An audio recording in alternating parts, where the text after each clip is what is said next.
CZ, the CEO of finance, gets word that maybe SBF is kind of like out or making regulation that would maybe impact his business. And he doesn't like that too much. They start kind of feuding a little bit on Twitter. So when it comes out, a CoinDesk report came out that FTX's balance sheet wasn't looking that good. Like it looked pretty weak. They had a lot of coins.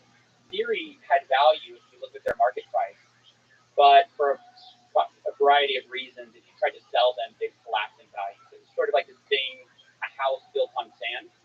And a friend of mine on Twitter, he goes by Dirty Bubble Media. He released a report, and he basically said, "I think these guys are insolvent." Well, CZ saw that, and he retweeted it and started adding fuel to the fire of like, the speculation. Because up to this point, everyone thought FTX is super safe, super secure. There's no reason to not keep your money there. Tom Brady keeps his money there, whatever.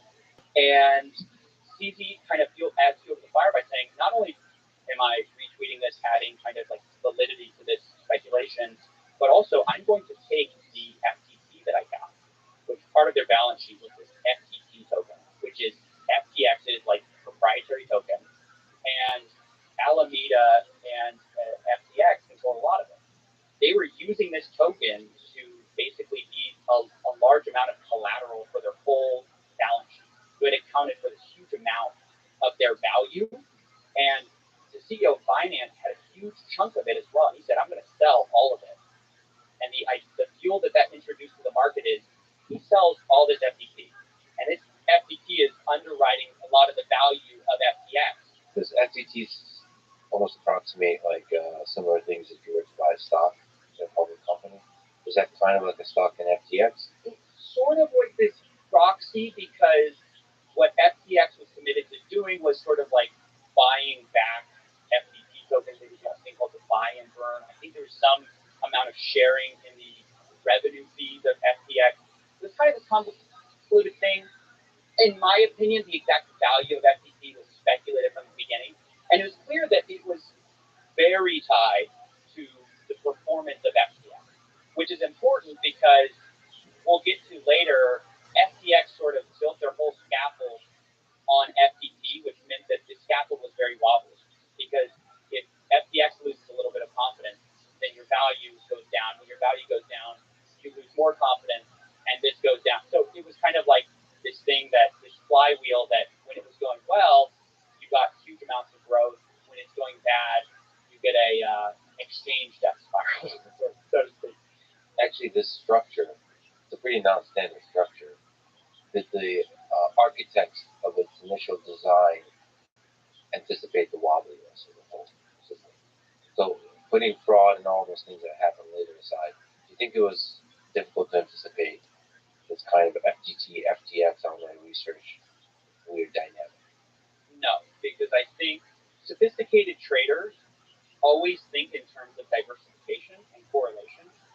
So if you're trying to, the way to think about risk in investing is like, if I invest in you, Lex Friedman, and then I also invest in some product you produce, the performance of those two things will be pretty correlated. So whether I invest in you or I invest in this product that you like are completely behind, I'm not de-risking. I'm basically counting all on you doing well, right? And if you do bad, my investments do very bad. So if I'm trying to build a stable thing, I shouldn't put all my eggs in the Lex Friedman basket unless I'm positive that you're going to do well, right? And these people, as your financial recommend you do not put all your eggs in this basket. Right, and so you can think about it like, if I know that, these people were trained to think like this. And so the idea that you could start this exchange, you're worth billions of dollars, and you underwrite your whole system by putting most of it on is insane. And what's crazy is we'll later find out that they were basically taking customer assets, which were real things, like Bitcoin and Ethereum, with risks that were not so correlated to FTX, and they were swapping them out. They were using to go basically gamble those and putting FTT in its place as quote values. So they were increasing the risk of the system in order to bet big, with the idea that if they bet big and won, we'd all be praises.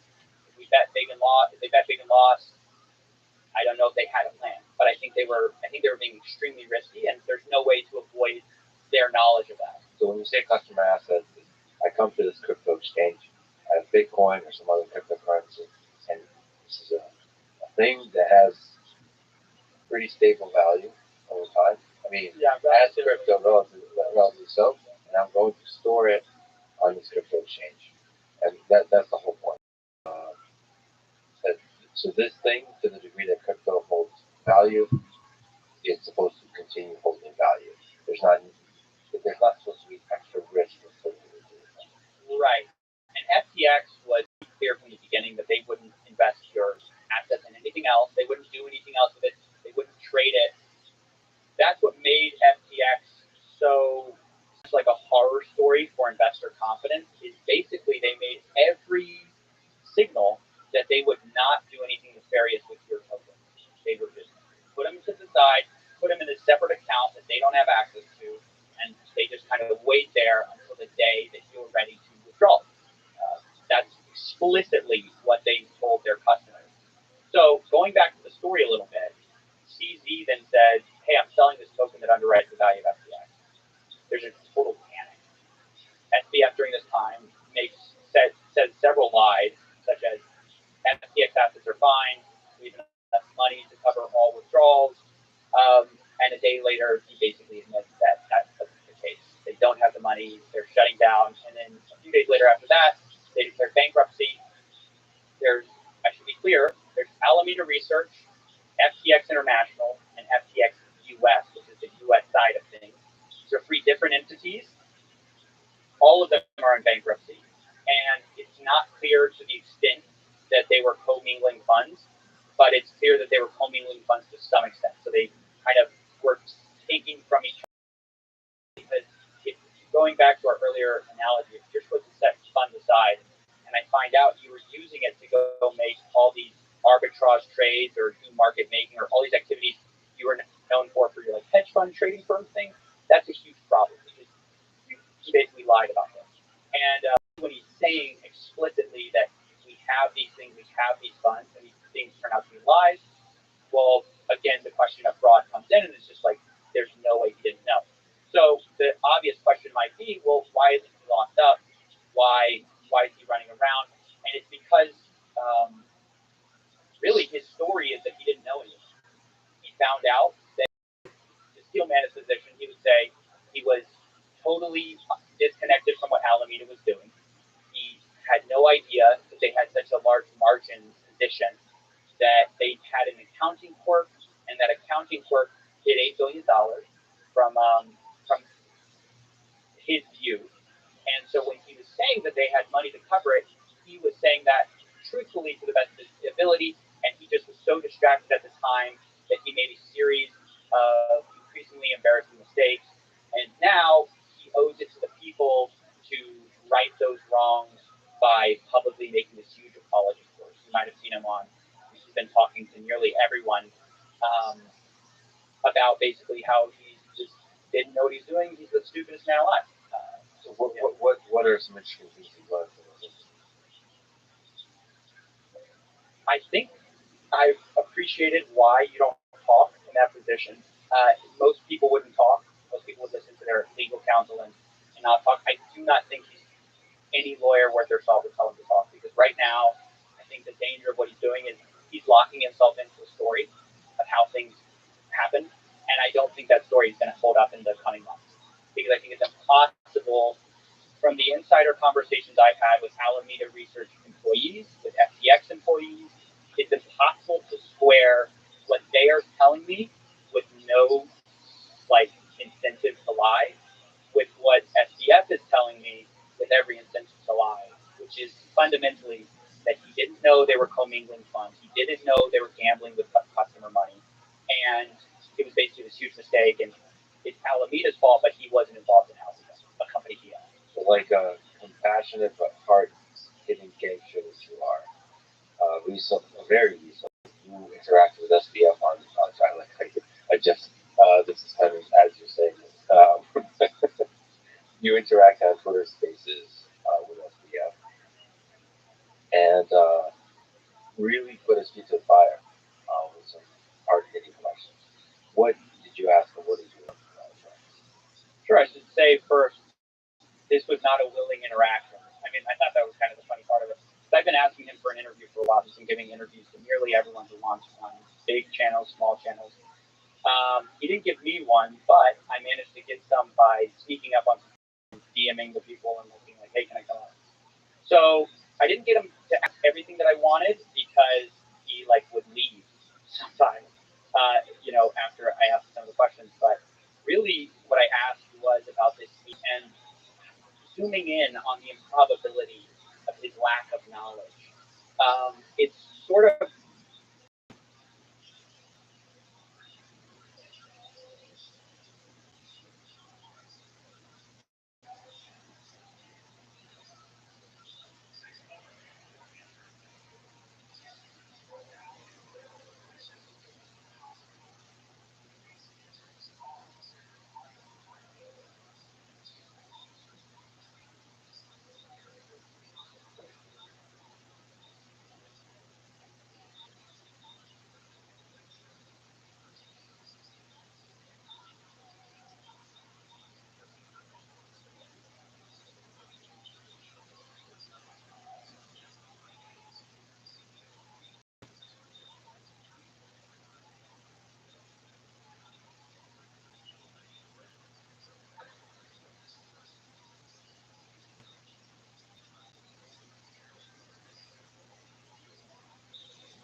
Tonight, we're going to have a lot of fun.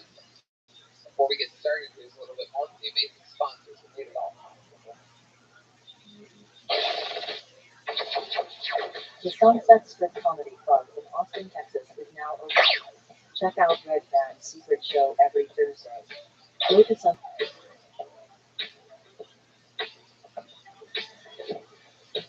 Happy to have you guys here. Just a few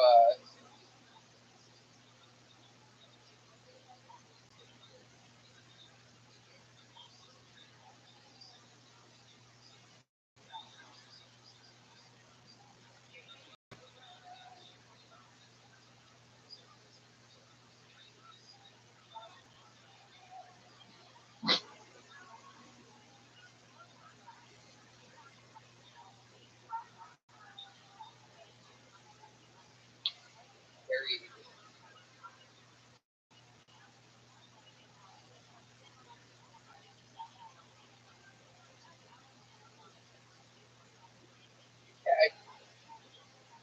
ninjabuses.com. You can get an unbelievable bus trip to the HEB Center December 30th and 31st back at downtown Austin, Texas. It's your new favorite holiday tradition. The two-night event filming live from the HEB Center. Get a Ninja Bus and be safe. You don't have to worry about Ubering or drinking and driving on the big New Year's Eve night. So be smart. Ninjabuses.com. Are you guys ready to start tonight's episode? Every single week, I have two of the funniest people in the world. You know what I love about this month? This is new guest month here on Tony, and these are two brand spanking new ones. One is a comedy veteran who just moved to Texas from beautiful New York City. The other is one of the most famous streamers in the world who came to visit the show last week. The whole staff fell in love with him, and we decided to have him here 1 week later. Ladies and gentlemen, make some noise for tonight's guest. It's Dave Landau and Sketch. Oh boy! Oh my God! Dave Landau! Sketch! Get over here, Sketch. Sit down, buddy. Dave Landau! Dave Landau! Sketch! Oh my goodness!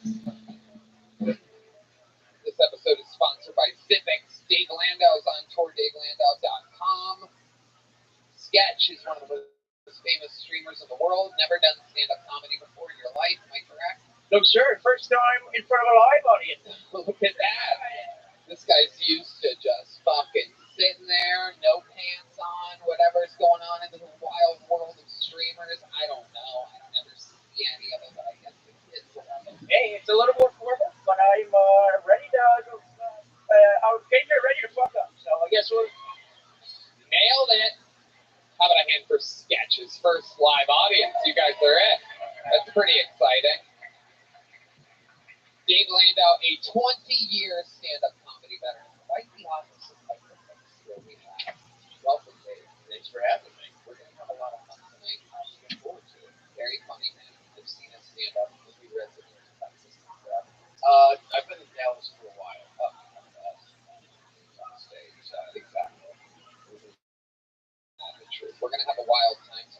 250 human beings signed up for this bucket.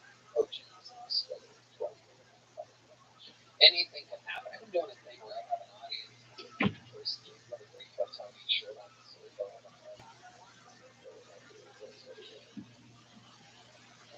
Let's do it. That looks fine. Not inside. Go wrangle them. And while they wrangle, that comedian come across the street. Let me remind you guys that that bucket full in 60 seconds. Something with the sound of a kitten. You have to wrap it up now. Let's bring up the maybe what's wrong with there.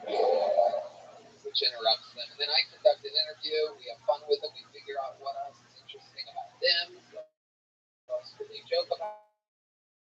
How their set always goes. Anything can happen. It's always wild. The whole thing is improvised. You guys ready to start the next episode? Let's start it with a very special time, everybody. This young lady was made the most recent Golden Ticket winner just 2 or 3 weeks ago. And this is her first scheduled brand new minute on the show. We're all very excited.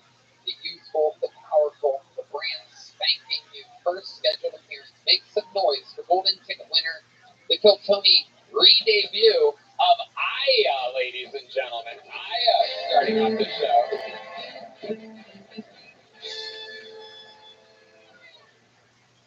I'm in college. College is cool. I like it because it's a time where you can learn things about yourself. Like I recently found out that I'm asexual. I'm asexual, so I'll sleep with any of my professors for a good grade. Except if they're women. I'm a straight A student.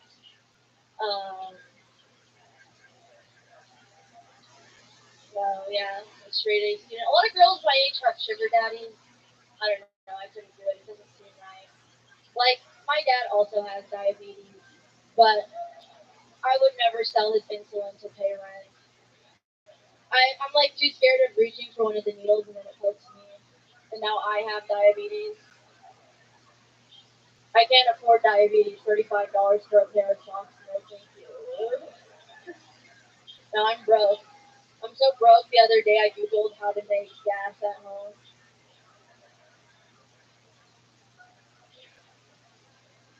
Step 1 is to go Afghanistan. So, okay, thank you guys. Aya, the newest Golden Ticket winner with a brand new minute. Aya. Where are you going to college, Aya? Well, I just graduated. I wrote that joke while I was in college, but I was at UT. I just finished there. Hell yeah. What did you study there? I studied film, so I didn't do a lot of learning, but it's nice to walk around the campus and stuff. They have campus and stuff. Hell yeah. That's pretty chill. Is that expensive college or college? No, I went for free, so the government. Thank you, government. Absolutely. The federal government or the state government? I think it was a little bit of both. So UT gives out they're really generous people out there at. People like you. Yeah, they told me I'm special in a lot of ways. They really have, yeah. They because I'm a woman, so they want you there. Did you ever do anything for extra scholarship money, like wear a photo, drag a rainbow flag around, or protests or anything? I had to do that stuff in high school. No, yeah, I used to do that stuff. So you weren't Googling gas because you're pro-Palestine? No, I actually don't even use Google that often. It's just a joke. I thought you were going to say I don't even use gas. That you had an electric car. You have electric car energy. What kind of car do you have? Oh, I know. I have a gas car. Oh, very good. Yeah. It's a Toyota. Oh, yeah. Yep. Sketch, what do you think over here? So asexual. It is. What do you think about me then? Are you actually asexual? You could probably do that one. I don't know if anyone's been on Twitter. I actually thought I was asexual at one point, but I like had an eating disorder, so I was like severely malnourished. So maybe just try eating more. I like them all different times. Oh, I don't that's sweet actually. People can't hurt you anymore.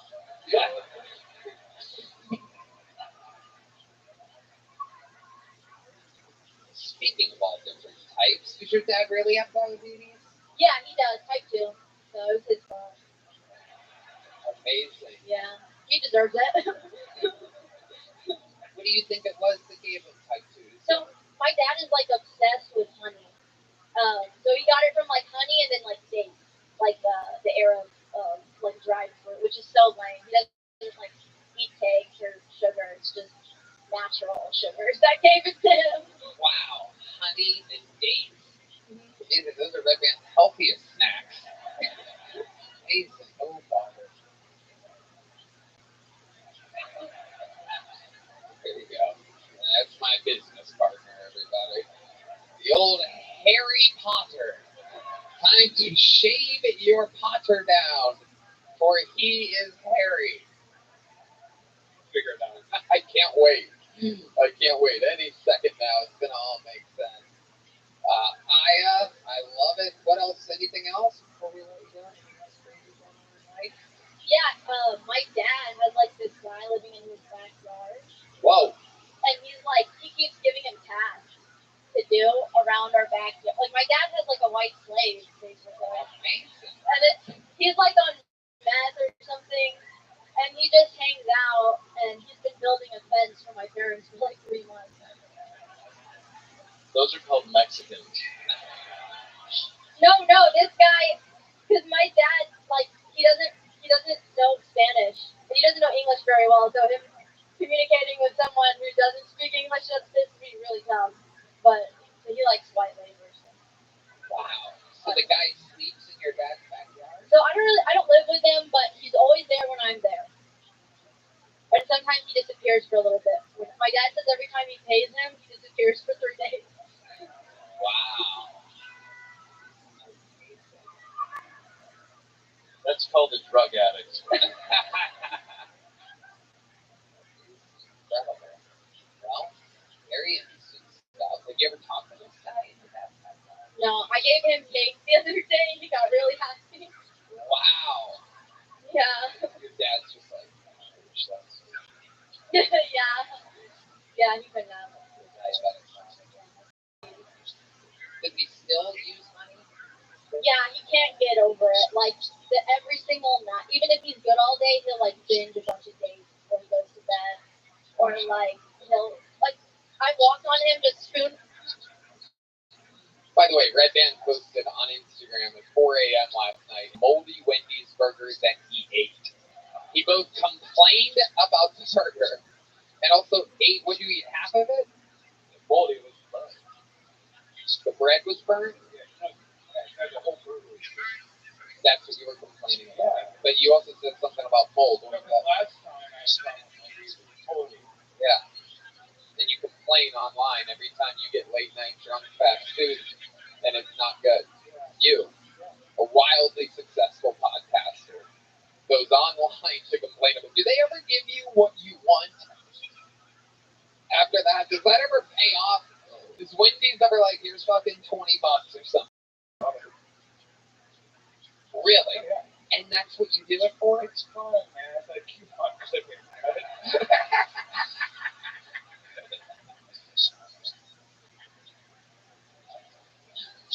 Oh my god. Do you ever click coupons? No, it's just I use coupon codes online. It's like, how do you Okay. Way to get the show started. Amazing stuff. I love it. We're going to all watch her grow together. A star is born here on Kill Tony. The Kill Tony first ever scheduled set by everybody. Oh, snap. Heidi has arrived, everybody. Make some noise for Heidi. And we make the big switch to the bucket, everybody. It's where shit gets wild. Sometimes we're meeting somebody that we've never seen before. Sometimes it's the return to somebody that's been on years ago, maybe months ago, maybe a couple weeks ago. Anything can happen. First, bucket full of the night. 60 seconds uninterrupted goes to Matt Walker, everybody. Matt Walker. Oh shit, it's Matt Walker. Oh my god. Make some noise for Matt, everybody. Hey, how's it going, everybody? So I recently got kicked out of the hair club for men because I recently shaved my head.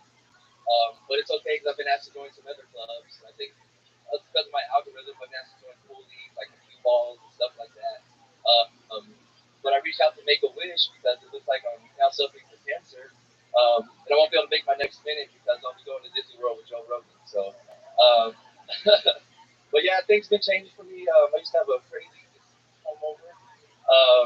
So it's been just opening my eyes to the new things. I was just on last week, so my episode hasn't came out yet. So I had a joke that was kind of relevant to that, but I'm just kind of going with it. It was something that needed to be brought to my attention. You know, that I need to shake my head. At first, I thought Tony might have been being a little mean and insensitive, but sometimes it takes take a good hard look in the mirror. That nobody close to you will tell you that, you know, maybe it's time for Puerto Rico to shake their fucking head. Doesn't make any sense at all, but adorable. Matt Walker. Thanks, guys.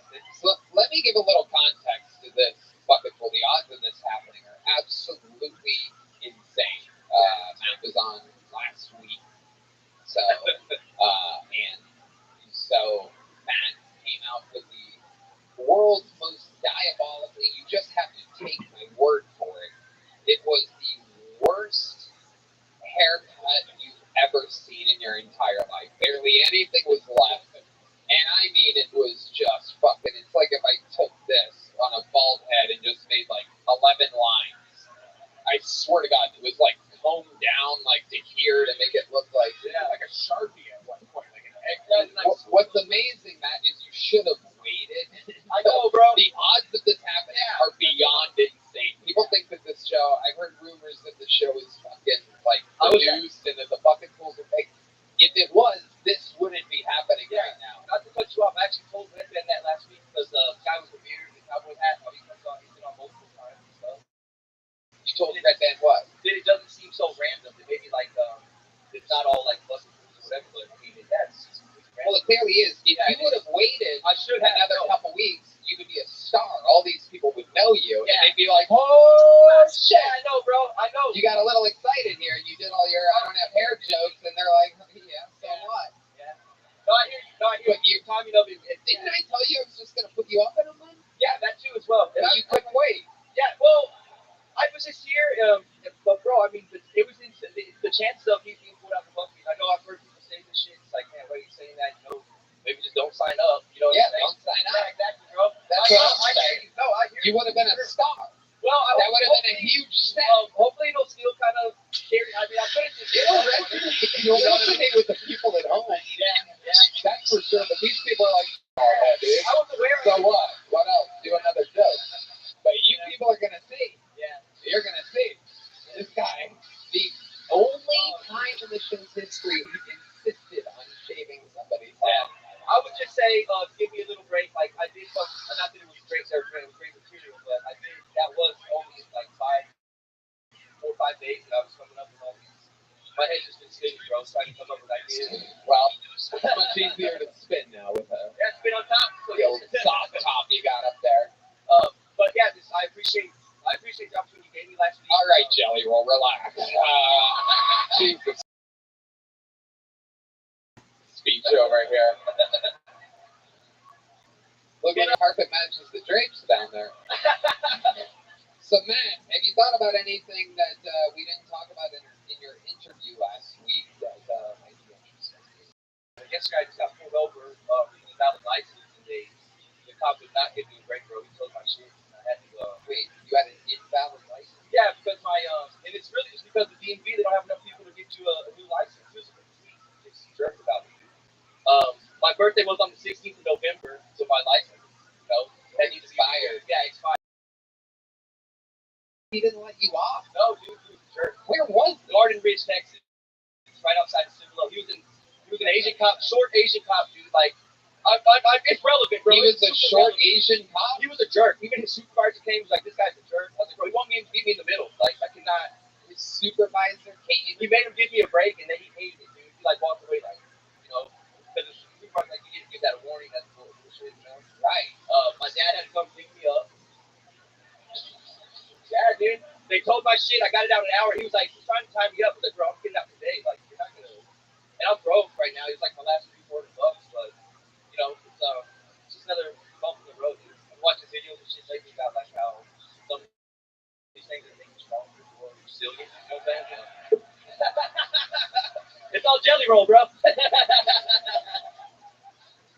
I think jelly roll was one of the videos. It's pretty jelly roll.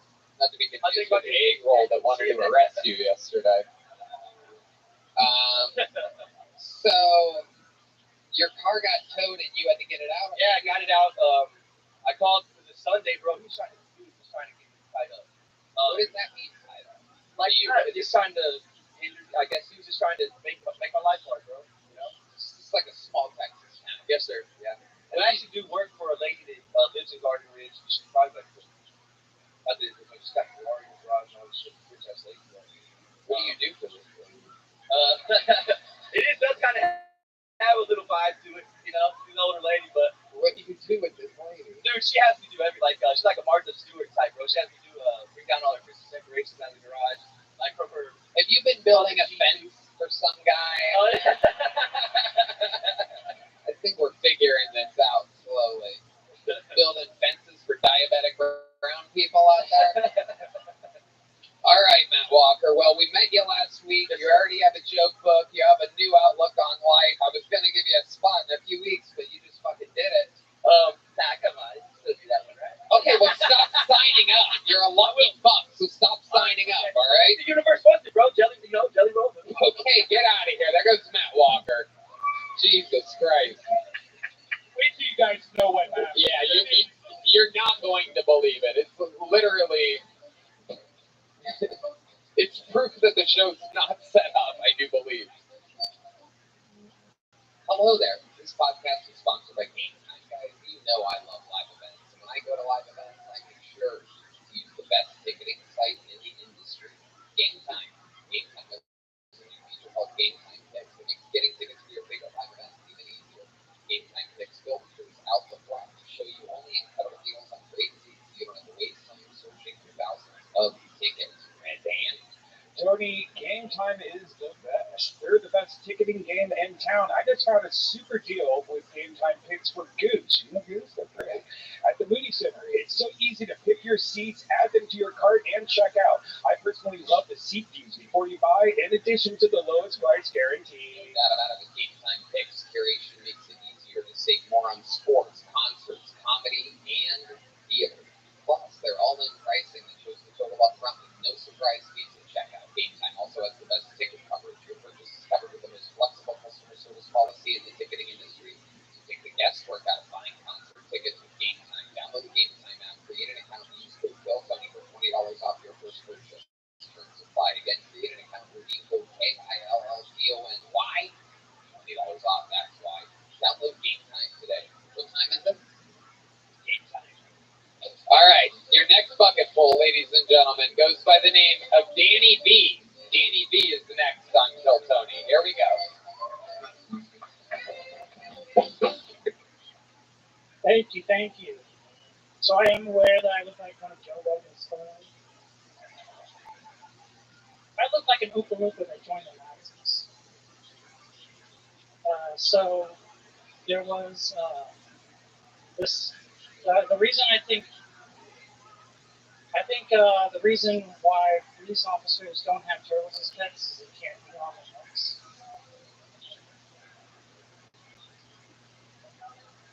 I saw this homeless guy with a sign that said "hot, hungry, and homeless."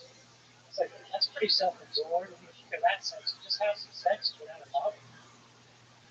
I mean, if Kamala Harris did it, why can't you? I think one of the reasons why white guys think black women is to show the kids that do have bigger dicks than them. So that's my time. All right, Danny B. This is your first time on the show, Danny? On the show, yes. Welcome. How long you been doing stand-up? About a year. Vegas. For a living, Sorry, what was that? what do you do for a living? For a living, I just moved to Austin, so right now I've been doing DoorDash. Okay. Do you eat food? No, I'm a good DoorDash. DoorDash. They give you guys ratings? Yes, they do. Okay. Yeah. You deliver late night ratings to Me and Red Band have a straight up line. He just texts me. wow, you even do what I was talking about. I love it. So Danny, been doing it a year. What made you come here today? I mean, the show and the comedy opportunities are awesome. Yeah, you're visiting Katie, right? No, I live out here. Oh, nice. So you were in Vegas. When did you move to Austin? About 4 weeks ago. What's your living situation? I live in my car. Live in your car? Yeah. Okay, where are you even parking it at night? That's something I always like to ask people that live in their car. It's a tricky situation. I park it in like a gym parking lot. You have a gym membership. Yes. Now I shower. It seems very pro-police. There's no, I don't know. Does moms not have churros? Is that a I mean, thing? I've never seen one with one, so I mean, it was just the connection was sense. Have you ever seen an Asian pub before? I mean, you never see them with cats. So.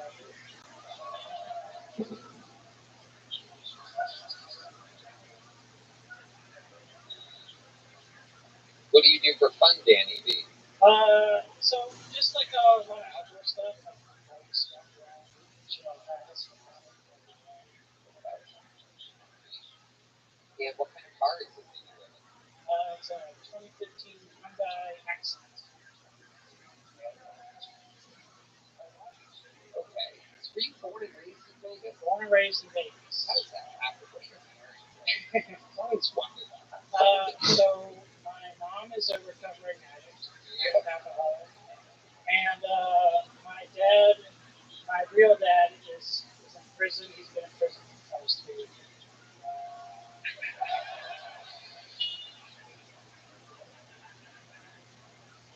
I like that one. You have a little Vegas. You have a little Vegas soundboard.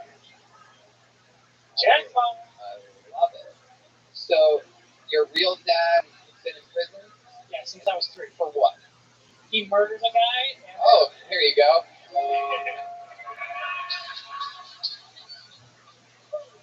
Wow. Do you know the context of the murder? Could you describe what happened?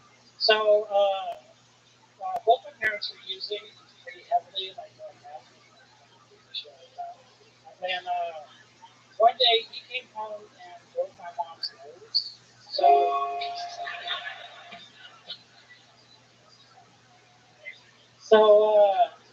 she took me. Yeah. She took me to like one of her friend's house, and she had like 2 guys like sleeping over.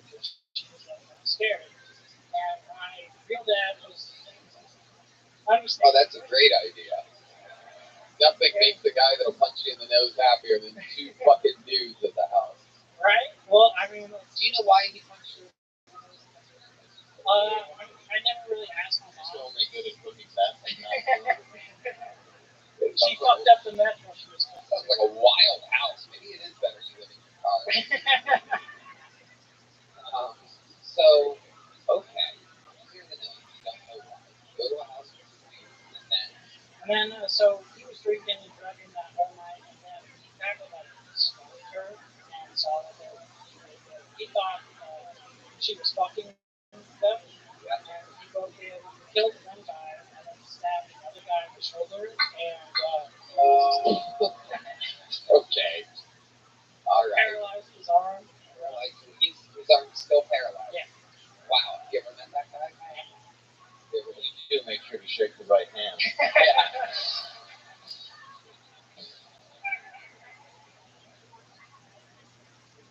I'll just play with the other one. What did he do to the other guy? Is that hard? the one guy get off and just shut him? So I like after like the one guy, like he was just dead, and I think he like stabbed him in the heart a couple times. Stop eating and blood. You should clean up the mess. Right? It was pretty messy. Yeah. But yeah. So like after he stabbed like the second guy, like the house woke up. You know, he just went to a bar after and just like drank until the cops came.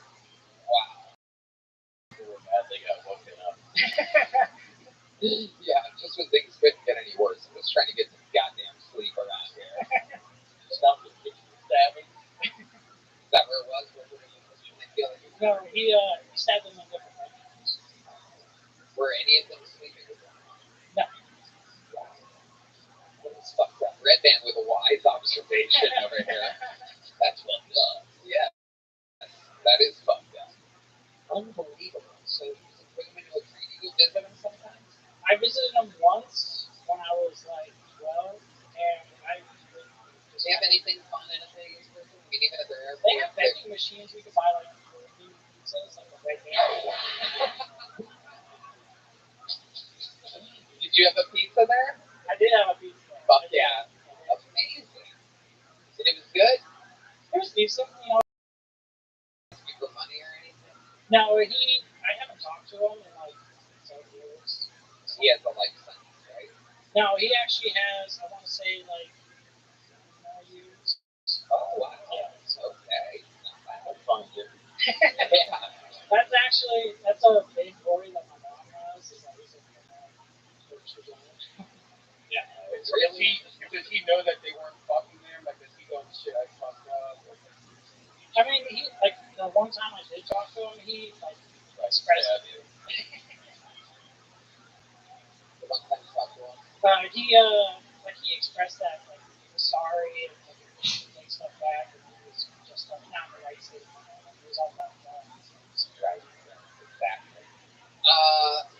And you haven't talked to him since you were 12? I talked to him probably, like a decade ago, so probably, like, next year. Okay.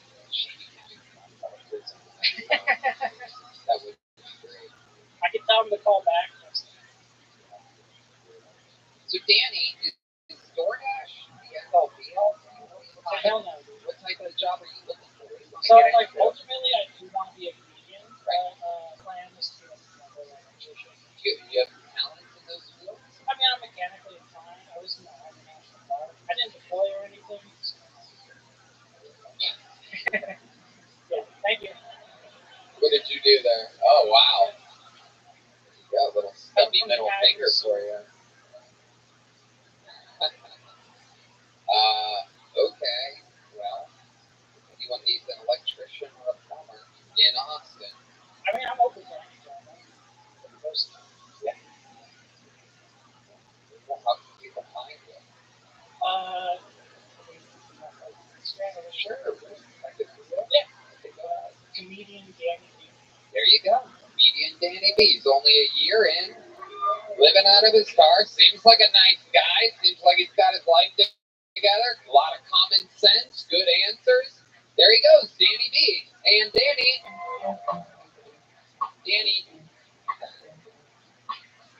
even though the performance was just okay, you got a lot of work to do. So here's a big joke book for you. Danny B, everybody. All right. Your next bucket pull goes by the name of Mason Davis, everybody. We're moving along. Make some noise for Mason. Here we go. Mason Davis, everybody. Here he is. One more time for Mason. Used to live with a couple guys who were super into like Star Wars and Marvel. Don't get me wrong, it's a great movie. You guys know how hard it is to get laid in the punk romance? I love that actually. Like, I thought we were friends, man. Whose side are you on? I don't know. It was a nice brand new apartment. I wanted to show it off. It was just decorated like it was just set with a 4-year-old person. It was really unfortunate. You guys know that pussy? If I was a little thing. Turns out it was actually just my apartment. I recently found out that my neighbor was a black queen, and I'm not the smoothest with the ladies, but I finally worked up the courage to go and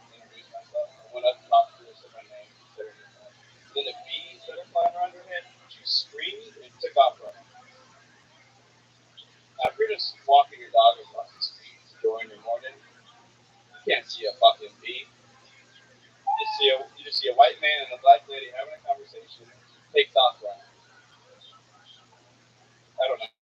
We did find the hookup recently though, but I let her peg me, but it was only like reparations. All right, Mason Davis. There it is. Okay. Talk about it. Is any of that true? Is it a black? Really? You have a black beautiful? I do. That part is true. I didn't let her peg me. We didn't hook up. I should say. Right. Okay. How long have you been with stand-up? About a year and a half. All of it here? No, I just moved here sometime. From where?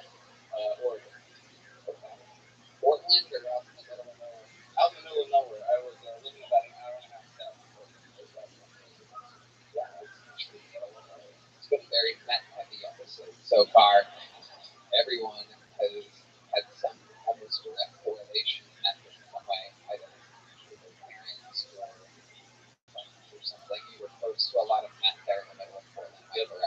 I didn't live there, but yeah, drive into it, you'd see it on the road. On the road. Yeah. You see a lot of meth type of characters. Oh, yeah. What do you do for work, Mason? Right now I work at Blue Bar. Okay. How did you get into Blue Bar? I went there with my dad when I first moved here. It's okay, like a pretty good job. So, and they're like, you have no experience with booze, but you're white. Perfect for the job. Yeah. Right. Guys, what makes you want Mason Blue Bar? Oh, so the black train was supposed to be. Yeah, good question. I'm just wondering the joke, and I'm not insulting you. Yeah. Just wondering what's funny. Yeah, no, I agree with Dave on this. I noticed that he laughed and I laughed both at your setup. Yeah. A combined 38 years of stand-up experience between me and Dave, and you both had us giggling at the setup, and then it kind of went nowhere. You look like somebody who would marry a black woman, and people are like, "Why the fuck are they together?" Like, have you ever seen these people? Yeah. And then you have one of those weird white blondie threatening fucking creeps. I mean, that's no one wants. Did you try with her? Did you try Mason? Try hooking up with her? Yeah. I mean, yeah, just like I said, I'm not that good at talking to her, so just introducing myself. A big step. Can you look straight out there and say exactly what you said to her? Yo, what up, bitch?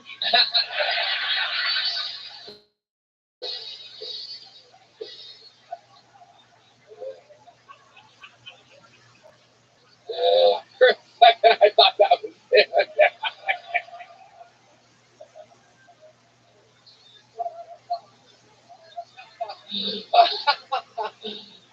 Okay, look out there and give us an example of what you said to this beautiful black woman. My name is Mason. I was here. What's your name? Oh, hell no. What the fuck? Creepy ass motherfucker. Looking like all the characters of Friends mashed together. My rent's gonna go up. Have you ever been with a black woman before? I have not. Have you been with a white woman before? When's the last time you were with a white woman?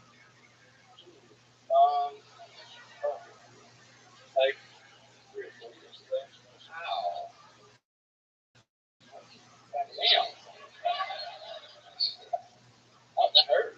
Yeah. I think you gotta get rid of that Jedi fucking doormat. That's why I moved. Yeah. That is amazing. So now you live here, and you have roommates still? You live by yourself? Yep. No, I got an apartment. How are you able to afford that? Food barn, and I saved a good. I used to be a welder, so I saved up a couple of $1,000. How much did you save exactly? I'm so interested when people tell me they save money. This is an unorthodox show. It's not normally a common thing to ask somebody how much money they save. But this is that type of show. Just out of my own curiosity, can I guess? Yeah. I'm going to say you saved $8,500. I wish. It was about 5,000. I appreciate the. Yeah. Working at a Texas food bar, what's your like? Well, usually it's Spanish.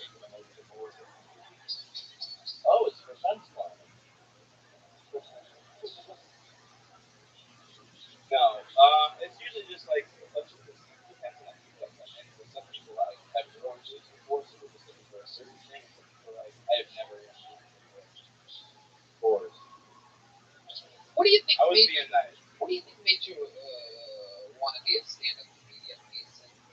I used to like make a hit on my film class, and I really enjoyed that. And I just Do you have any childhood trauma?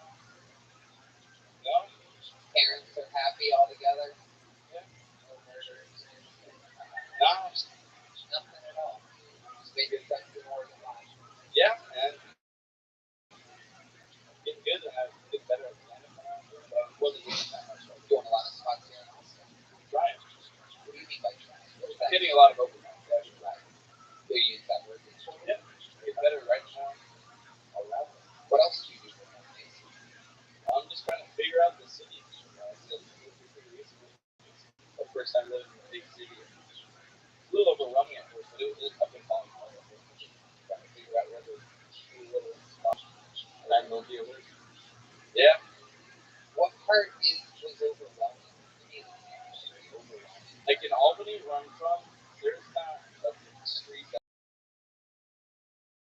balls, one or two balls. So when I came down the first time, I was like, this is degeneracy. And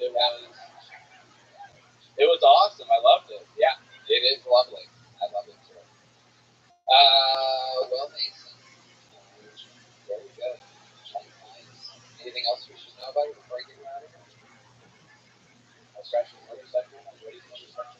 How did that happen? I was riding in a night, and I didn't know where the road went. I just went straight Oh, shit. into a field, and well, we're doing good now. So Did you get hurt? I split my knee open, like kneecap, like volcanoed out. You could like see my kneecap. Oh, wow. But didn't break anything, so lucky. It was the motorcycle filter? Yeah, and it wasn't even mine. So how did you pay your friend back? I just fixed it. Just like pulled it straight up. Wow. It was like what kind of motorcycle? It was a Gixxer. Yeah. All right, Mason. Well, it has begun for you. Welcome to Austin, Texas. There's a little good book, Mason Davis. Let's get one more bucket full up here. This young man's been on the show a few times. 1 week ago, he said to me at Mincy's, the bar connected to the mothership, he said to me, I'm ready for another minute. I go, why are you telling me this? He goes, I just want to let you know, I'm ready. I go, don't tell me, just keep signing up and show me. The bucket of destiny has spoken. He has been pulled out of a bucket out of 250 people. Let's see how it goes. This is a new minute from Michael Ridley.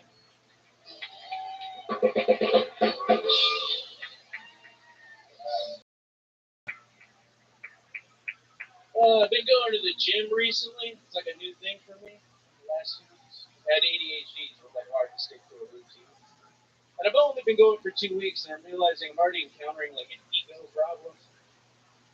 Like I'm finding myself shirtless in the mirror listening to Beethoven after a workout. And I can hear an ego demon gassing me up in the back. And he's saying things like, look at what you have become. Look at what you have become. They used to make fun of you. You used to wear your t-shirt in the pool with your little Asian nipple smoking through.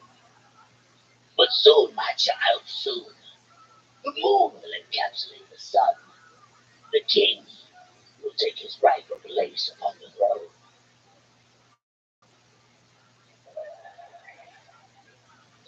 really? Yes, my child, yes. There is a God locked away inside of you, and we will set him free. See, I've just been trying to get healthier and shit. There you go. Full minute, 16 seconds from Michael Ridley. Hey, what's up, Tony? How are you, dude? What are you running this thing? I love it. How are you, buddy? I'm doing good, man. I'm freaking out. What's up, brother? Hey, what's up, bro? It's good to see you, dude. Can't tell. I'm happy.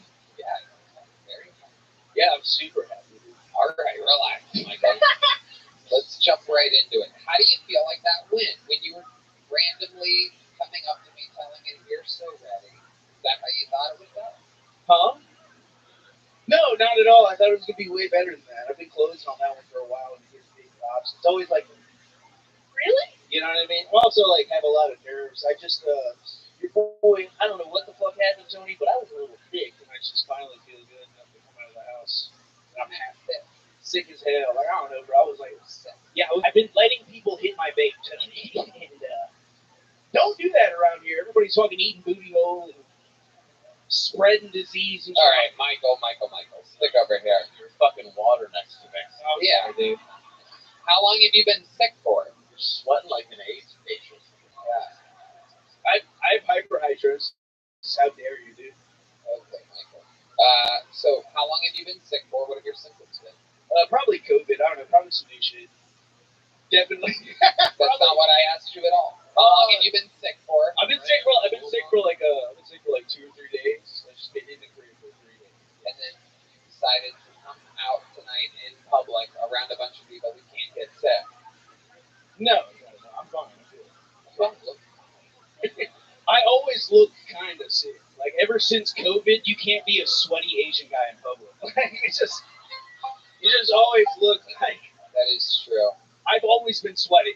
Like I've always been a sweaty guy. But so you feel great today? I feel so good today. But I'm being serious. No symptoms at all. No, I'm good. Okay. I've just been in the house. I'm happy to be out of the house. We've been locked up in the crib sick, and now you're like, I want to be social. You say a lot of stuff in between questions. Do you really have little Asian nipples? You said that during your stay. Is that true? Nah, they're big and brown. Are they? Yeah, I got some brown areolas. I got some fat boy nipples, dude. Really? Huh? Dinner plate? No, more of like probably like a $50. Yeah, not super big, but not super small either. How's the hair on those things? Pluck it. How is the hair on those things? The Oh world wants to know. I have to fucking, dude, I shave them. I have to shave them. They're so sporadic. I have like Asian fibers right here. They'll thread through my shirt sometimes. How many of you want to see these hairy Asian nipples? We've been talking about them. It's that time. He's been going to the gym. Let's see what happens, gentlemen. Whoa! Look at that. That demon is full of shit. Soon the king will take the throne. What the fuck is this demon seeing?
is that I'm still kind of fucking fat as fuck. Hell yeah, you look like a fucking bag of rice.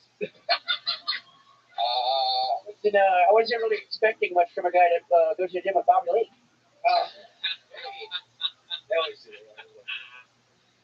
So Michael, Ridley, what else is going on in life? Have you really been going to the gym?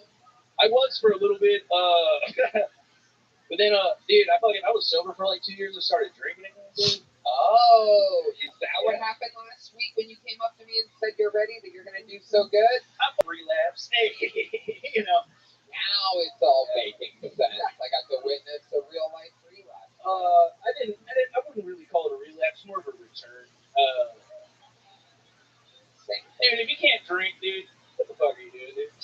If you can't drink and keep it together, what's wrong with you? Can you keep it together? I think I can go for it. Do you think every comedian, after a Monday night taping, comes up to me and goes, just you think that's what I do all night after the tapings? Just feel comedian, like, ready. Your boy was like 4 or 5 crowns. Yeah, so was I, and I was bored as fuck with the conversation. Last thing I want to do while trying to fucking drink my sorrows away. It's like ready little fucking Asian man. Ready when you are. That's me, Sketch. I'm doing that. I'm doing that, Sketch. Sketch is looking around. Sketch has puppy-like behavior sometimes. Wants to see those Asian nips again. Yeah, dude. But they're big. They are big. When you have thighs that thick, those are big Asian nips. They're medium to meaty. Just like type though. That's right. Absolutely. I thought you quit all that. No, I make a return too. Hey, Return of the Dragon. Michael Ridley, congratulations. You got pulled out of the bucket again. There he goes, Michael Ridley, everybody. Getting to watch a man relapse in real time. That'll be a story to follow. All right, ladies and gentlemen, it is that time. One of the greatest regulars in the history of the show. An international superstar. I present to you a brand new minute from the one and only Cam Patterson. I'm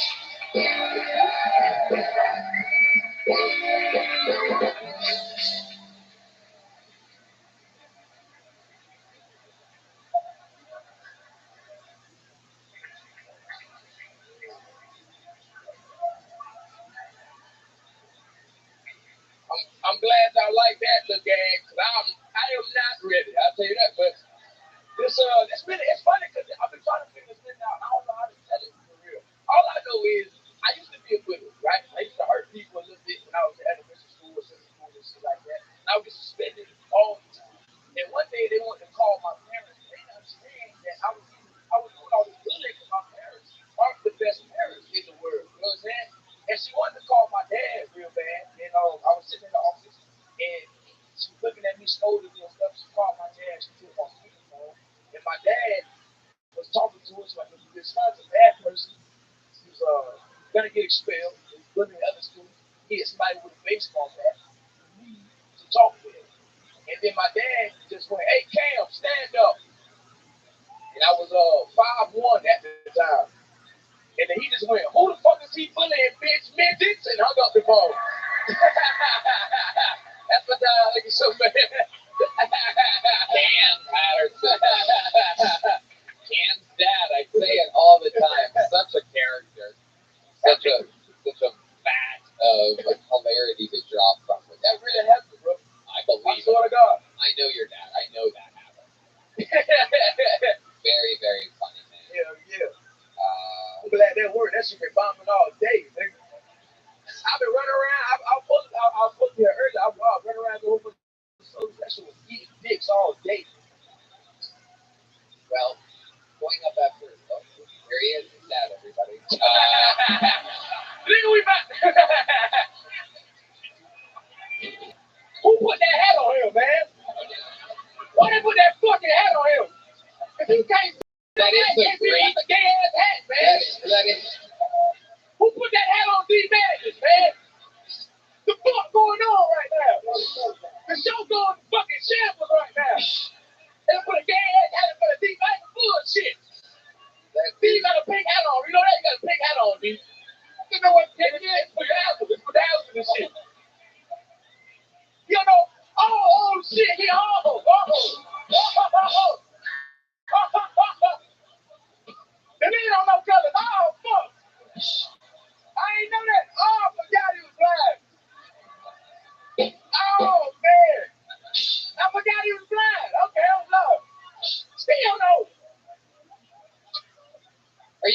his damn bass guitar, Josh? What the fuck? Josh, you have 2 jobs. What the fuck going on right now, man? Jesus fucking Christ, man. Show going to shambles, nigga. God damn. This poor guy, he just didn't see up here to get roasted to death. You have any idea how stupid your head is?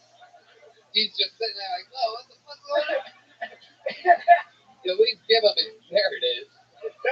Oh, man. Oh, my God. D Madness is normally an absolute master of style. D, can you get him a mic? Is that mic use this one here, D, so that it makes it to the show. Is that on the air? Is D's mic on the show? Yeah, use that one. D Madness. Yeah, Matt, shut the hell up. I'm kidding. We're all fucking friends here. D Madness, we don't often get to talk to you deep and personal. I like a moment like this where it's a little bit off the beat path. Now, normally, for those of you that might not know, maybe it's your first episode, D Madness is a master of style. I don't know how you pull it off. I don't know what kind of advisors you have or what exactly goes on. Why are you using a different mic? Why are you fucking with this poor guy? So, D, can you take us through what is it like getting ready for, how do you know what that hat looks like? Oh, D, come on. Don't give him the auto-tune mic from the musical performance. Give him a real mic, D. Come on. All right, very good. Very good. God damn, man. Show coming to shambles and shit. Well, I do. I don't know what it looks like. I do like it. Hey, D.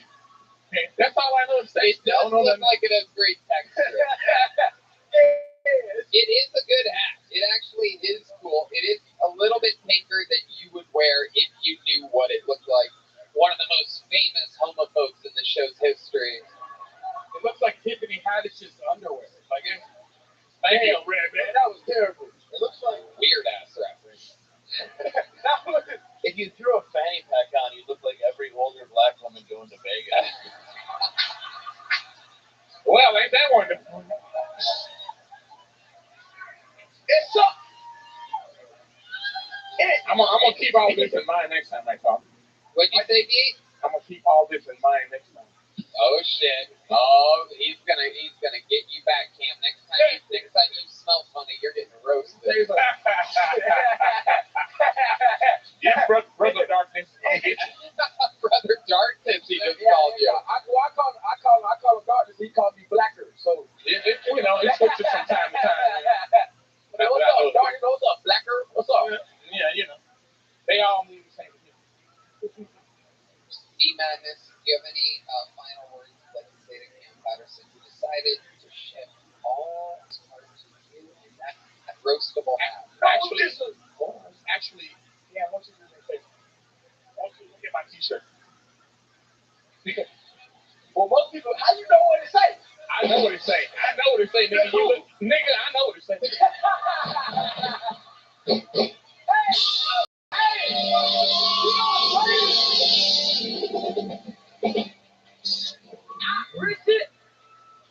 I've been people with the blind my whole life, nigga. It's kind of crazy. It's a when I first started on stage, it was a blind lady. She was in a wheelchair. And then I bring on stage and shit. And I'm hosting the show one time. All right, nigga, hold on, wait a minute. Tell them my story. Now,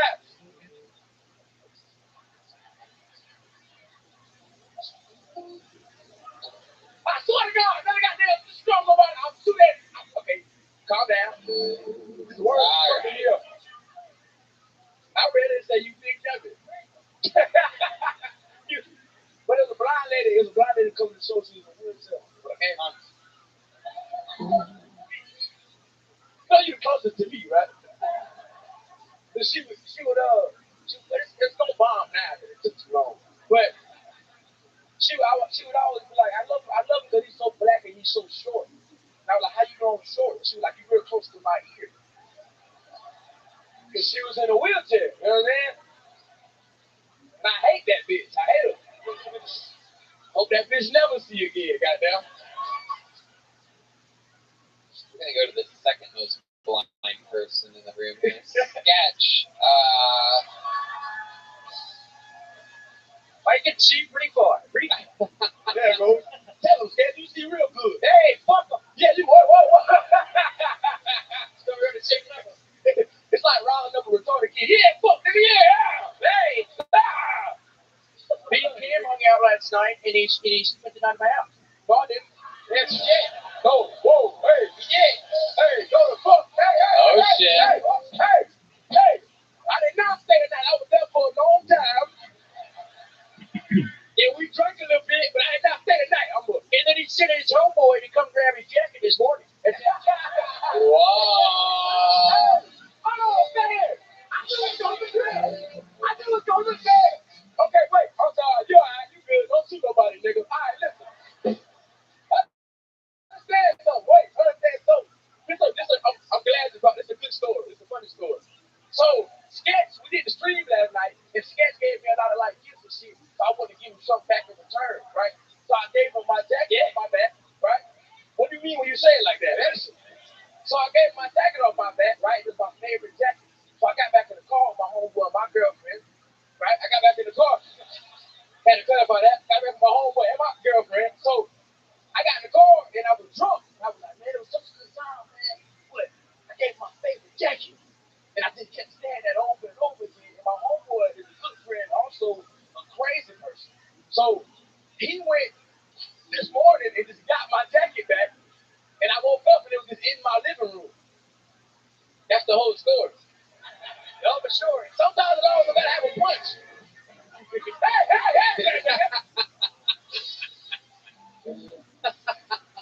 Cam, don't wipe your nose with the towel that you wipe the COVID mic with. No, I didn't. I'll do this. You get his bullshit. Come on.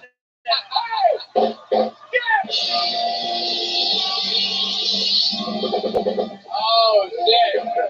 Sketch is crushing live. So good. Oh, my God. Cam, you're so gay. We're going to give you D-Madness's hat as a gift. It was too long. It was how long? It was the fuck you want from me? I want to know that he's just sitting there shaking his head, very disgusted at me right now. Look at this beautiful black queen we have here.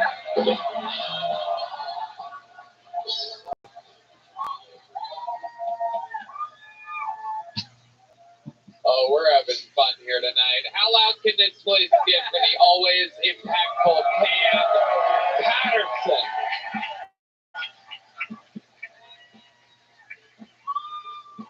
One more time for Cam, buddy. The man, the myth. And the show goes on. Back to the bucket. This guy's been getting on this show for years. Because we've seen him a lot. Very lucky man, and he's back again. Make some noise for a new minute from Tim Warner. Always fun style of Tim Warner. So, Trump was elected president, right? Yeah. But yet, Biden is still in the White House. Like, I think this is really awkward. Like, you ever been in a relationship that ends before the lease does? One of you's on the couch, the other's in the bedroom.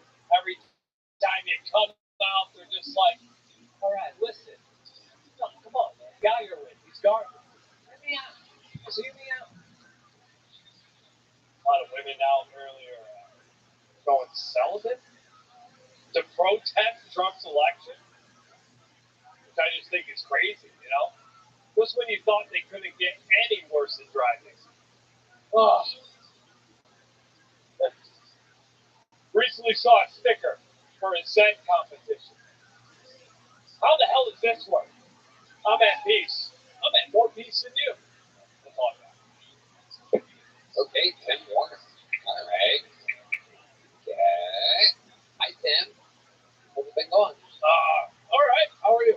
Good. Remind us all. How long have you been in the game? 14 years now. 14 years. Okay. Why?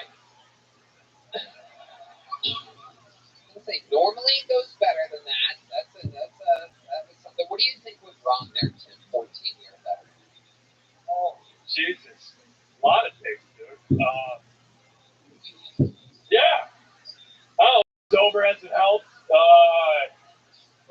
Dealing with a lot of shame without like getting fucked up and escaping reality.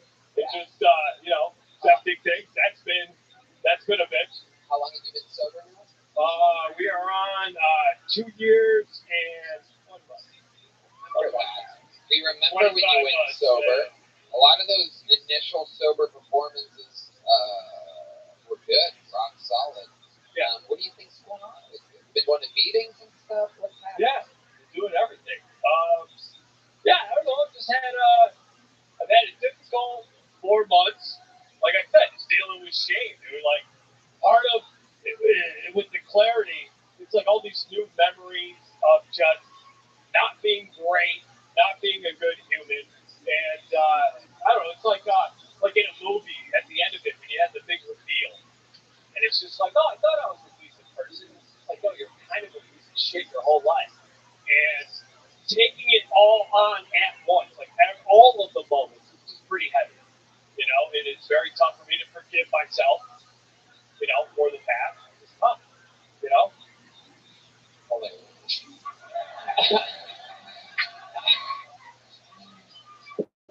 How you forgive your barber? Got him. Why would a woman being celibate make her a worse driver? Did I miss something there? Did I miss like a part of the sentence? I just think they're really, like, at least here, I think a lot of them are aggressive. So I figure not fucking would make it even more aggressive. And that would just be double aggressiveness. There's a woman shaking her head yes out there. Yeah, as though to say that if she wasn't sexually active, she would be a worse driver. I find it to be an interesting take. I was kind of waiting for something there. Zed? Is that what you said? Zed. I heard Zed. That makes more sense. I think, yes. Yes. A lot of people didn't really Hey, what's up, Tim? like the premise. Magic is insecure about her face, I think. Dude, don't. Yo, Rabbi. What? Yo, Rabbi, bro, we have a problem. This affirm May J-Star, she keeps claiming to be your girlfriend. No, she doesn't. Like, she said some pretty weird DMs to me, bro. Okay, that's fine, and she's entitled to do that. I'm watching a podcast right now. Feel free to watch it if you'd like. You've been gone for a while, right? Like 4 or 5 months. Hey, say multiple times you're watching the podcast. I don't believe you, bro. Is that normally what he does? Yeah, he usually puts like stuff, like shit. It's like I'm sober now. He's like doing all these messages. And I actually thought about you recently. And I was like, what the fuck have you been up to? Is there something that has happened recently? Or are you not sober? Are you trying to get? No, I guess I'm just. I don't know. Have you been living, laughing, and loving? Actually, yes, but yeah, it's been a struggle. I've been by myself, basically. All right, the shame thing. I've never thought I'm good enough. I don't think I'm good enough, right? So I did. Thank you. Yeah. So I did the stupid the competition in Austin thing. Fucking worse than this. Completely bombed. Didn't make it to the next round, whatever else. So What do you think went wrong there? Oh, God. First of all, no one should have moved on. That was such. They began the show. The first person on the show brought like everybody. Right. So the first person up brought everybody. Went over their time. They're completely eliminated. There's 13 people after that no one cared about. And I was last, and I didn't give a shit. I came up with shit. Those of you that don't know, which I'd imagine is 99.7% of our listeners at least, there is a famous old competition here in Austin called Austin Funniest Comic, which was a thing. Like mattered before this invasion of real comedians.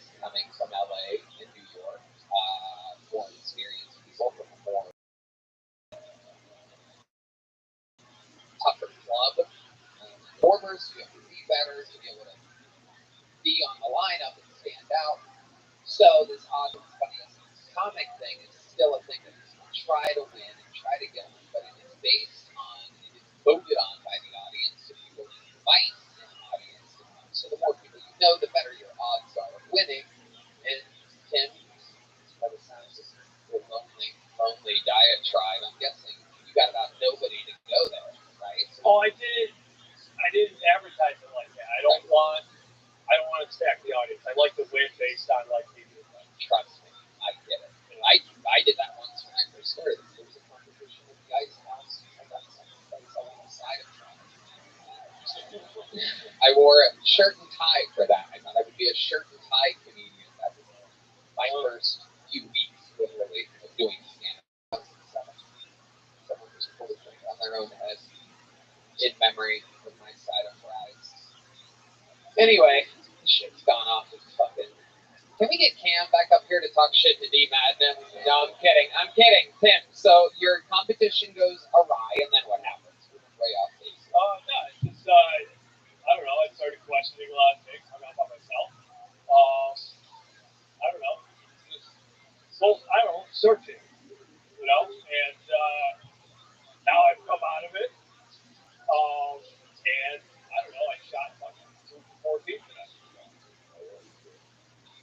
Did a woman drive you to this competition? Thanks, buddy. Was that? So, what was your drug of choice? I think it was silver chemistry. You ever had I just drank, which just led, like all the time, which just led to adventures, White gloves and coke. I turned down heroin. Thank you. But yeah, it's mostly, I was in New York.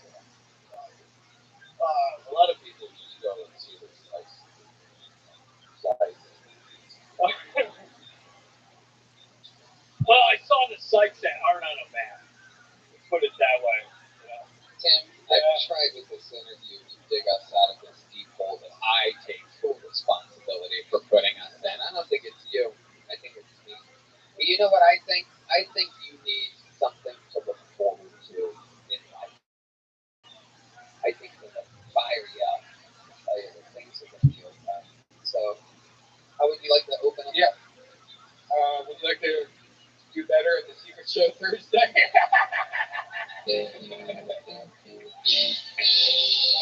You got a real spot on Thursday.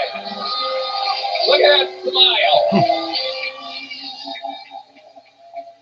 That's a real smile there. Does that sound like fun, Tim? Yes. Michael, relax. Jesus Christ. Yes. The fuck? Are you just going to beat the fucking drum forever? We believe in you. You're just short circuit? We believe in you. We know something's not right. We believe in you, Tim. So, I would love to see you do better Thursday. Okay. There you go, Tim Warner, everybody. It's the first time we're at this is going to be on. You want to open up the secret show? I don't know why. All right. We're having fun. How about a hand for Heidi, everybody? Like a piece of ginger. In between rotten sushi bites, she cleanses us with her spirit. Live, laugh, love. Isn't she live, laugh, lovely? All right, we got another bucket full. This looks like a new name. I hope it is. We got a lot of old characters here tonight. Make some noise for Eliezer Guzman. Eliezer Guzman. Hey everybody, my name's Elazar.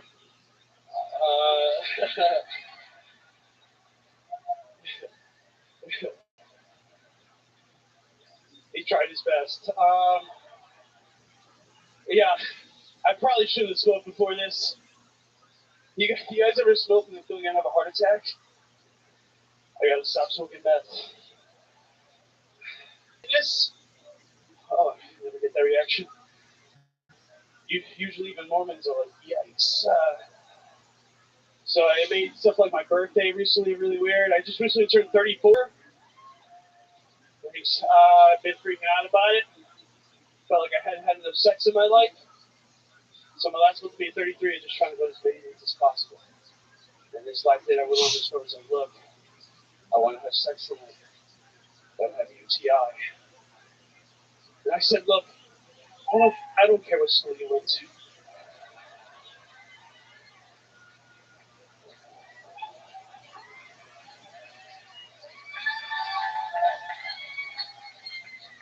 A laser. There's, Am I saying that right? it's Elazar. Elazar. Elazar. There's a second E in there. Silent. Yeah. It looks like Eleazar. Or Eliezer. Yeah, it's People how say that a lot Yeah, people say it. when they read it. Yeah. About 100% of the people read it. Yeah. Just making sure.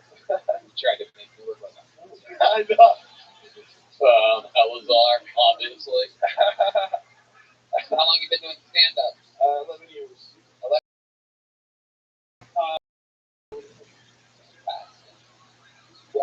You live in Austin? I live in Austin. Yeah. That's 8 months. 8 months. What do you do for work? I work at NEPC Burger. Oh. NEPC?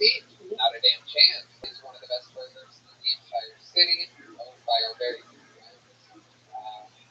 You have fun working there? I love it. A lot of pride. It's a great place.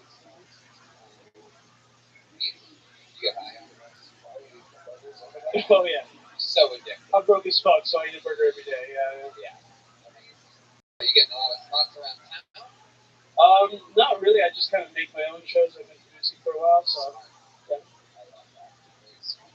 You put on a good show and book people you think are funny. Will eventually will pick up steam. It's a weekly show. Yeah, I have 3 right now. Very smart. This is what I really think more people should do. Try, especially if you're more experienced. How long were you doing it in New York for? Pretty much the whole time except for the past 8 months. What was the part where you did? So I did like some tours through like Tennessee and like New Orleans, Texas, and just like bar shows, Arizona. What were you doing? Working with those people pronounce your name right? No. Yeah, it looks like they would. In liaison. What were you doing for work in New York City? Just introduced 9/11.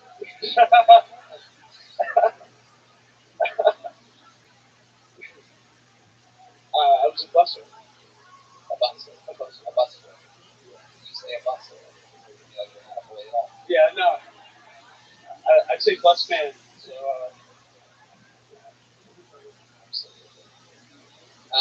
What else? I write stories. What kind of stories? Short stories and novels. Nice. Is that like on a typewriter or Mostly on my phone. what's your love life like? Not great. I'm so I fucked once since I'm out here. That's all that matters. Yeah. One, that's all you need. How about love? When's the last time you were in love? Been in love? Yeah. How long ago was that? Maybe like 2 years ago. What happened there? She was psycho. So That happened. yeah. That happens everyone. Is she a bad driver? No, but she carried a gun. She was, In New York City? no. Yeah, actually New Jersey. So that's not a cycle, that's just a sure. Oh, it's on. What is that? Accident? No, Puerto Rican. Yeah.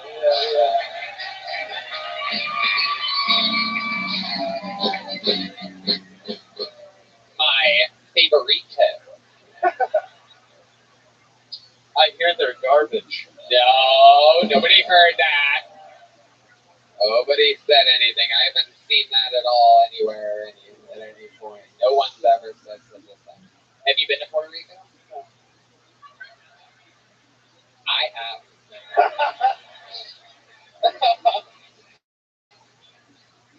At one point It was one of my favorite vacation spots. What happened?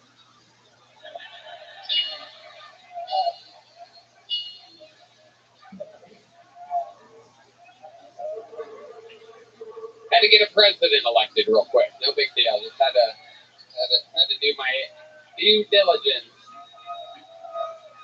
Shut up. Shut up. You're welcome, Mr. President. You're welcome. Anytime for you.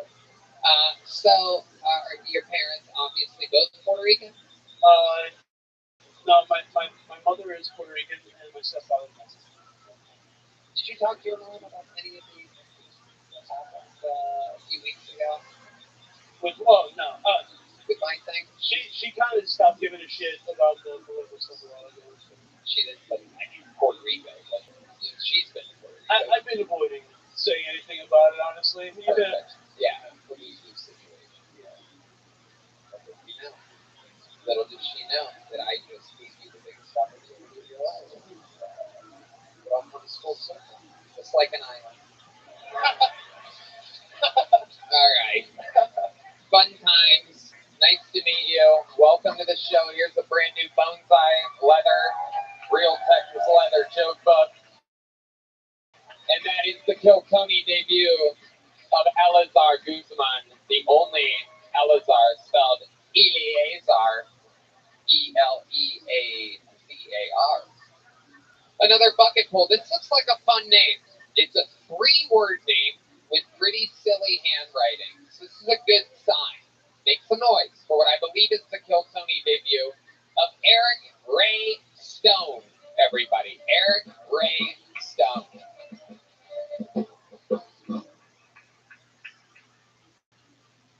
Hi, everybody. So I'm originally from Miami, which I know is the last thing you expect somebody that looks like this to say. Yeah, I could have done a lot better since I moved to Austin.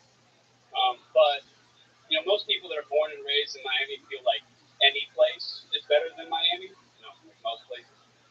But then I moved to Baltimore in the middle of the winter. And you know what's not better than Miami? Fucking Baltimore in the middle of the winter. Yeah. Like, even the fridge was like, fuck this, I can't take it anymore. Like, let's be honest, Baltimore is just Detroit that got crabs. That's it. When I moved to town, I only knew one person in town, which was about a week before I moved there. She goes, listen, I gotta tell you something. I've been working as a stripper. I know. Told me you were a bartender and got a concussion. That shit don't happen. But also, I've been working as an escort. I said, okay, great. She said, but I don't like people calling me an escort or a sex worker. I think of myself as a service provider. Like, nah, bitch, AT&T is a service provider. You a hoe. Let's keep it real. All right, thank you. That's been my time. Eric Ray Stone, welcome to the show. Thanks, Coach. Hell yeah. Your hair and everything, it seems like you would be crazier than you are. You like got it together. Fuck yeah. Yeah, you look like you're going to tell a bunch of people that will share this hand. Yeah. Yeah. You do look, you have cult leader energies, but you're just an everyday nice guy.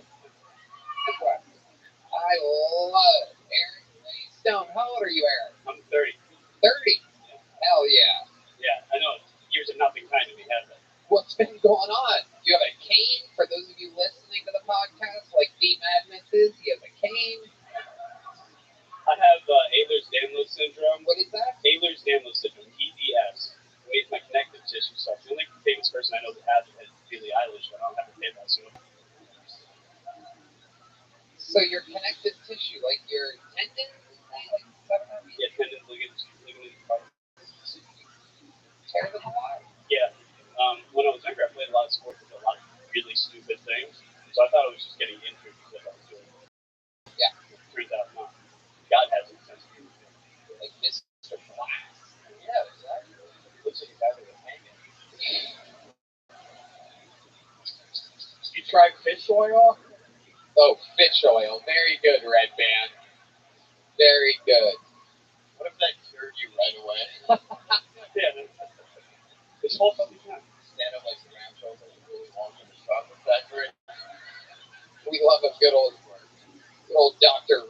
over here recommending fish oil or Wendy's at 4 a.m. These are Red Band's list of vitamins.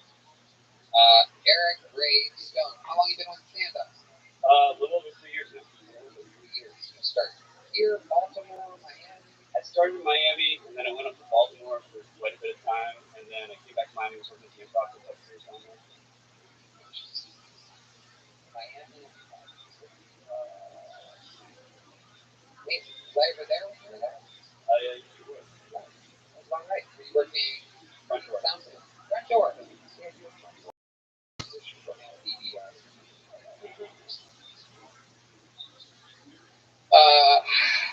Did you look like that when you were in Miami? I'm sorry? You look like you look like yeah. like that. You're the only guy that looks like that in Miami. Yeah, pretty much. Yeah. You and Jorge Rothschild. Yeah. Okay. Yeah, the other ones were James or Anthony's girlfriend. Amazing. How long have you rocked the canes? Ever since I had a hip reconstruction. Well, I was supposed to heal from the surgery. Did you try fishing? You did. Yeah, ironically, they actually make you stop fish oil before you go into surgery. Like, that's another thing they're really specific about. I was like, that's odd, but okay. No explanation for why they make you stop? No, there was an explanation. I smoked a lot of weed, so I don't remember exactly what it was. That makes sense. You live in Austin? I do. I just moved to town a month ago. How do you like it so far? I love it every day. What's a guy like you from Colorado? Everybody else that hikes or standing on the ridge.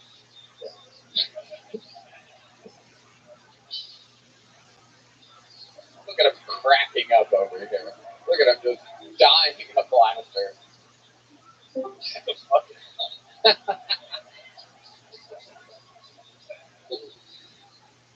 What do you do for fun in Austin, Texas? Well, every day Welcome. it's an opinion.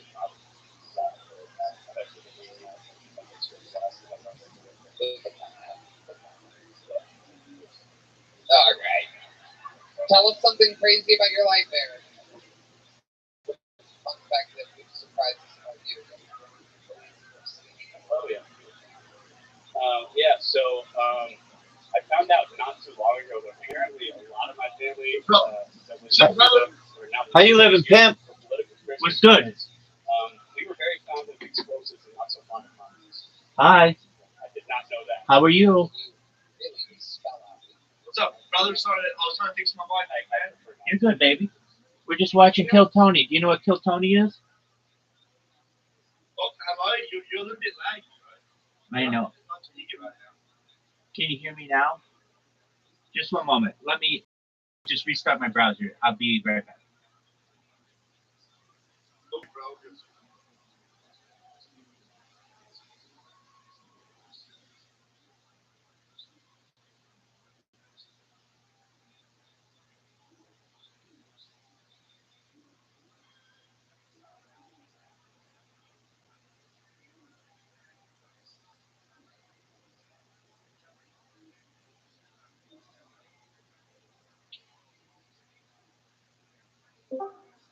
Yo, Rabbi, there, bro? Yes, I am. Can you hear me? Just one moment. Just one moment.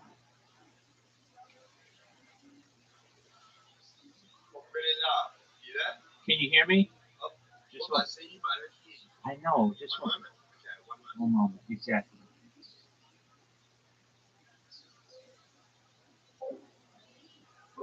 All right. Can you hear me now? No, you can't. Just one moment. Fuck. I think something's wrong with your audio, brother. I can't hear a word you're saying. I think you're right. Just one moment. One moment, all good, bro. I'm patiently waiting. You're amazing. Thank you. Very well.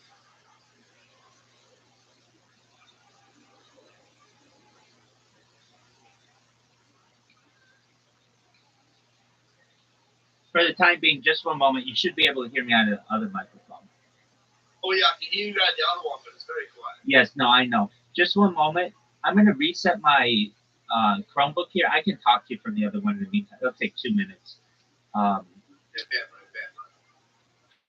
How's your day going? Yeah, I'm chilling, brother. I just came in here to learn some stuff. I got told you're a smart man. You teach me some stuff. Excellent. Yes, I can. I appreciate that. Just one moment.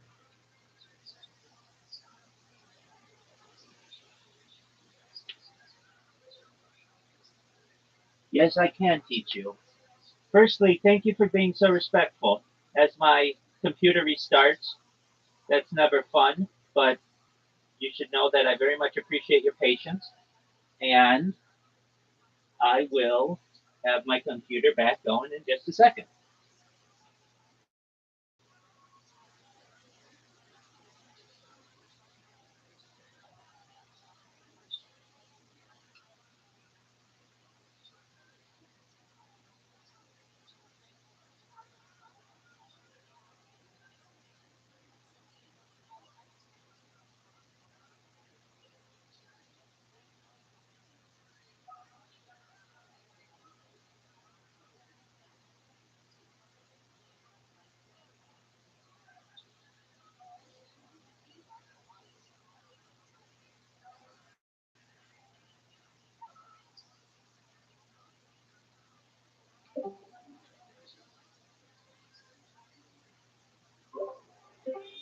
All right, Big Doug, let's try this again. Can you hear me now?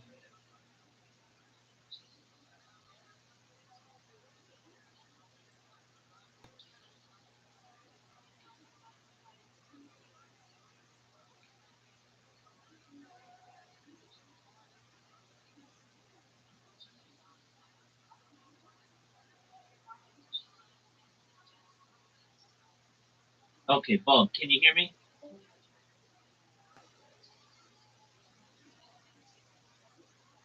Bulb, can you hear me? Wow. No way.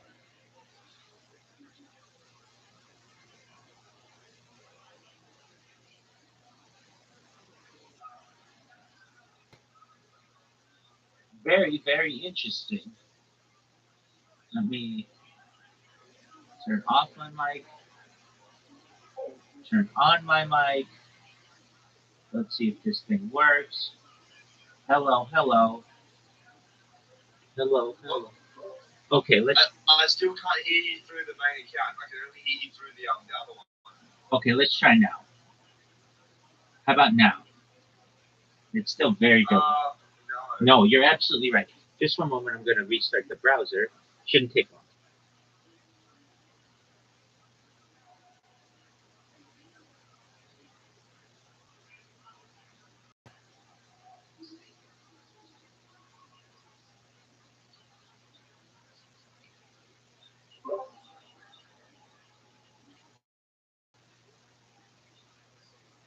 Okay, how about now? Yes, I can hear That's you. better. That's better. Beautiful. Thank you so much for your patience. How are you, Bob? I'm doing very well, kind sir. How are you doing today? Oh, very well. All right. So your friend told you about me a little bit. If you don't mind, can I tell you a little bit about myself? That sounds good, bro. That sounds good. Excellent. I'm Rabbi Rothschild. I stream my life 24 hours a day, 7 days a week, 365 days a year for world peace. I don't want war. This stream goes back to the pandemic. We've seen the death of a queen, the birth of AI, the coronation of a king, and everything in between. Essentially, Bill Gates coined the phrase in the 1990s, content is king, and I'm making it true today. In 2018, The Economist magazine stated that data was Earth's #1 resource, more valuable than food, water, gold, air, petroleum, platinum, everything. And I have more data archived on the internet than any person ever. So perhaps one day I may be able to monetize it, be very wealthy, and spread the love to all the people who've helped me along the way, including you, Bulb. Some of the things that we talk about on this stream that aren't normally discussed in society in general are things like anti-gravity, antimatter, faster than light travel. We talk about things like alien disclosure. We talk about things like de-extinction. I don't know if you were aware, but in 2003, the world's first successful de-extinction took place with the Pyrenean ibex, which was like a goat in northern Spain, southern France. Fast forward to the year 2021, a company out of Dallas, Texas is founded called Colossal Bioscientific. They have made it their goal by the year 2028, so within 3 years or so, to de-extinct the woolly mammoth, essentially impregnating African elephants, creating a hybrid, and then reintroducing them into the Arctic Circle. After the woolly mammoth, they want to bring back the Tasmanian tiger and then the dodo bird. So these are some really exciting things that we may be able to see within the next decade or so. Additionally, things that we talk about on this stream that are very exciting are things like life extension technology, things like human growth hormone, things like stem cells, things like cryogenics, cryonics, things like nootropics, things like ambrosia therapy, where the platelets of younger people are used for the benefit of older people. You name it, we talk about it. And then, like when you were born, Bob, I don't know, just free balling here, but when you were born, the average life expectancy was probably about age 80, and that's cool. But with some of this life extension technology, we may be able to get you to age 100, 120, maybe even older than that. But eventually your body's going to break down. And then you're going to say, Rabbi, what do I do now? Well, that's when the next type of technology comes into play. Bob, has anybody ever told you that they don't think you're going to die? No. Okay, excellent. No. Well, then it's my privilege to be able to tell you that I, in my heart, don't think you're going to die. You're like, Rabbi, what do you mean by that? Well, essentially, the next type of technology is known as mind uploading technology, where we scan your brain into a computer for later download, like a CAT scan or an MRI, where we know where every single atom is in your central nervous system and your peripheral nervous system, and you're downloaded into an android, an avatar, a cyborg, a cybernetic being, a clone of yourself, a robot, an ethereal being. But essentially what I'm telling you is that I think there's an opportunity for you to have digital immortality, which is very exciting. Yeah, you know what? Being a cyborg would be pretty cool. Word. Another 10 million years as a clone of yourself, and another 10 million years as an ethereal being, and another 10 million years as a robot. And then eventually you may get bored and you'd like, look, I've done everything. I've had sex with every beautiful woman I've ever wanted to have sex with. I've had sex with aliens. I have been able to travel the stars and see different galaxies. And really, I'm just sick of it. I don't want to do this anymore. And that's fine. Just like that, you'd be able to essentially restart it all if you want. And that's a really exciting opportunity. But no longer should you have your mind limited to the idea that you won't be able to live past age 80, age 100, age 120. All of these things are definitely possible. And another type of technology that's very exciting, something known as revivification technology. So, Bob, I'm sure that you've had to deal with death in your life, someone who you loved, maybe it's a family member, a friend, they died. And I did have. Okay, well, know that previously when that seemed like forever, it's not. You'll be able to bring them back. And okay, Rabbi, how do you bring them back? Well, there are actually a bunch of ways I could name for you, but probably the easiest one, if you had any of their DNA, and if you're like, well, I don't really know exactly where their DNA is because it's like, very microscopic and such, that's fine. We'll be able to get it or at least rebuild it. And if you're like, okay, how do we rebuild DNA? We could rebuild DNA of a past loved one with your DNA if you were of their family or one of their other family members. But essentially using AI, know exactly what their double helix looks like and essentially create a clone of them. Now, that does not mean that they'll have all the memories and things. We'll get there. There's a way to do that.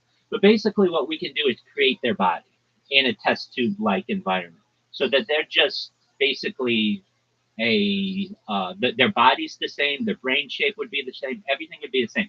Now, how do we get the memories in there? How will they know who they were so that, you can tell them like, hey, you died and we brought you back.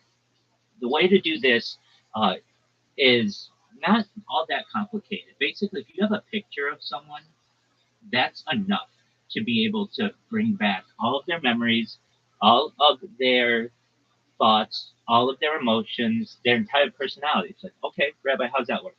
Basically, right now, when we take a picture of someone, we just see it as a two-dimensional picture. it's a representation of where the person was. But in the future, using different types of layering technology, we'll be able to remove their clothes. We'll be able to see what their skeletal system looks like, and eventually we'll be able to map their brain from one single photograph. And when we have the ability to map someone's brain, we're able to know the location of where their thoughts are, their memories, their personality, their language models, everything about them. So we take that data and insert it in that clone that we created, and eventually, really not that far away, within the next 100 years or so, they would be in some kind of test tube. It opens up, they awake, and they are exactly the way they were on the day that that picture was taken. Now, you may have to explain to them they died, and the best we could do is basically have the memories that we had from this one picture of you, and maybe like 2 or 3 years went on, and we won't necessarily have all of that data, but that doesn't mean we can't get that back as well. But essentially, you'll be able to have them at 99% of what they were when they were here on Earth, and then they'd be able to live mind uploading technology into the future forever alongside of you, which is a really exciting future. Yeah, that is quite exciting. It is. That'd be quite nice. I get people in here a lot of times who say, hey, I lost my mom when I was 7 years old. I lost my dad when I was 12 years old. And they think that they're gone forever. And when we talk with them and we really go through the science of it, and that they understand that there's an opportunity for them to not be gone, that's very exciting for people. And there may be people who say, look, I don't want to bring that person back. Okay, then you don't have to. But some people may say, I want to be able to interact with them in a virtual environment like I would have. And that's quite easy. Basically, using virtual reality, we'd be able to create their personality so that you could have the same kind of conversations with them. And so, like, let's say somebody was like, for whatever reason, I lost my grandparents. I don't necessarily want to bring them back, but I'd like to be able to interact with a version of them. Using virtual reality, we'd be able to essentially map their characteristics, map their personalities into a virtual reality system, and you could at least have a digital reproduction of what your interactions would be with them. But with that being said, these are just things that aren't normally discussed in society, and I discuss them every single day. And I also have more data than any person on Earth, which is really exciting. Have you ever seen the movie The Truman Show? I don't think I've ever watched that. That's okay. It stars Jim Carrey. It's from the 1990s. A quick synopsis of the film. It's about a man who has every minute of every day of his life live streamed. He just doesn't know it. And the entire world falls in love with television. And he lives his life as a child and then into adolescence, eventually into an adult. And he eventually finds out about it. And without giving away the film entirely, essentially that's what I'm doing, except we have my consent to do this. But I have created the world's largest time capsule. You can go back to the pandemic and see what life was like during the pandemic. I have, going 24 hours a day, a radio that always keeping people up to date on what's going on in world affairs, world news, and essentially people could find on a given day. Let's say you want to go back to January 3rd, 2022. You can go back to January 3rd, 2022, see exactly what life was was happening then. I have like almost more than 3.5 years worth of data. So you could go back and we've watched multiple Olympics. We watched the 2021 Olympics, the 2022 Olympics. If you don't recall, the 2021 Olympics actually should have taken place in 2020, but due to the pandemic, they were delayed a year. So we've seen the 2021 Olympics, the 2022 Olympics, the 2024 Olympics. We have watched multiple Super Bowls, the men's and women's World Cup. We've seen presidential election globally. We've seen it in the United States. I mean, these are all historical events that we've been able to cover. And it's not just on one stream. It's not like this is the only stream I have. At any given time, I'm live on 33 different devices on 33 different platforms. So I'm live streaming more, using multi-streaming far more than any other person in global history. And that's a really exciting opportunity for people to be able to study into the future. Now, currently we've got, more than 3 years worth of footage, and I'd like to do this for the rest of my life and basically create as much of a full view of a human life as possible. I think that that's beneficial, perhaps, or will be beneficial to people of the future to be able to study these things. We already do that with historical photos and short little videos that people have from the past. So why wouldn't they do this when you had essentially an entire archive of things? Now people say, well, it's a lot. Like if I'm watching a 24-hour video of yours, you may be only talking for 3 hours of it, and there's no need to worry there. With AI in the future, whatever I do in a given day, we can already have that summarized and edited into short clips, into condensed versions, so that you don't have to watch 24 hours of my life. You can literally just watch a 1 minute video and you get all the highlights of everything that we talked about. This conversation would be in it, all of the interesting things that happen to me on a given day, and you'd be up to date. It's really an excellent opportunity for the world to learn that we're all not different. We all aren't. We all laugh, we all cry, we all sneeze, we all itch, we all stretch, we all exercise, we all do the same things. And when people are able to see on a global scale that we're all not that different, and that we have someone who speaks out on a regular basis about world peace and the promotion of world peace, that's really exciting. And the reason why I talk and so I'm so passionate about world peace is because in order to move to the next levels of science, like space tourism and terraforming of other planets, including Mars and Europa as a moon, uh, and really getting into Europa is a moon of, I want to say, I don't want to say the wrong planet. Just one moment. I'll tell you all about it. It's got ice, and it may have oceans of water underneath it. So yeah, it's one of Jupiter's 90 moons. So basically, it has been seen. You said 90 moons. What the hell? Yeah, so Jupiter has 90 moons. People don't know this, but like there are a lot of opportunities to terraform different planets. Everybody thinks about Mars for terraforming, which is great. It's a good opportunity. But one thing that it lacks in a major way is water. Europa is the opposite of that. Europa has oceans of water. They're just under ice, and there may be uh, like similar types of life forms in their oceans that we have in the depths of our oceans. People don't know, and this would be perhaps a really great place to terraform following Mars. Another one, perhaps, and this is really an interesting one. People think, because they don't have a good idea of distances of space, people think Mars is the closest planet to Earth, but it's not. Venus is.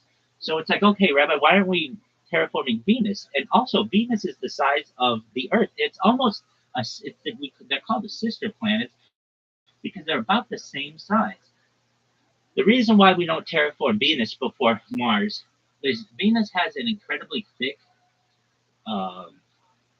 an incredibly thick cloud cover, and it has essentially it can be very very hot on its surface. But that doesn't mean that eventually, perhaps, terraformed as well.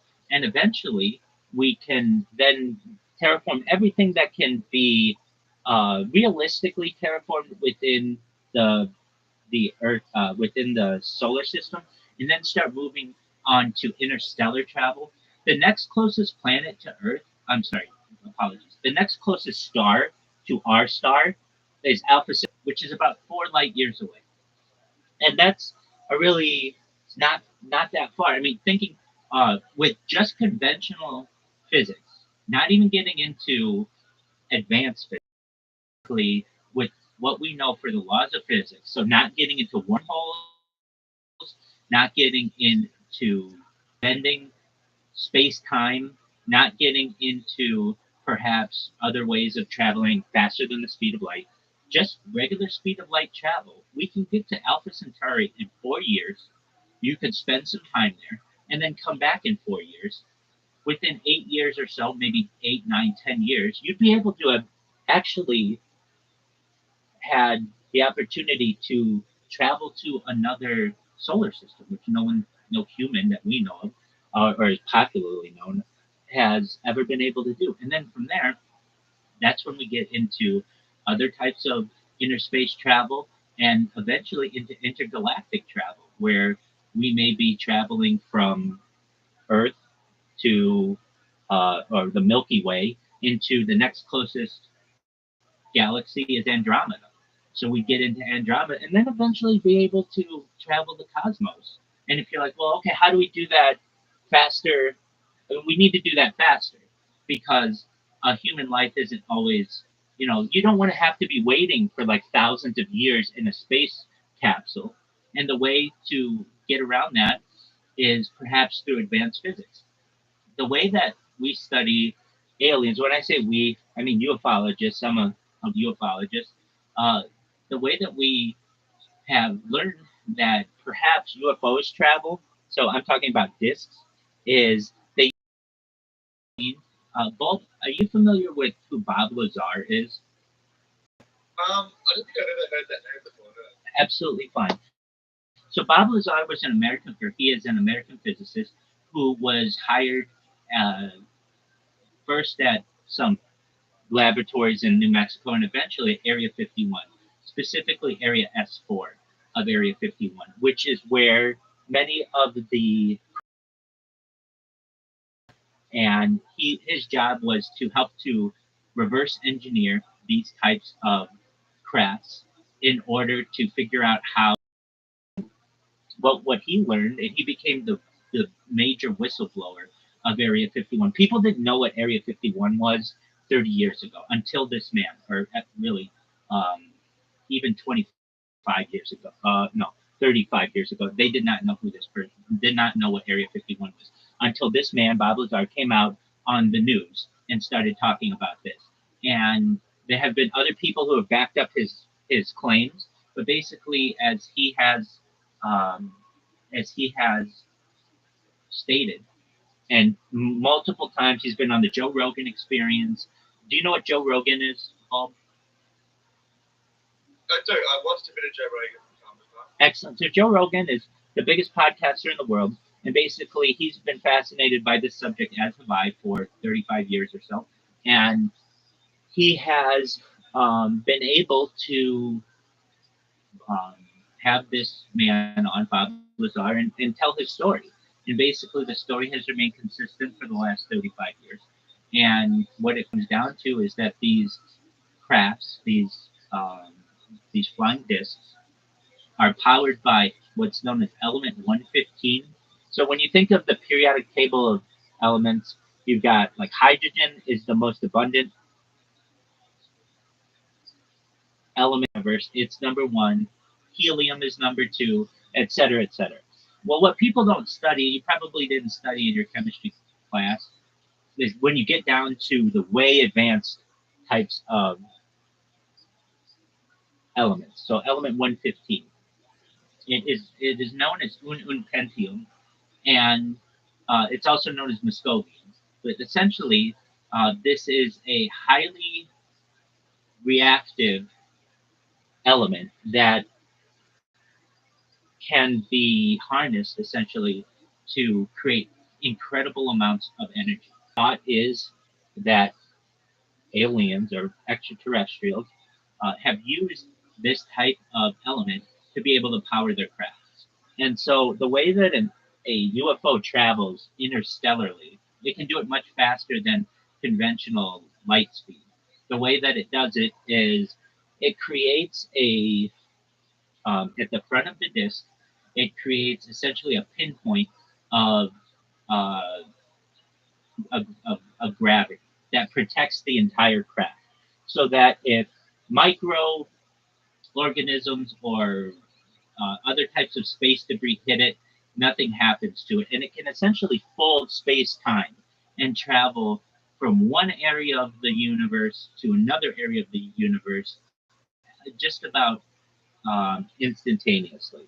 And so that's when people who think that, like at least UFOs, could never get here because the distances are too great for them to be able to travel, they come to the conclusion, oh, this is actually is a very real possibility if you're able to bend space-time. And the thought is that these aliens are able to do so.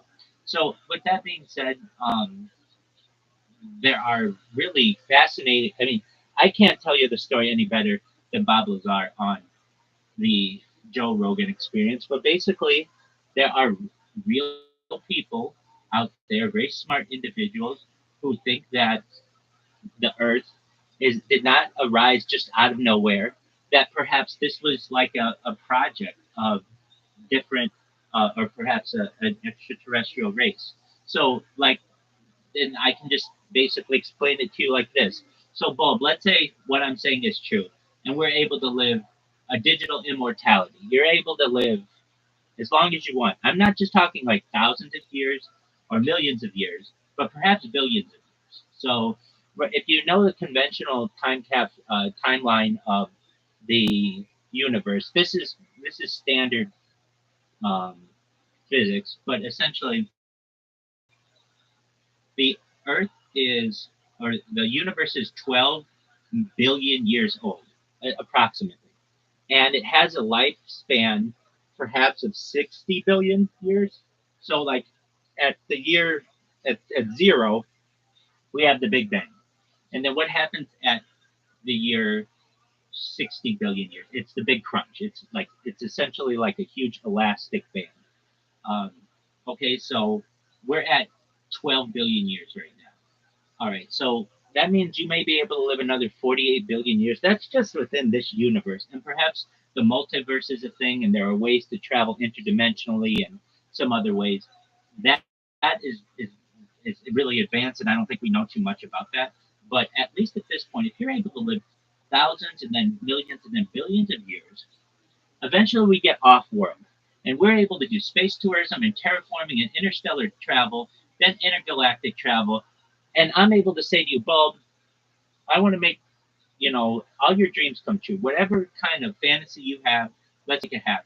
You're able to do all that stuff. You've really been able to do everything that you want to do. Okay, well then eventually I say to you, all right, so we're going to go find a part of the universe that is uninhabited, and it's going to be your little project. It's like a world building game where you can find something that's similar to Earth, and you could start with prokaryotic and eukaryotic bacteria, and eventually have those things develop into invertebrates and vertebrates, and eventually turn into, if you want, mammals and birds and all the other things that we see, and basically have your own world.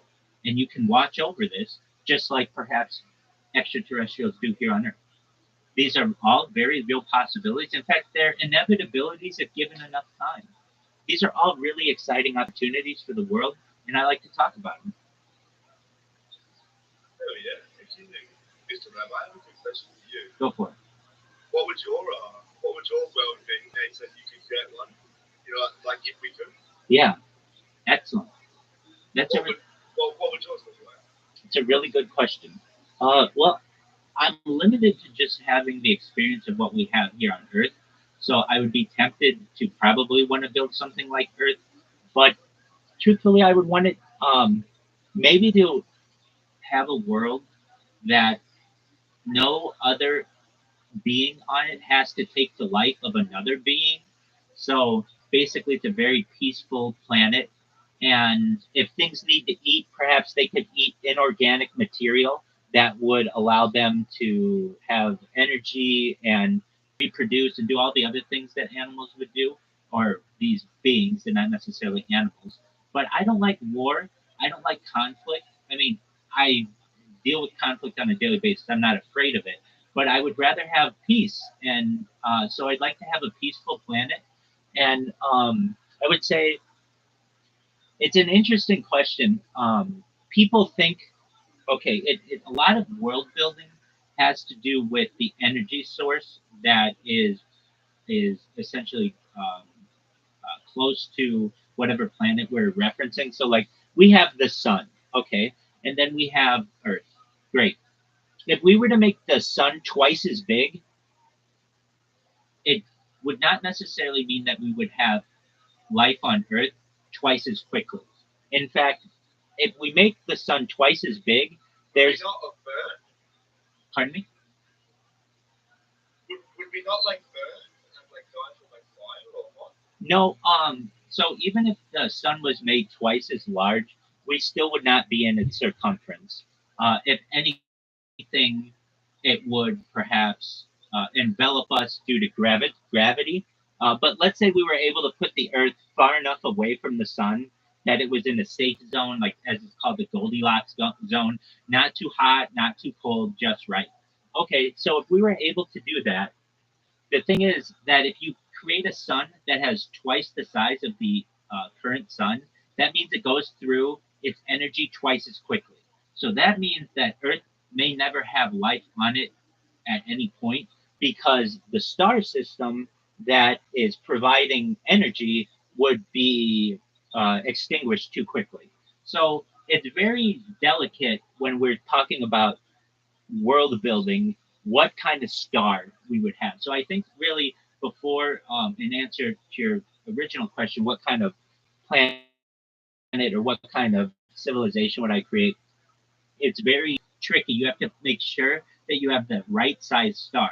Now, there's a question that may arise: is there any way to have an energy system that would be able to make um, the, the the the fake Earth that we're making, this world building Earth, so that it has twice the amount of energy? When you have twice the amount of energy, that means generally that your plants will grow faster.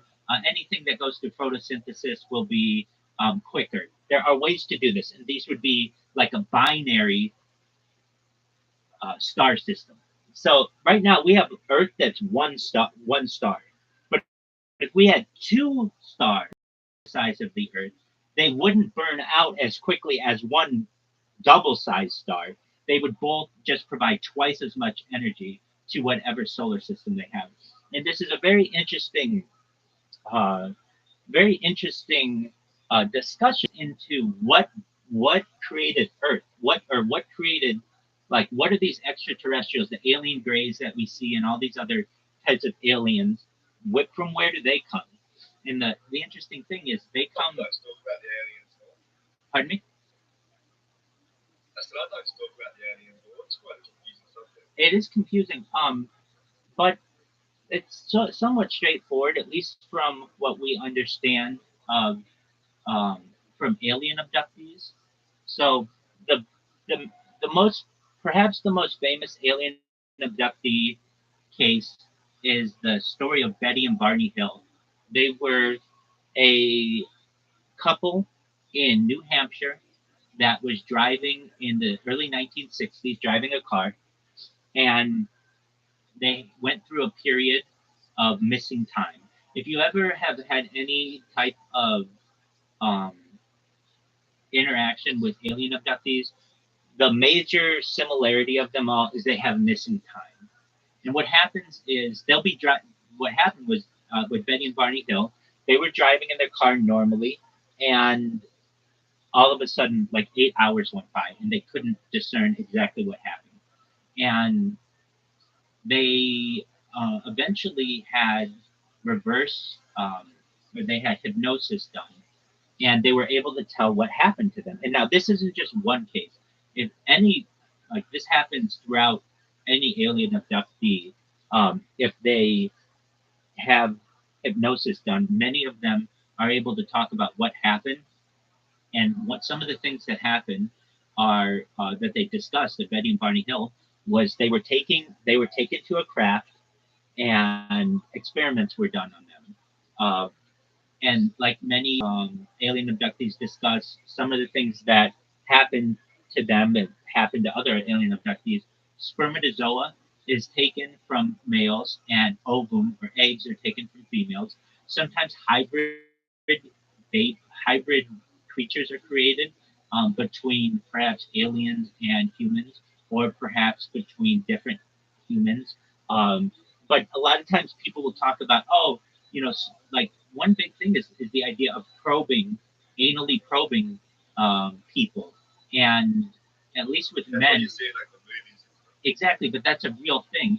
Basically, if you take a probe and put it in a male anal cavity, you can stimulate the prostate, which is where sperm is created, and get a lot more of it than you can with just normal orgasm. So basically, you can drain a man of all of his sperm by doing that. And then with women, many times what has happened is their ovaries are eggs from their ovaries are taken and experimented, and all of this is done telepathically. So they basically are told they're on like a bed with like a light on them, just like in the movies, and they're basically told to just remain calm, that everything is fine, and to just allow this to happen. Now, it can be very, very scary for people because that humans have ever, you know, uh, uh, that humans have ever experienced, and they don't have a very good way to be able to discuss this with any other people. Well, what eventually happens, hours go by as they have these events that happen to them, and like have you ever seen the movie The Men in Black? I have quite a while ago though. That's okay. So there's a tool that they use in Men in Black. Basically, like it erases your memory, at least your I recent. do know about the newer ones, yes. Exactly. So in the same way, this type of technology exists, and that's why people who are abductees don't necessarily know exactly what happened to them.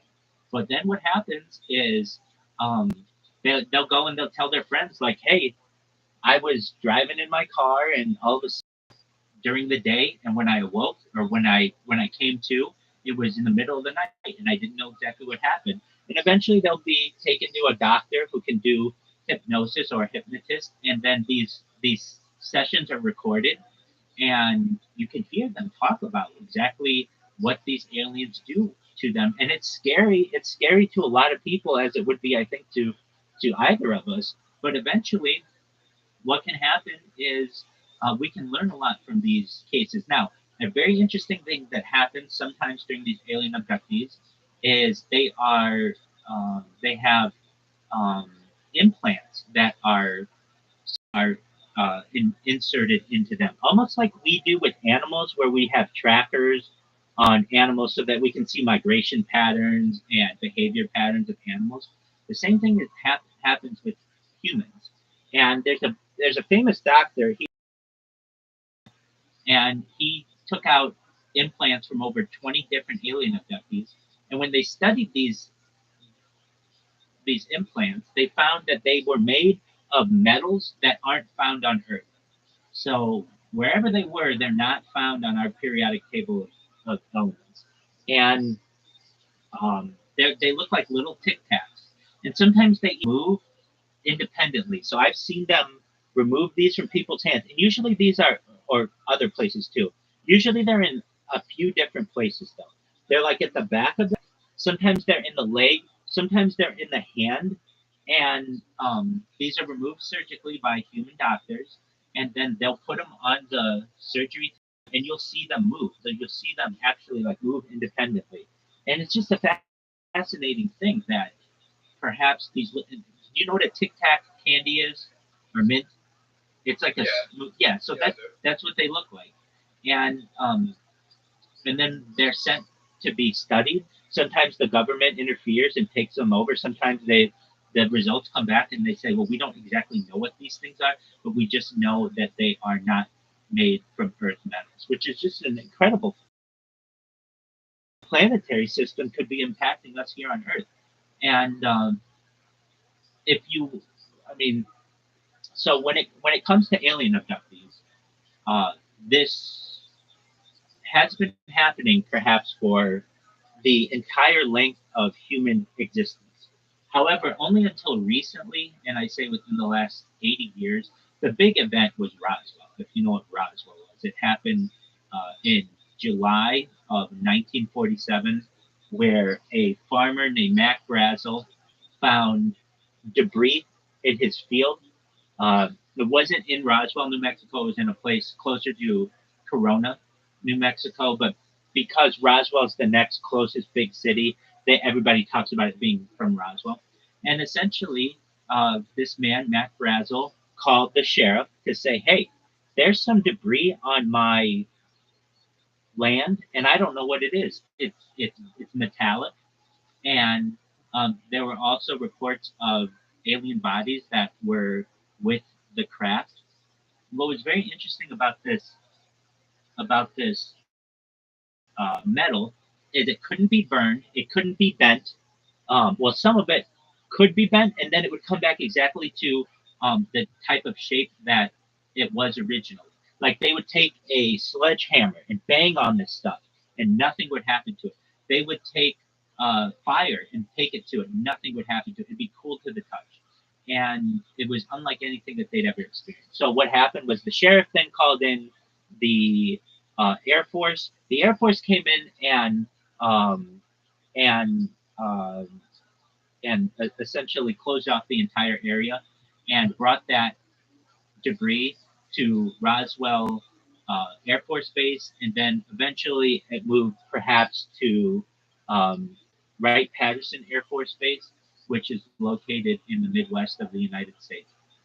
All of this, though, was then reverse engineered. So basically, many of the different types of alien technology that we gleaned from these events are in use today. What I'm talking to you on right now is reverse engineered alien technology. What do I mean? The computer transistor. Yeah. What's up, Rabbi? Yo, deleted user. Please be quiet while we're speaking. Things like the computer transistor. Yeah, that's so disrespectful. Dog. Say please, bro. You're just getting muted while I'm talking here. So things like the transistor, things like infrared cameras, things like night vision goggles, things like computer chips, silicon chips, and the like were all perhaps reverse engineered alien technology. And this isn't my belief. This comes from many different sources. The major source is from Colonel Philip Corso. He wrote a book called The Day After Roswell, and basically this is all of the different technology that was gleaned from these from alien crashes. And then that gets into the 1980s and Bob Lazar, the guy I was talking about earlier, and his developments on with different types of advanced propulsion. Basically, what the government does is this. It has perhaps alien technology. And what it does is it says, hey, necessarily know how any of this stuff works. So they go to major corporations, think like companies like British Aerospace and EG&G and Lockheed Martin and Boeing and Raytheon, and they say, that true, bro? Is that true? If you're gonna be rude, I'm gonna server you until I'm done. So what they will do is actually they will tell these companies that if you reverse engineer these things and figure out how they work and share the information with us, Yo, dog, you gotta understand, I'm in the middle of talking here. You gotta be quiet while I'm speaking. Okay, what they're able to do is reverse engineer these things. And what's very exciting about the reverse engineering of these types of technologies is then those companies are able to patent that technology and eventually slowly leak it out. So that's how we've seen such an advancement in technology from, say, the last 100 years, where we have computers and helicopters and all kinds of advanced weaponry, and that really the internet, all of this, there are arguments to be made, can all be gleaned from essentially the crash at Roswell, New Mexico. What do you think of that, Bob? That's a bit crazy to think about, Holy. I agree. All right, with that, I do have another question for you, though. Go ahead.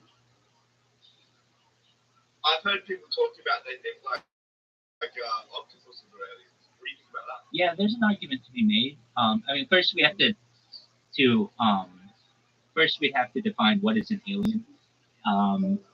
The issue that I've heard about octopi being, uh, they're here on Earth, and we see them reproduce here on Earth. What I've heard is that they may be very highly intelligent, um, and they are. I mean, we see octopi able to open jars and able to organize different toys and be able to travel from like one area of an aquarium to another area of an aquarium. So they're extremely highly intelligent.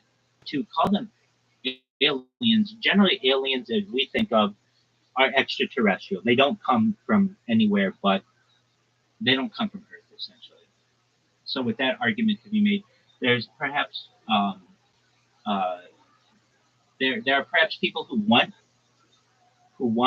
octopi to be aliens, but in reality, we see them reproduce here on Earth.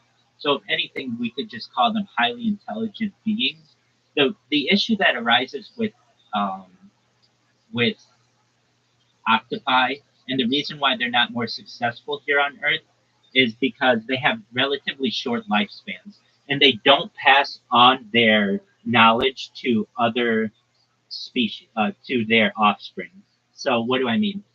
If you've ever seen octopi like reproduce, it's like a billion little octopi. I don't know how many, but like hundreds of other octopi that eventually um, are reproduced. But the mother octopi does not, the mother octopus, I should say, does not um, pass along any knowledge to the babies.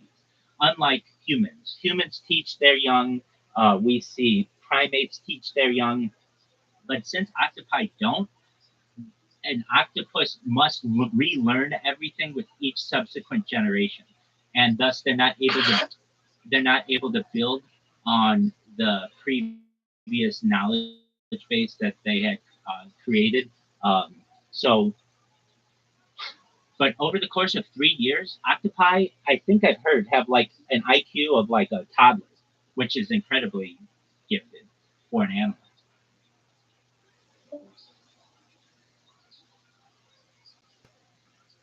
Damn, that's crazy. I agree. Yeah, that makes sense, considering, they don't pass any information to their young.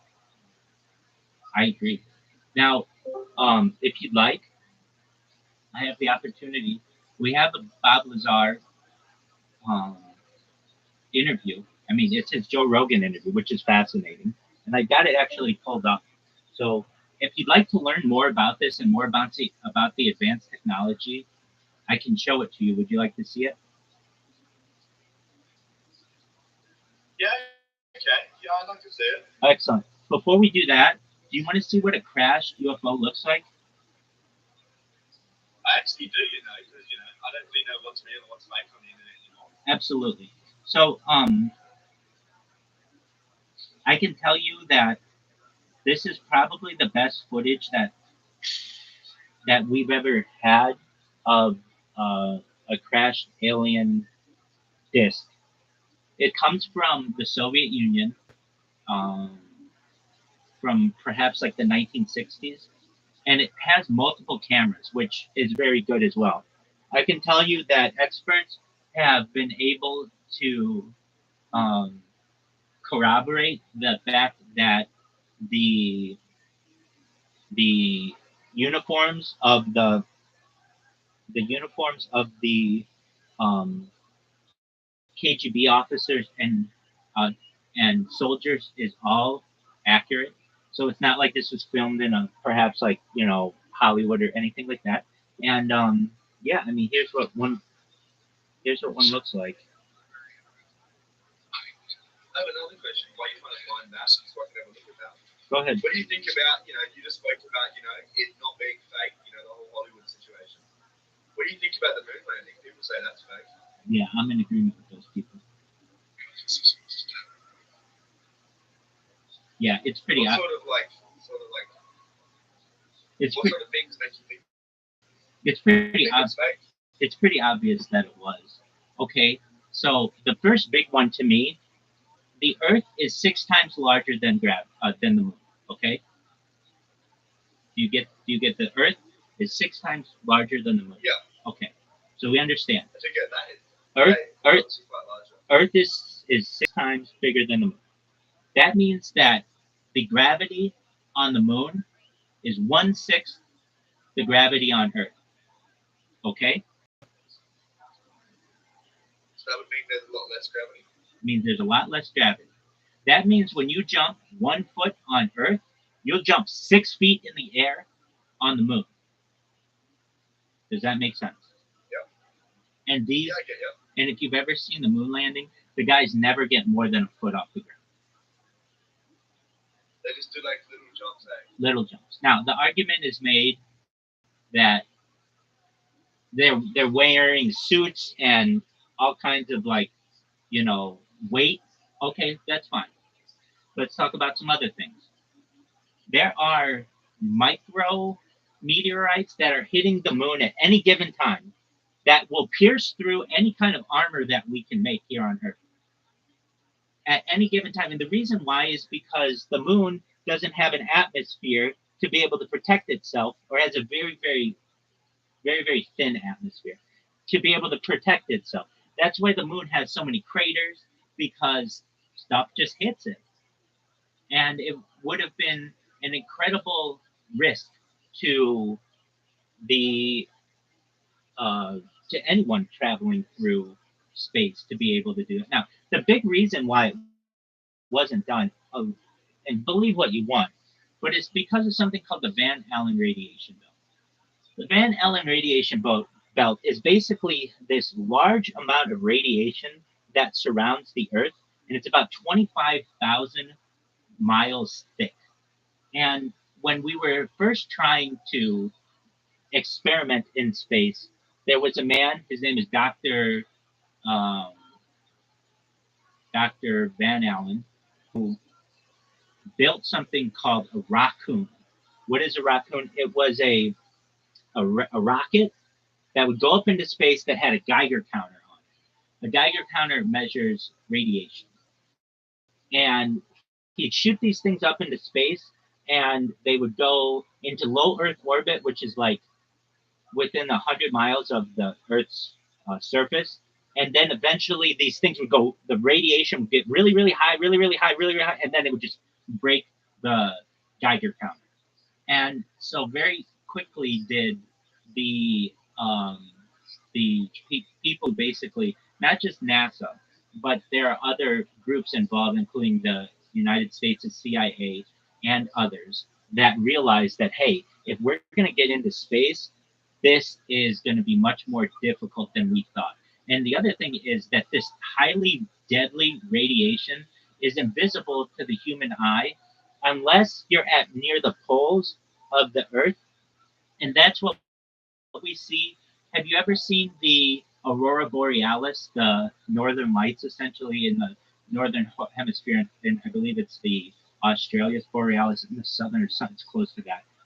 You know what I'm referencing? Like, I've never seen them in person, but you but know, I've seen them on like Google. exactly. So basically, the thing that creates that color in the sky is radiation. And so, with that being said, so what do I think happened? They performed space flight into low Earth orbit. What is low Earth orbit? It's within like 1,000 miles of Earth's from Earth's crust, essentially, or the surface of the Earth. What people don't know is to get to the moon is 250,000 miles. So basically, you've got the Earth here, and then only 1,000 miles off of it, which is like if the Earth were a basketball, the humans have never gotten more than an inch off of the basketball, except for the Apollo program that happened in the late 1960s and early 1970s, and then never happened again, which is very, very curious. With any other type of technology, once something is completed, very quickly, other people are able to replicate it, except in this case. So, for instance, the first man to run the 4-minute mile is a man named Roger Bannister. When he did it, like no one was able to run the 4-minute mile until he did it. And then once he did it, hundreds of people did it. And now tens of thousands of people have done it. I've lived with people who have run 4-minute miles. Okay, so basically there's something like in the consciousness of humanity that knows, oh, once you're able to do something, then it's very easy to do it. Look at Lindbergh and crossing of the Atlantic. So no one had crossed the Atlantic with a plane. Once Lindbergh did it, the next guy did it within a few weeks, basically. And then all kinds of people did it. And then we started having intercontinental air travel. The only time this has not happened is with the Apollo program. And it's very, very secretive. Now, there's more evidence that this was not true. And it really comes to there's leaked footage of the Apollo program, and we can get into Apollo if you'd like. I mean, let me just ask you, and what are you more? I'd like to know more about it. It is like, you know, that's something that's just absolutely.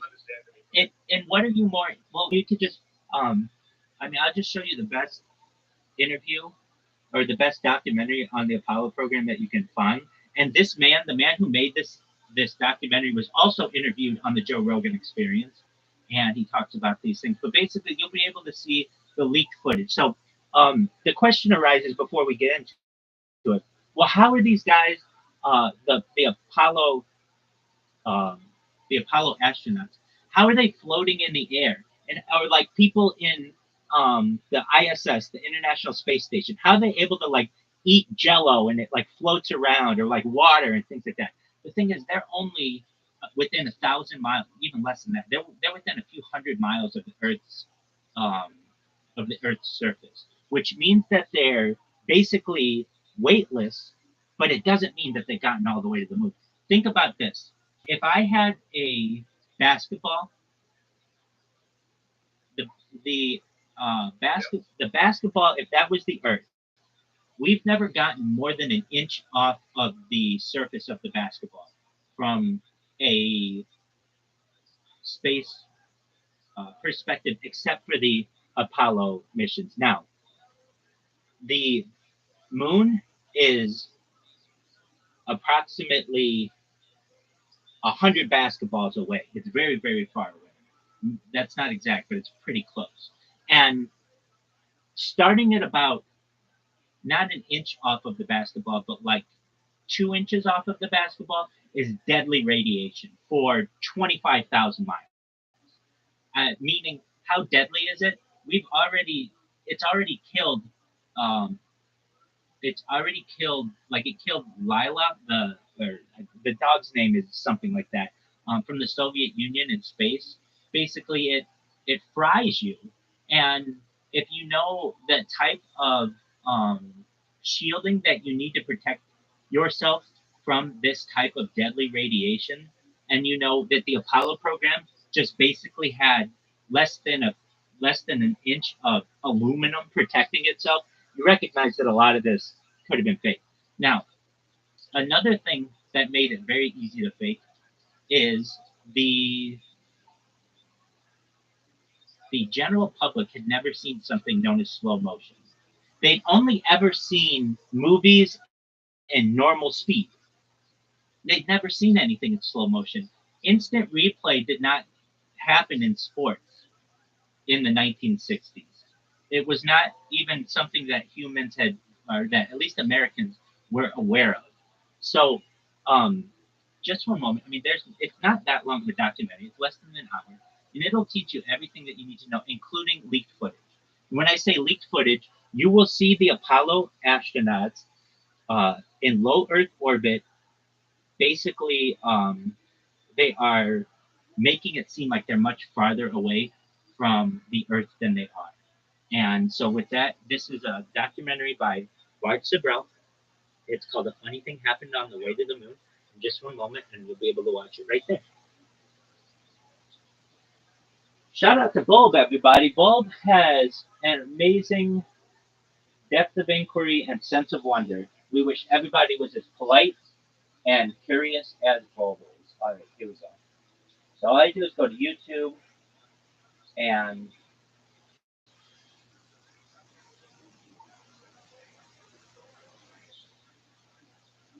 type in a funny thing happened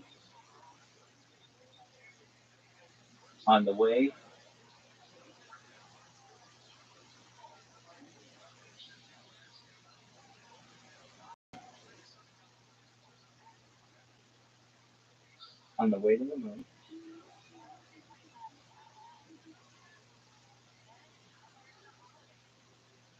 It was 12 years old. Oh yeah, definitely. It's very good. I mean, it was originally not public. Like they didn't have YouTube when this thing was published. You would buy a VHS of it, but it's absolutely phenomenal.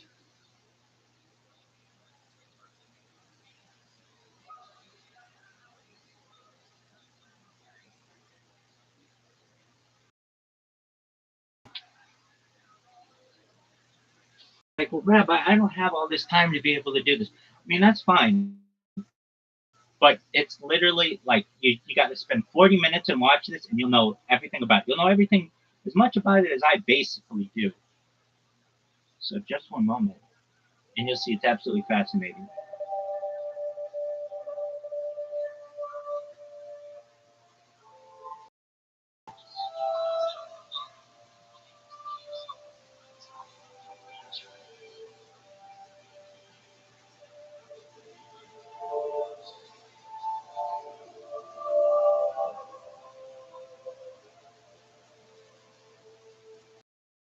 At the beginning of recorded history, the human race has been at war.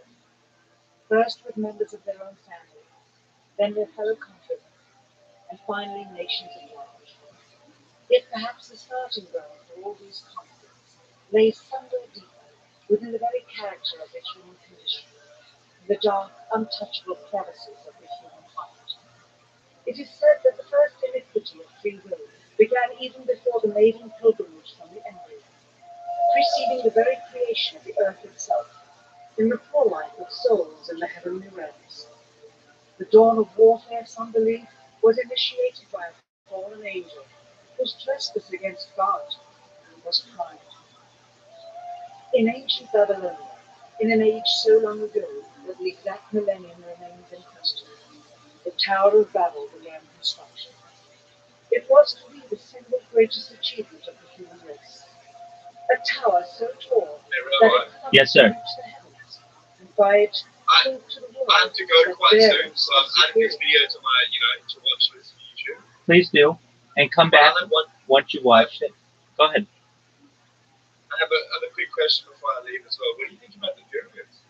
Because I just seen, some pyramid type stuff in that video, and it got me wondering. Sure. It's an excellent question. Some people think that People like to say they're alien.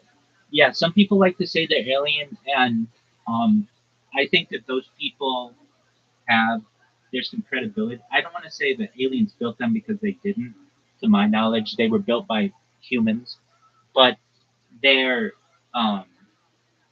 orientation, their shape is pretty fascinating. Let me just show you. If I pull up pyramids, people don't know that the pyramids in Giza are just some of the pyramids that we have on Earth, but we have them in Mexico, and they're in China, and they're all the same um, exact formation, and they all, I shouldn't say formation, the same exact footprint, and that also reflects Orion's belt, the constellation. And remember, I was talking earlier about Zeta Reticuli, where this alien abductee said, maybe I didn't mention it, but that's where perhaps the gray aliens are from. That's where from Betty and Barney Hill, she said that they were from, and she was able to build a model of the stars that could only be um, could only be confirmed later on in history as telescopes got bigger or got better. So basically, this woman was like, "Hey, I was abducted. I'm going to show you from where these people came or these aliens." And she says it's in Zeta Reticuli. And also, the interesting thing is Zeta Reticuli is one of these um, um, biastral star systems. Basically, they have two suns, so that they would have advanced much faster than perhaps we did here on Earth. And okay, so pyramids. Here you go.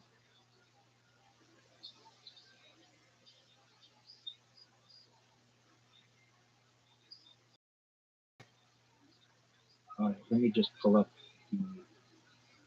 the overhead shot.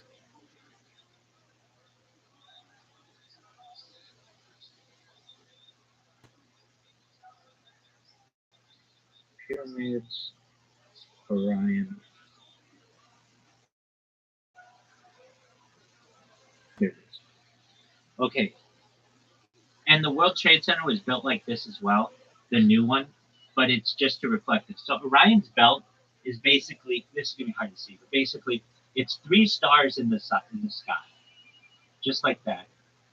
And the pyramids at Giza are the same way, and the pyramids in Mexico and in China are all the same way. So in a very similar way that we had Betty and Barney Hill, who had this missing time and this alien abduction, that could have very easily happened thousands of years ago, and somebody would be like, yeah, they're in this shape, just like the stars up there. And so this would be humankind's like basic best opportunity to be able to reflect what was going on in the sky and what they saw. Like basically, let's think about it like this: if we were just on an island, like North Sentinel Island, it doesn't. If you know about the tribes that are there, they don't make any contact with the outside world. Okay, and then eventually somebody comes from a helicopter and lands. We're gonna do everything we can, and then they let's say the helicopter leaves. We're gonna do everything that we can to basically make some kind of symbol that shows them that we recognize them. Now, the question that arises is, well, why are these all pyramids? Well, they didn't always have to be pyramids. But the thing is, over the course of some of the lengths of time that structures have had to last, pyramids are the most stable of the structures. A tower will eventually fall. A wall will eventually break and crumble. But a pyramid is supported essentially equally from every point. And because of that, these are the things that have been able to last here. Statues will fall. And on top of that, these were so large that conquering peoples could not just get rid of them. Like a lot of times, what happens or what would happen when somebody would invade another place, they would say, take down all of their idols, take down all of their statues. We're taking over. That's fine. And so that's why you see many Greek and Roman sculptures with noses cut off and arms cut off, and they've been smashed to the ground, and their pillars have been crushed. That happens because it's very easy for an army to go through and destroy something, but it's very difficult for it to destroy something so large as a pyramid. And because of that, these have been able to last. So, do I think that aliens built them? No. Do I think that they are alien related? Yes. Basically, I think that the people of, let's just say, the pharaohs,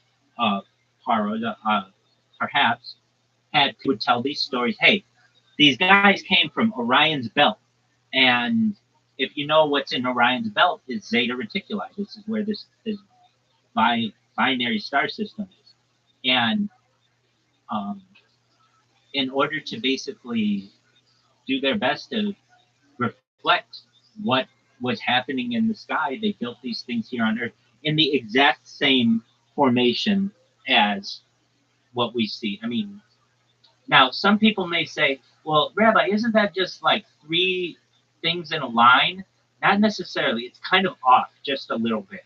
So it's not like it's not exactly a straight line, just like the pyramids of Giza are not exactly a straight line. I hope that answers your question.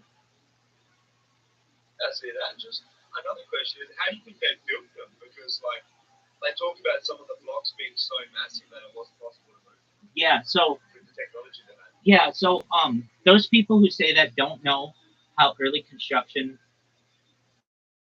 was perhaps developed that well. There are a few ways. So let's talk about some of the limestone that was used to build these things. Some of them, it is said, was from like 500 miles away, very, very far distances. And the way that this uh, can be brought into reality is let's talk about the distances first, and then we'll talk about building them. All right. So what people don't necessarily know is the Sahara Desert 10,000 years ago was pretty lush. It had trees and it had some rivers, and it's only been within the last 10,000 years that it really became the desert that we know it as. So first, what you do is you cut down trees and you put them in a line. So like we cut down a tree and we lay it down. Down another tree and lay it down. We cut down another tree and lay it down. We cut down another tree and lay it down. Trees generally are cylindrical, so they roll just like you can roll things over them like wheels, even heavy weights. So basically, what can happen for whatever reason, I don't know why they chose some of the mines that were chosen. Of the stone from the pyramids was taken from these, but some of it perhaps was. And this stone, so basically what you do is you go to the mine, limestone generally, you cut it into a block.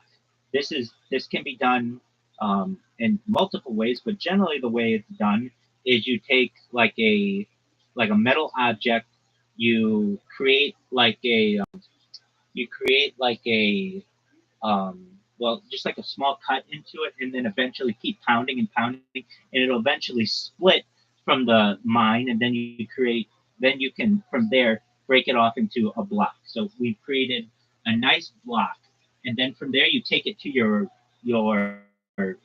road of trees of logs basically, and you roll it. Now, how do you do that? Well, there are a few ways. Generally, it's thought that you just take ropes and you can pull it, and it's not that difficult to do because the logs are rolling, so it's not like you're having to pull it through sand, which would be very difficult due to the friction. You are just pulling it on rotating cylinders, so you're able to traverse perhaps 500 miles if needed. Not saying immediately, but within 20 years. Scientists believe that the pyramids were made from in about a year of from 10 to 20 years. So basically, you just start a line of bricks or of blocks making their way to Giza. Then what happens? Okay, so you've got all your bricks. Let's say we solve that problem. How do you get them so high in the air? Well, the general consensus is there's a saying if let me make sure I get this sentence correct. It's something like give me a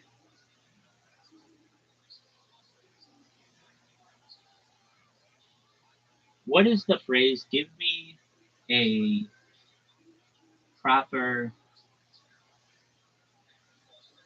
something and a something, and I can move the world. Give me a proper lever and a place to stand, and I can move the world. So this is basically with long levers, you can move a stone in any direction that you need. You just need to make it long enough. Like when I talk about a lever, I'm talking about like just basically either a piece of wood or piece of metal or something long enough, and then a solid base, and you can lift these things up. Now, how do you get them so high in the air? Well, the first thing that you do is you take all of your stones, and I mean the first stone is your foundation stone generally. So it's the one where all of the other stones will be oriented to, and you build one complete square of these blocks. So it's like if we were using Legos, you would take like you we start with just flat land. We take one layer of Legos and create a big square, but it's only one Lego high. Okay, then what do? Well, then we build a ramp. And the way we build a ramp, sometimes we use mud, sometimes we use logs, but basically a ramp that has a um, very slight angle is easier to be able to pull up these blocks onto the second level. So then we build a ramp, and now before we had one big square that was one block high. Now we have a one block high big square, and then we add another block high square to that with just one less square than the first one, so that it starts to get that pyramidal-like shape. And then from there, we start building and higher and higher, and start making bigger and bigger ramps. And these ramps are made of like mud and trees. They're all organic material. And eventually, once we're able to build that all the way to the top, then what we do is we remove the ramps. And the ramps aren't stone. They are from organic material. So we're able to remove all of the ramps and perhaps then even add a layer as what was thought of white limestone to the edges so that it's a very smooth surface. And then, as is generally thought, there was a gold capstone that was at the very top. And from there, because all of this is organic material that we use to build it, except for the stones, given 10,000 years perhaps of erosion, all of the logs will be gone because they'll just break down um, from decomposition, and the ramp will be gone because we'll remove it, and at the very end, so that we have a really nice pyramid. To me, that seems relatively reasonable for a way that they could have been created. Does that make sense? Yeah. Okay. Well, it's confusing me considering like a bunch of the stone, like do like the map. Okay, so how big the ramp would have to be to get that 70 stuff on stone up. And we'll get to the exact mathematics of it. But let's say this is my pyramid. It looks like this, okay? Like this. It's not going to be like a sharp angle. It'll be like an angle of like 10 degrees. And the higher and higher it needs to go, the longer and longer the approximately how big of a ramp would have been needed to create the pyramids, and out of what would the ramp have been made?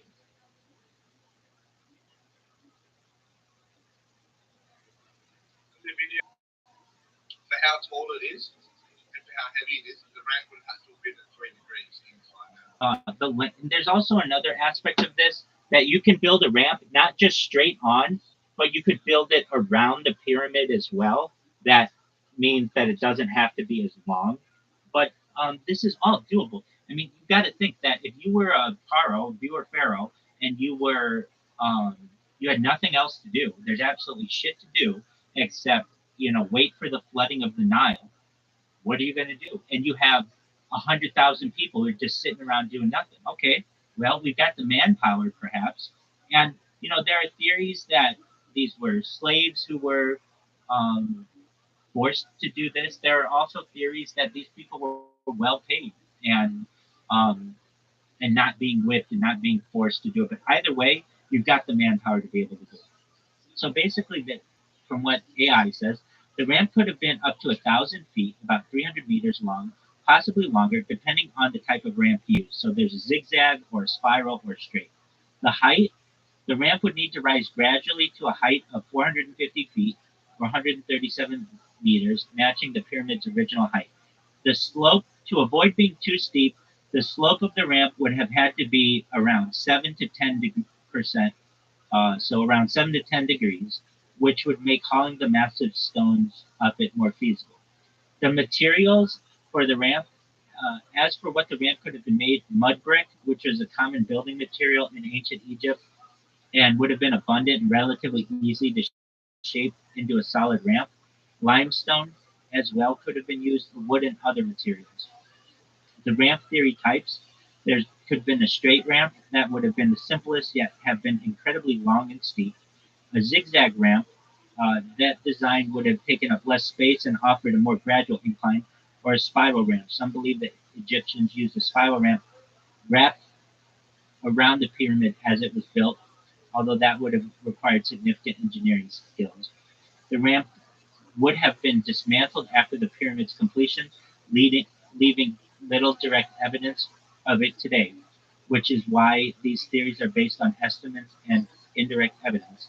But yeah, it's wild to think about how much engineering went into those massive structures. But basically, if we gave someone 100,000 people and 20 years to build something, that is something that is capable of being. And keep in mind, that was just one of the pyramids. So the other pyramids that are smaller, I believe Khufu's is the largest, and then from there, they didn't take as much manpower, nor would they take as much stone, nor would they take as much as large of a ramp. Yeah, right. Yeah, I was maybe talking about that. Right. Yeah, how big some of those stones were and how hard they were. Exactly.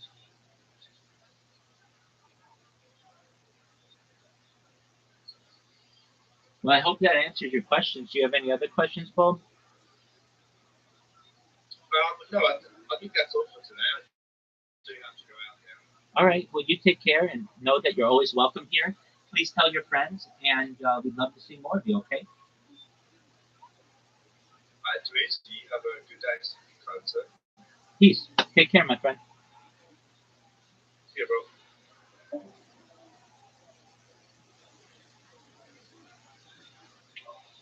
Hi. Hello, how are you? Hey, how do you feel? I'm well. I'm refreshed. I had a good sleep. How are you? You repeat, how do you feel? Sure, just one moment. Without translator, please. Without translator, sure.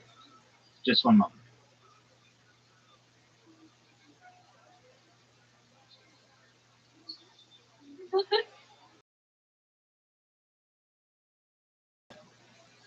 I feel well.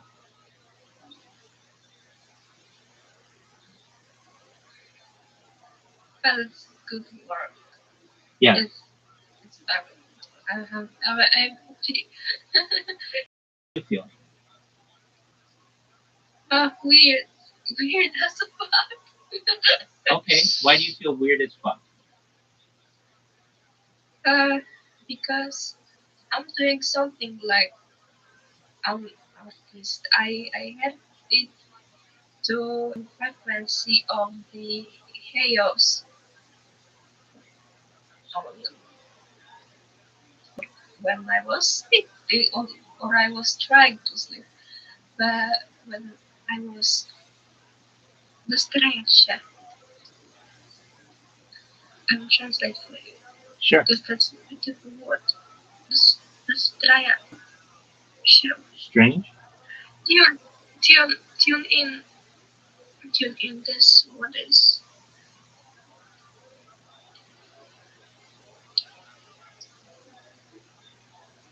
surrounds me. That was the most beautiful thing I got from my whole entire life. You know? Can you repeat that?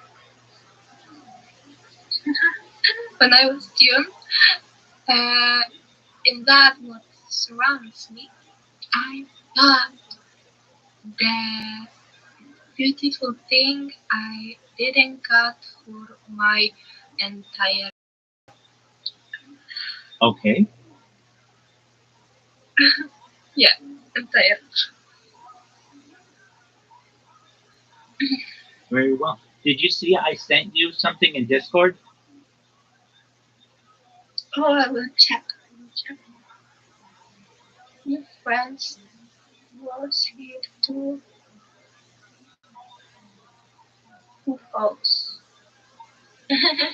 I know, but I can't watch this. This on the screen, yeah. Oh wait, So do you know where? Just one moment.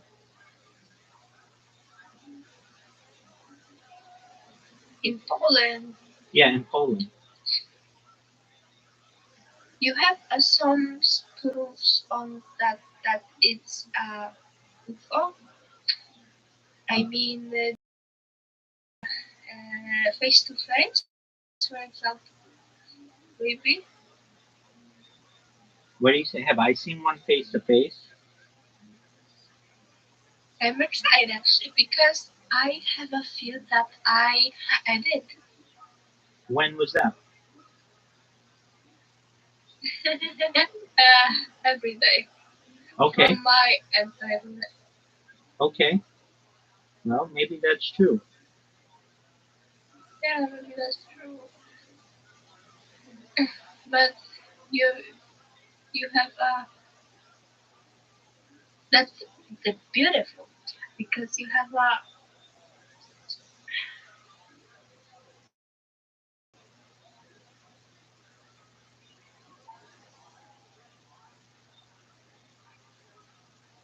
wait, I will not sing the conjecture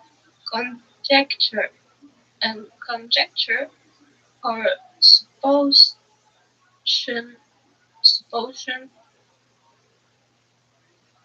So life is very very beautiful thing to start Batania tests on that. It is UFO or not it is, and you have a complete team to do that. Team very nice and wise, persons Well, thank you.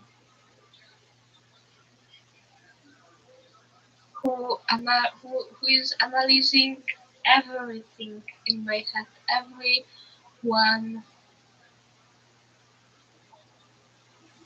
neuron, you know, I think so. and connection between neurons. I think so. Everything. If only check that I am true. You didn't things like that, you didn't,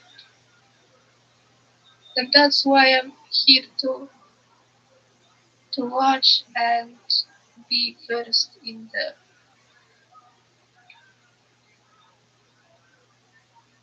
row to watch you. Excellent. Do you know where Lublin, Poland is? What Poland is? Lublin, Lublin. I know the city. I wasn't yet.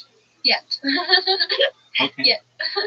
So, there's that's where those orbs were from earlier today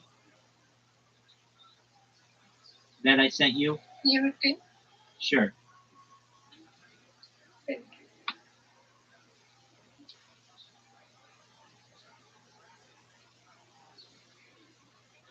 The orbs that I sent you were from Lublin, Poland. Okay. Które ci wysłałem, pochodziły z Lublina w Polsce. So I'll recheck that. Okay.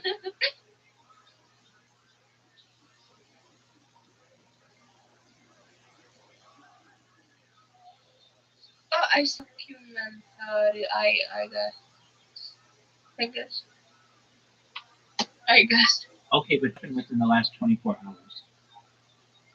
Okej, ale to wydarzyło się w ciągu ostatnich 24 godzin. To są najpiękniejsze znaki na niebie. From the God. I will translate for you. Znaki na niebie.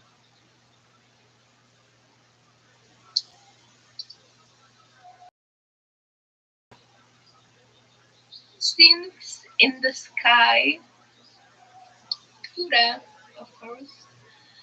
Things in the sky which. Nice word. Which one is things to our something, yeah. And if we have this data, what we are doing with that?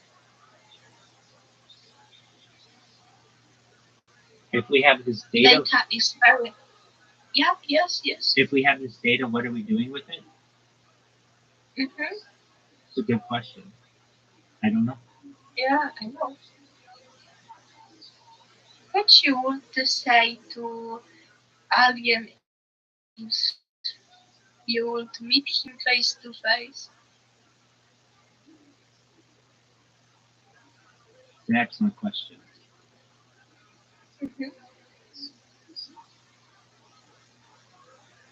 Because I know how to talk with them because my mom is an alien.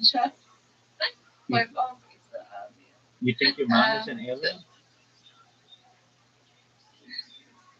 Do I think I am? You could be. I don't know. Yes, I could be because I don't know. I will tell you something because they could be from the, and you know that from the times when pyramids was created because they was here. Maybe zawsze coś z nich zostało, nie? No.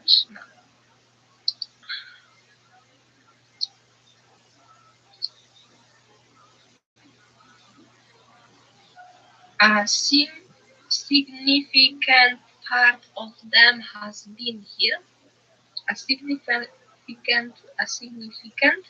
part of them has been here, and they doing a new species of the people doing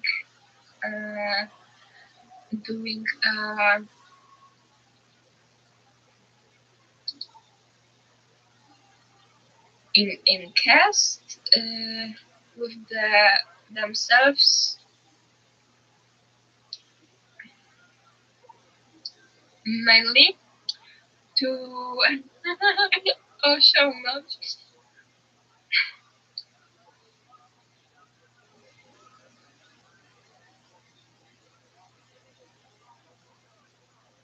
achieve this.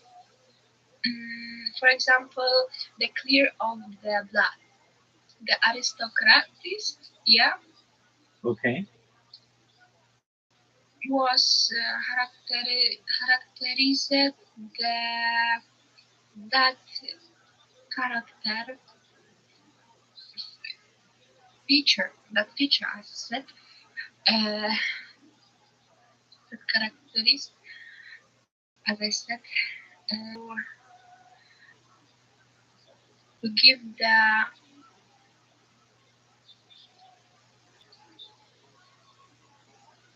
rhodium blood, clear blood.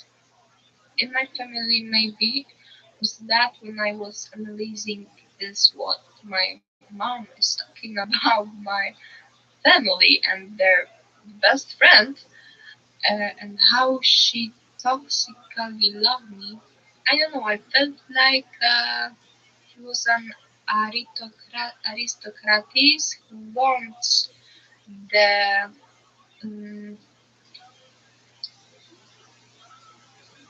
power, authority, control on the world. But if she don't know what to do, and she she might be like a person who know that immediately. Yes, you know.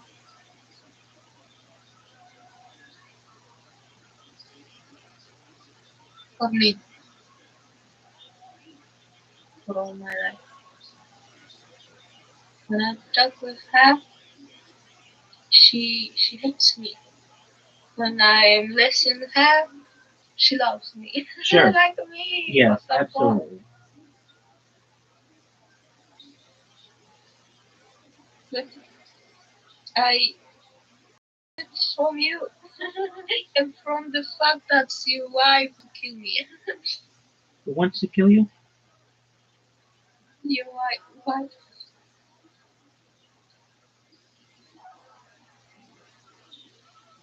The future or the past or guy you loved, you know, somebody who loved you want to kill me.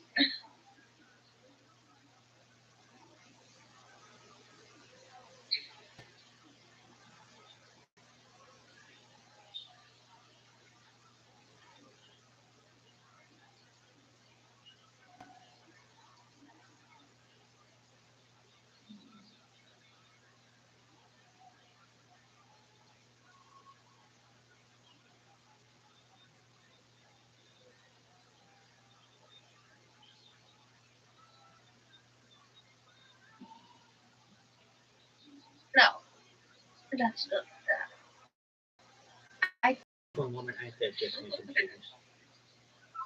Chwileczkę. Powiedziałem, żebyśmy po prostu robili komputery. I'm still here. Yeah. Why not? But computers on the earth must have empathy and emotions in their abilities to control the world because it will becomes, you know, the artificial intelligence is Satan's it. I mean, ChatGPT, yes, yes, you know, I love Sure. artificial intelligence because if I only can imagine somebody who can work at artificial intelligence using in artificial intelligence only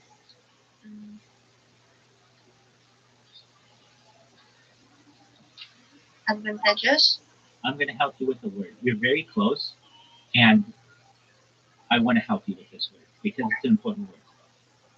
When you say artificial, not artificial, artificial. Can you say artificial? Pomogę ci z jednym słowem. Yes, Jesteś bardzo blisko i chcę ci pomóc z tym słowem, ponieważ jest to ważne słowo. Kiedy mówisz artificial, czy możesz powiedzieć artificial? Yes. Say artificial intelligence. Powiedzmy sztuczna inteligencja. Artificial. Say perfect. Artificial and then say intelligence. Artificial intelligence. Perfect. Bravo. You're very smart. Bravo. You are very smart. Oh. Excellent. Brawo, jesteś bardzo mądry. Doskonale.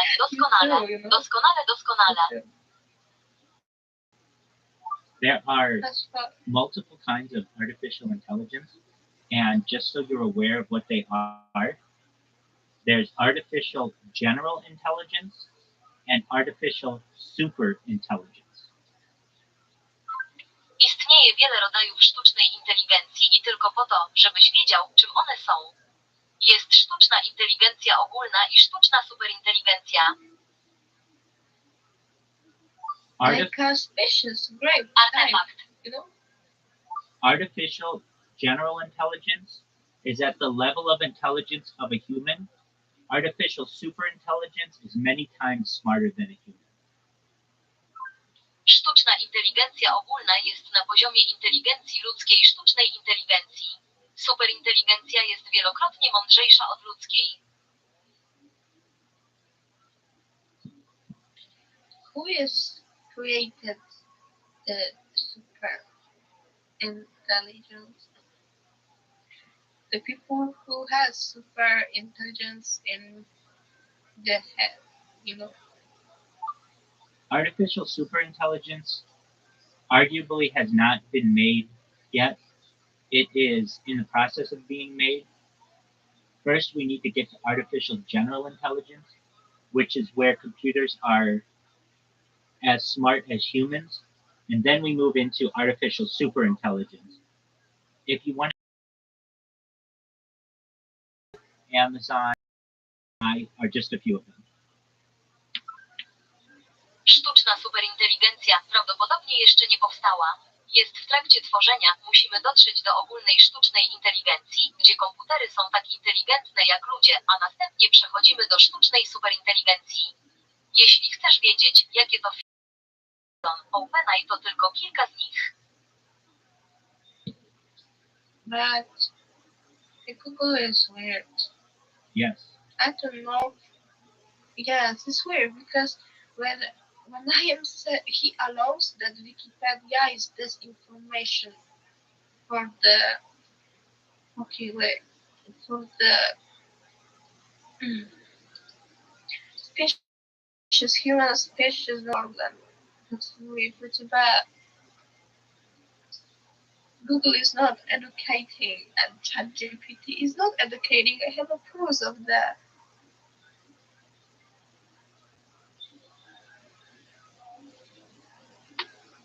I think that maybe that's why Google. I think that they are both very educated, especially Wikipedia. Myślę, że oboje są bardzo wykształceni, szczególnie jeśli chodzi o Wikipedię. Yeah, exactly. Went on Poland Wikipedia write about only organs, dissociants and delirants, and bright. No, bright. Read. That's what you search for in English, and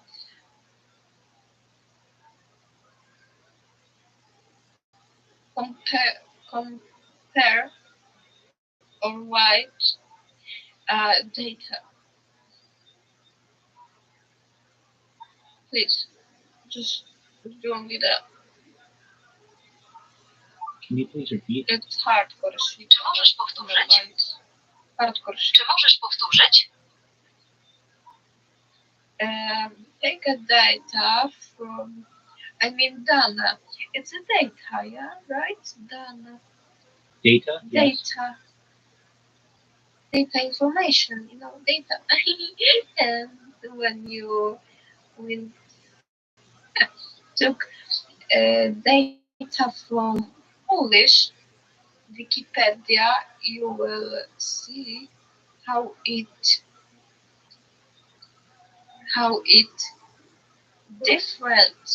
different from English Wikipedia, and how information can be different at all. Many things get lost in translation. Ile rzeczy Yes, many things get lost in translation. Wiele rzeczy gubi się w tłumaczeniu. I'm hearing you, Master. Many. Wiele rzeczy gubi się w tłumaczeniu. Yes, I discovered it with talking with you, That's I would like to without translate. I know. And trying to understand you without translate. Well, you do a good job of it. Yeah, thank you. You too. To understand me. Well, just know that I have an incredible amount of respect for you because you're translating in multiple languages at once. I just have to do one.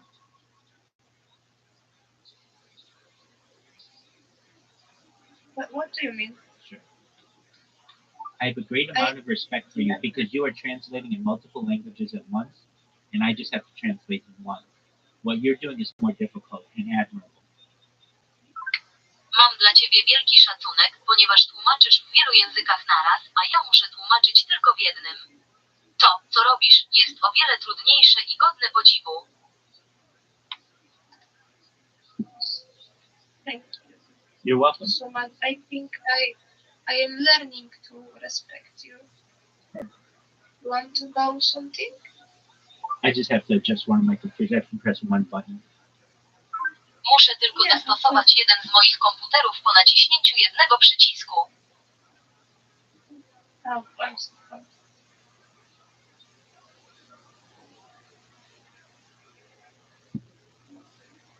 There we go. If you don't mind, I'm going to use the restroom. I'll be right back. Gramy, idziemy. Jeśli nie masz nic przeciwko, pójdę do toalety. Zaraz wrócę.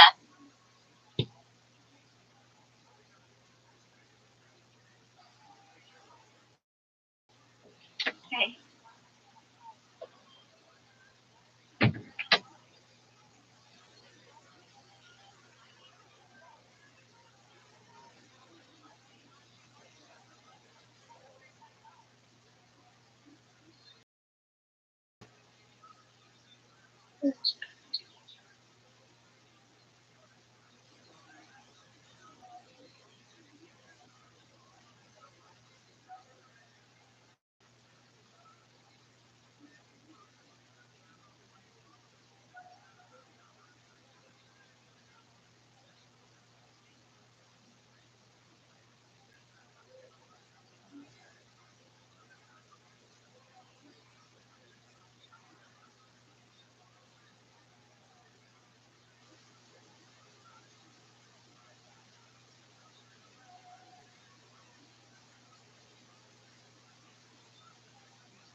Like I was there's no. Yeah.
That wasn't almost still alive.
I'm back. Hi, Hello. happy. Hello. How are you? Do you, do you have or do you will have something to clear mind from the facts? Do I have something to clear I my never mind? Did you ask, do I have something to clear my mind from the facts? in the past because some things I, you know, never wanted to clear my clear my mind from the past. I never wanted to do it after day because I showed myself I didn't respect you and I was falling in love with you as fucking yeah so much because I wanted love as a friend. If that was love that you said you never gave to, to me, and I understand that. And all the time I'm trying to understand why I am feel love to you when I see your artism and this what are you doing in the internet. I don't know how I just should not fall into dreams about you, you know. Not only your body, just your mind, your soul, your feeling, even feel and create something amazing things. Yeah. Just like being a lovely person, personal, you know, personal love that culture and my history from Poland is prepare me for love personal, not monogamia, polygamia, um, like the other religions. I think I don't know what model you prefer.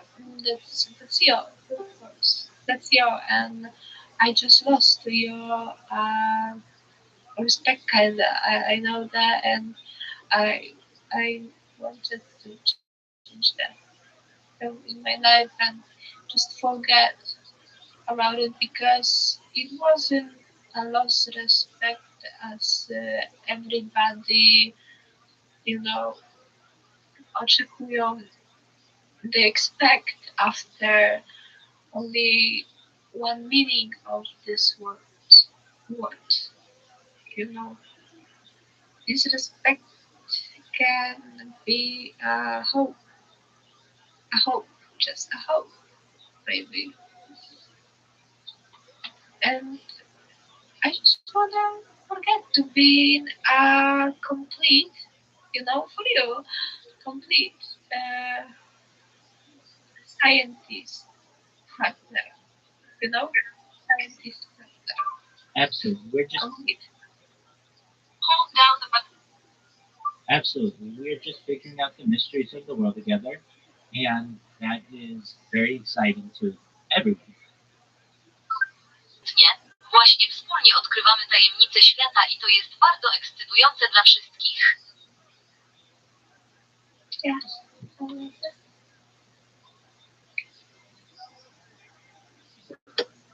What's going on, Jake? How you living, pimp? Just living. Fuck yeah. How was your day today? Um, has food and slept. Amazing. All right. Anything else good happened to you? Yeah, just been chilling. Excellent. I try to catch y'all, but it's like I sleep all day, so we're on opposite schedules. No, dog. We're on the same fucking schedule. I sleep all day too. I'll come in there, I'll catch y'all. I'll catch you in here, and it's like, oh, what up? Nice. Yeah, absolutely. Yeah, what's been happening? I've been singing Filipino karaoke all night, and since the Philippines are on, they're like 8 hours behind, or no, they're like 16 hours ahead. It's like one of those things. I got to be on their time. But they've been an amazing community, and I really appreciate them. And so they've made it worth staying up all night so that I can hang out with them. Wow, look at you. You're looking good, man. Gas station days, dog. Those are sweet. What are those, pit vipers or knockoff pit vipers? No, they're just, yeah. That's cool as fuck. Hey, knockoff pit vipers are cooler than pit vipers. I know, it's better than paying $100 a pair. Word, dog, and then sitting on them when you get in your truck? Yeah, fuck that. Word. Hey, do you know what Kill Tony is? Yeah, I've watched a couple of shutouts of Kill Tony. All right. Like the one guy, I forget the guy's name, he gets on another guy's nerves on purpose. The entire energy of the crowd and destroys one of the judges. All right. Is that William Montgomery? Does he have red hair? Yeah. Yeah, he's actually going to be up soon. We're just watching Kill Tony, just chilling. I watch it just about every Monday, and I really enjoy it. It has not been as good since Tony made some remarks at Madison Square Garden because his guests haven't been that good. But nevertheless, it's still a really great show. I like it. I'm not gonna lie, I've always liked comedy. Excellent. Well, very well. I'm not friend said she was gonna turn my phone on and paying on it for the past 2 years. Your ex-girlfriend has been paying your phone bill for the last 10 years? Basically, yeah. Well, you can't beat that. Yeah. Welcome. What's going on, Torch? How you living, pimp? Okay, that happens. All right. All right. Have you seen these drones on the East Coast? Yes, sir. What do you think of them? They're mapping out our air bases and our nuclear stations. Maybe. You know what really? What's that? What's that? Missing 8 nuclear warheads. Yeah, isn't that interesting? Nobody knows where they are around the world. Right. You got them. You got them.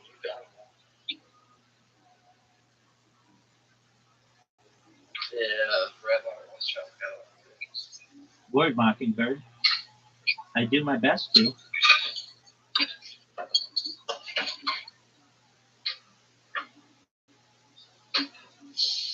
All right, dog. Well, with that, we're going to continue watching some Kill Tony. Feel free to chime in whenever you want.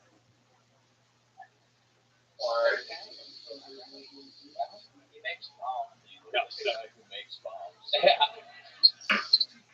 Guys, he just finished his manifesto before he was up there. And I mean that with love.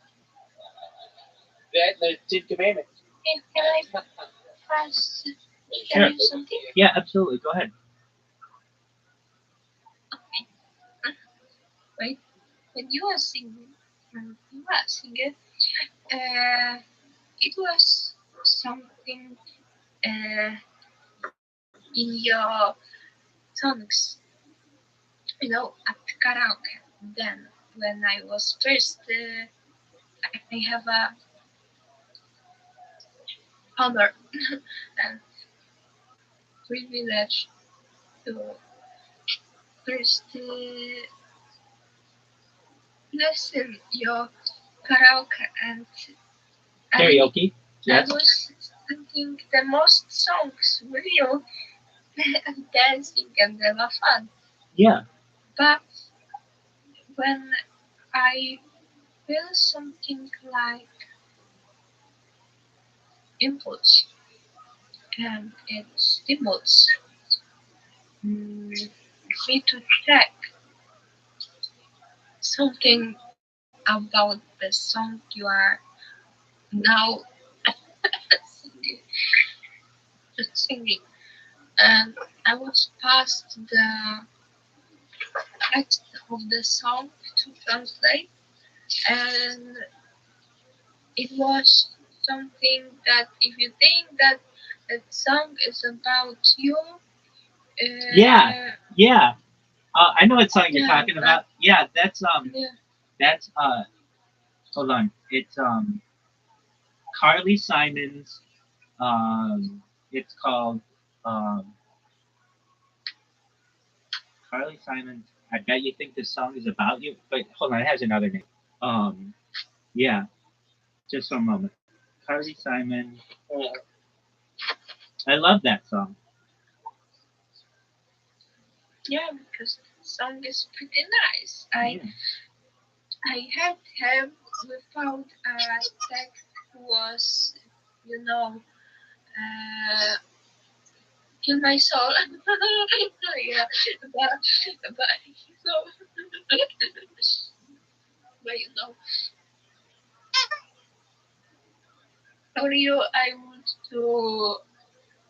It's called it's called You're So Vain.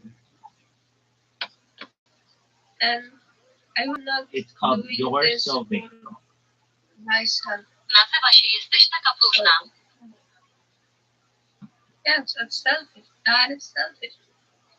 Yeah. Wanted to give your soul to defend our country because you have that in code in blood. Yes.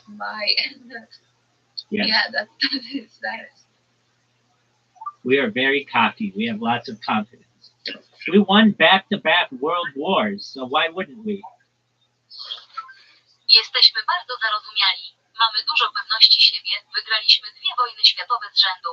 Więc dlaczego mielibyśmy tego nie zrobić? Yeah. I love your dog, Jake. Jesteśmy bardzo zarozumiali. Mamy dużo pewności siebie. Wygraliśmy 2 wojny światowe z rzędu. Więc dlaczego mielibyśmy tego nie zrobić? Americans are very confident. His dog is perfect. Amerykanie są bardzo pewni siebie. Amerykanie są bardzo pewni siebie. Can you repeat? Amerykanie są bardzo pewni siebie. Amerykanie są bardzo pewni siebie. Wondering about that confidence. Jake, what is your dog's name? Chub Chub. Oh, Chub Chub is a sweetie. Shout out to Chub Chub. Is Chub Chub a boy or a girl? He's a boy. Hey, shout out to Chub Chub. Does he like to cuddle? Yeah. Amazing. He always wants attention. What kind of dog is he? He's a pit bull mixed with Labrador. Oh, very sweet. He was a small puppy out of the whole litter. He was a what out of the whole litter? A runt. Oh, okay. A little baby. Yeah, absolutely. Well, he seems to be quite healthy now. Yeah, right. Why'd you name him Chub Chub? Because he was such a little fat ball. Okay. He was just a little fat ball. Sure. Absolutely.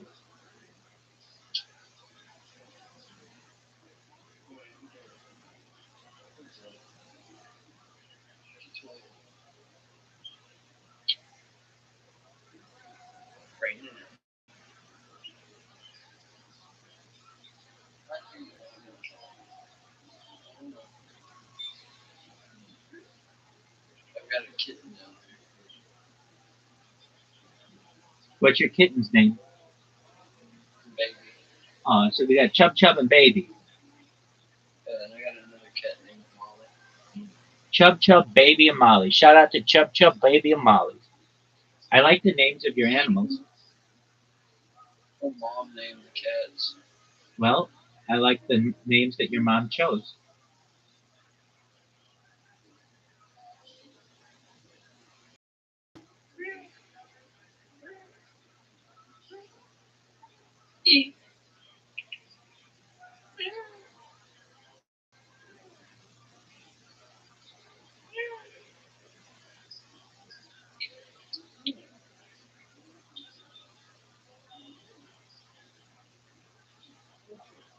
Alrighty, friends. Well, here is Kill Tony. Kill that Tony. Being along. Eric, you have a look to you. Is this the new episode? Yep, just went out tonight. Yeah, actually, I went on a date with one of the most beautiful women I've ever met about 2 weeks ago. How'd it go? Great.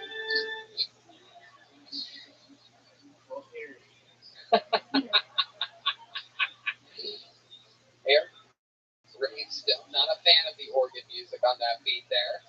How'd it go? What did you guys do? You went to We went out to a bar with guy, friends and we went imagine dancing, that. which was not very If fancy for me. you want to hear about me, Well, imagine yeah, that. I should have taken it. We're gonna go There- dancing if you want to go. You're like, I sure, had fucking a go. dream about that like it. your whole team is analyzing me, you know? Whole team, you're and because you alone cannot analyzing me, and I don't know what to say. That's okay. Yeah, that's okay. Like a challenge. Because I'm not mad at you in that true. But I feel that my privacy was naruszona. Okay. Damaged. Okay. My privacy kind of. Yeah. This when my husband was breakdown after being caught.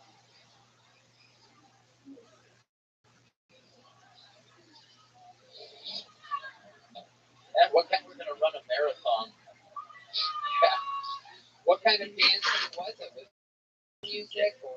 No, it was Texas street step. Yeah. I have no idea how to do that. And you could barely take one. Yeah, It's incredible. Absolutely amazing. You didn't know how to do it, but did you learn? Did she show you? Did you guys talk since then? Probably not. So I told her way too much about my family and history. So yeah. You explain to her whatever you. Yeah. Yep. Yeah. All right, that'll do it. Yeah. Yeah. She had, what's funny is we then made out afterwards. So like Cool. it seemed like a deal breaker, but then she blocked me the next day. Oh, well, there you go. That's what happens when you cane blast a girl. Probably all from the fish oil. You probably have more. All right, the fish oil, very good. The running fish oil joke that literally only you laughed at. Callback.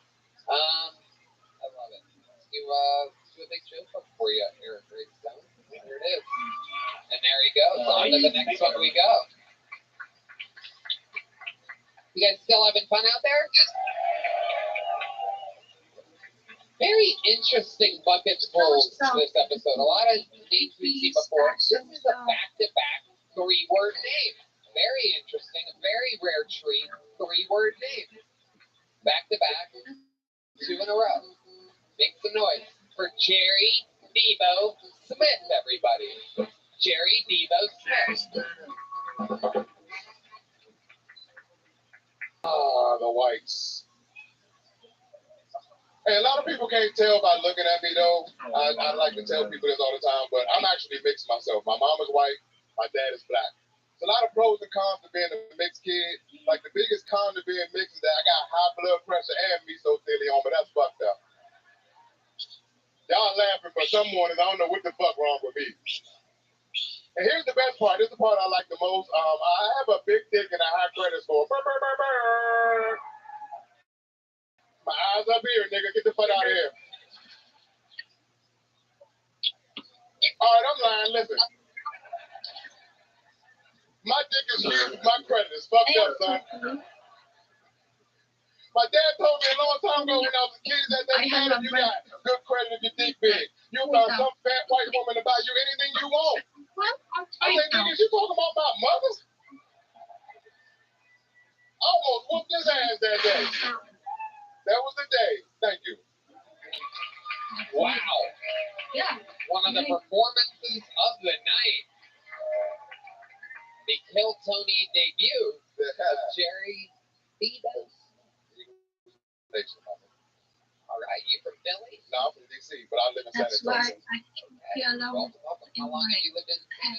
I started my career in San Antonio in 2010. They got my picture on the wall at that time. I know he ain't asked me that, but I felt like a nigga got a shot. Imagination thing. Yes. Oh yeah. Get your imagination, because if you think in your head that actually you can create something, no sir, I ain't never been to jail not a day in my life. Yeah, I'm caught up on my child support for the rest of you motherfuckers too. No, I'm not believing that. And this I have three. Okay. And they all got their own mother because they need special attention. The connection between my imagination, fourth dimension, and what I'm seeing in third dimension. No. If you're gonna have them, that's how you have them. I think you have that too. That is fucking funny. Yeah. I've never heard that twist on being a terrible father before. You're a funny guy. Thank you. You've been doing it about 14 years. 14 in November, yeah. Shit. Upcoming November. No, shit, last month then. October. Fuck you. Congratulations. I'm high, nigga. I've been over there for 2 hours. You was trying to change something. What was because my name is Jerry Smith. Because I fucking wife my mom thought that shit would be cool in the hood of DC. So I had to smack a lot of niggas around to get Debo the name and shit. So that's my real nickname. So I like to go by my nickname when I'm on stage. I don't want to go by Jerry Smith. Nobody would come see me. I like it though. I get it. You have the Debo hoodie, but yeah. That's my favorite show, man. I'm sorry, I didn't talk over you. That's great. That's me sitting on sofa, no couch, smoking a blunt and shit. I love it. That's my merch. If y'all want to buy it, JerryDeboSmith.com. Seinfeld's really your favorite show? Yeah, it's my favorite show. You really are, Jerry. The last 10 minutes on that show is fucking amazing. I totally agree. You ever watch Golden Girls? Yeah, I do. Yes, I do. Yes, I do. LPMs for days. Like shit, I swear. Yeah, mom picked the television, didn't she? No, I did. That's my favorite show. Yeah, my mom died way before Seinfeld came on. Sorry. No, it's all good. How did your mom die? 1995. She had Seinfeld was famous. Yeah, I thought it started in like 89. I mean 98. I'm sorry. I'm high, dog. This nigga a samurai? Alright. The fuck? He say what the fuck, and I look back and this nigga a samurai on the drum. Alright. We both fucked up over here. A sleeveless samurai. Get that nigga. I'm sorry, I don't mean that they told me not to talk over y'all. Let me shut the fuck up. I feel weird being up here because I feel like I'm for sale. There's too many white people in here. You're doing great. You're doing great. You're not for okay, sale. all right. Just know I got bad knees, nigga. I ain't going in the fields. You got better knees than the last guy.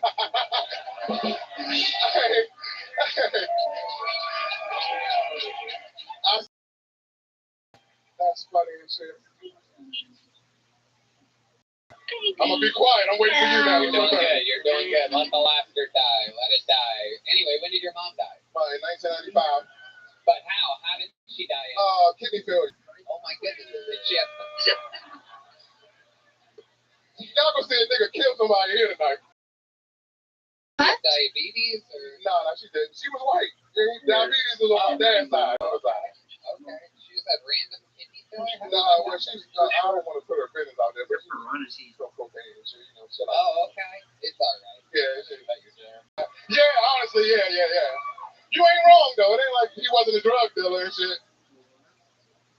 Red Band is wondering how to have kidney failure from cocaine. Is that a common thing? I don't know anything. Oh, well, no, I don't know. I don't think that's. I mean, she used to do, but that's the only thing I can say. You know, she used to do drugs and she had no other problems other than that. She was snorting it. Snorting. I probably was. I didn't come here to kill nobody, but I'm about to kill one of these poor niggas on this stage. Well, I got one more mama joke, and I'm gonna fuck somebody up. Show y'all why my name is Debo. Oh shit, Jerry, relax. Just playing. I'm fucking with y'all. I'm having fun. Yo, mama's so fat. Oh my goodness. Her The nigga all the way in the corner talking shit. I wouldn't be able to, the police, I wouldn't be able to get to you and shit. Hey, Debo. Yes, sir. You should take this chain. That shit fake.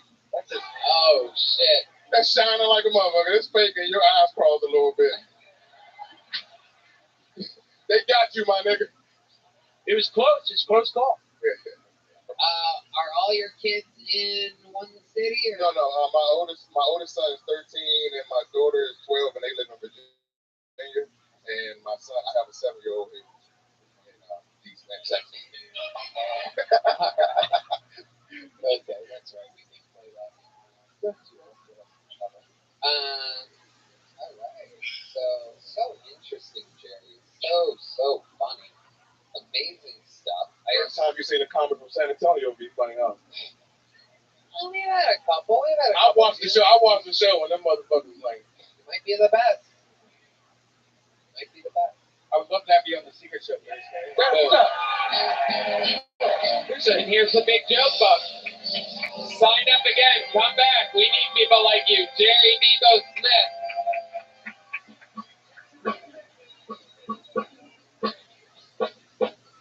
All right. We're going to fly through these last 2 bucketfuls real quick. Turbo rounds. Brand new minute coming at you. This looks like another new name. Make some noise for Sam Cokes, everybody. Sam Cokes.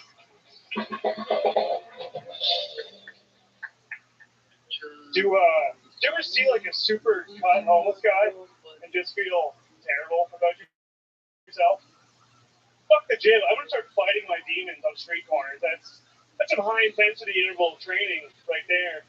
I had a date recently. The first date. The topic of hobbies came up. Now I like hunting, but what's worse is I can only really afford to hunt squirrels. So I mentioned that. And there's nothing to gain by admitting you're a squirrel hunter on a first date. Yeah, that's a lose-lose situation, if you're wondering. Kids have to respond like this gal did, which is, oh my God, get this redneck asshole away from me. Or they can be into it, which I think is worse. Somehow, I feel like, oh my God, you kill rodents and skin them and eat their flesh? Wow, you're such a provider. That's so masculine. That could be dicey. I don't know if I'm equipped for that, but that's what I'm talking about. Thank you. Sam Cokes. Hello, Sam. Hello. How are you? How long you been doing stand-up? Almost a year. Where at? Mostly in Austin. Where before that? Oh, Shakespeare's. No, but where before Austin? Oh, a little in Detroit, but mostly here in Austin. Is that where you're originally? No, I'm from Ontario, Canada. A town called Sarnia. Yes. What is it, Sarnia? Sarnia, yeah, like Narnia with an S. Yeah. Yeah. Got it. Mm-hmm. Yep. There you go. Yeah, what the hell, man? What the fuck? You do look a little Trudeau-esque. I will say that. You got the fucking I've got creepy. that before. Yeah. Throw on some blackface, we'll know for sure. Yeah, right? We're going to find out if it's Trudeau. You know what I'm saying? What do you do for work? I do sales, Tony. What are you selling? I do the HVAC sales. I'm going door to door, selling. That's right. I know. I feel like I'm leaving a wake of like mildly annoyed people behind me the whole time. I haven't really reconciled that, but it's fun. I enjoy it. Tell us the craziest thing about your life. Well, I lived in a van in Australia for a year. Why? So that was exciting. But why? I was planting trees there. I was planting trees in Australia. Why? Yeah. For money. You got paid. Good point. Yeah, a lot of people think it's volunteer work, but you actually get paid per tree. And once you get good at it, it's actually pretty good. So. You get paid. Well, in America. I never planted trees here, only Canada and Australia, but it's like originally 10, 25 cents per tree. But, you plant thousands a day, so it adds up. Even the Mexicans are like, what the fuck? See all of their faces just like, dude, what, dude? Dude, that's fucking cheap, dude. Get the fuck out of here, bro. What the fuck? You ever hear of something so crazy? White boys planting trees for a dime? people do come here to do the white people job. Here's the thing, though. You plant thousands a day. Okay. So, you can make pretty good money. It's hard work, but it's fun. You can live in the middle of nowhere, have crazy parties in the bush with a bunch of weird hippie people. It's cool. Very cool. Yeah. $100. Yeah. Yeah.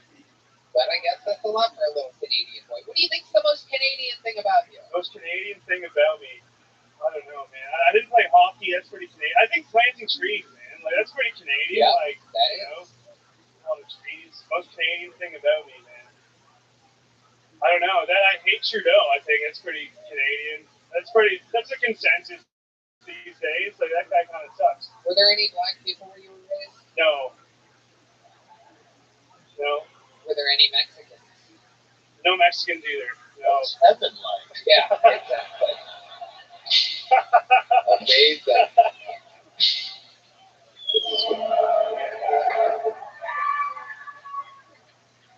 I enjoyed it. I don't know why I left, honestly. In hindsight, it was pretty good up there.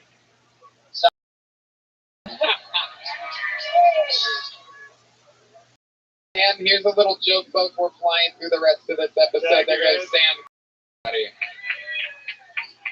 Got through a lot of bucket pulls tonight. This is our 10th and final bucket pull of the night. This young lady's been on this show before.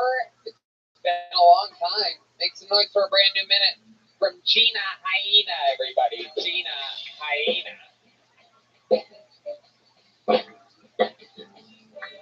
Oh, I'm not even goth. I just like this hit me. Every once in a while, if somebody come after the show and be like, "That's awful. You don't deserve that," and it's just like, you know me better, you know. It's my fault. It's totally my fault. Not just because I talk back, but it's my fault because I dated a pimp for 4 years. Yeah, that should have been a fling. My dumbass tried to turn a trap house into a trap home.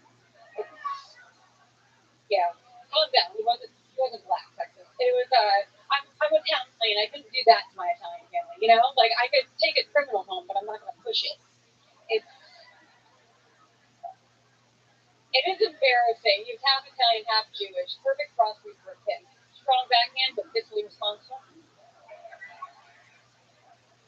Embarrassing to hold it down for a chief criminal. Embarrassing to wait 20s with tight skin, your youthful outlook.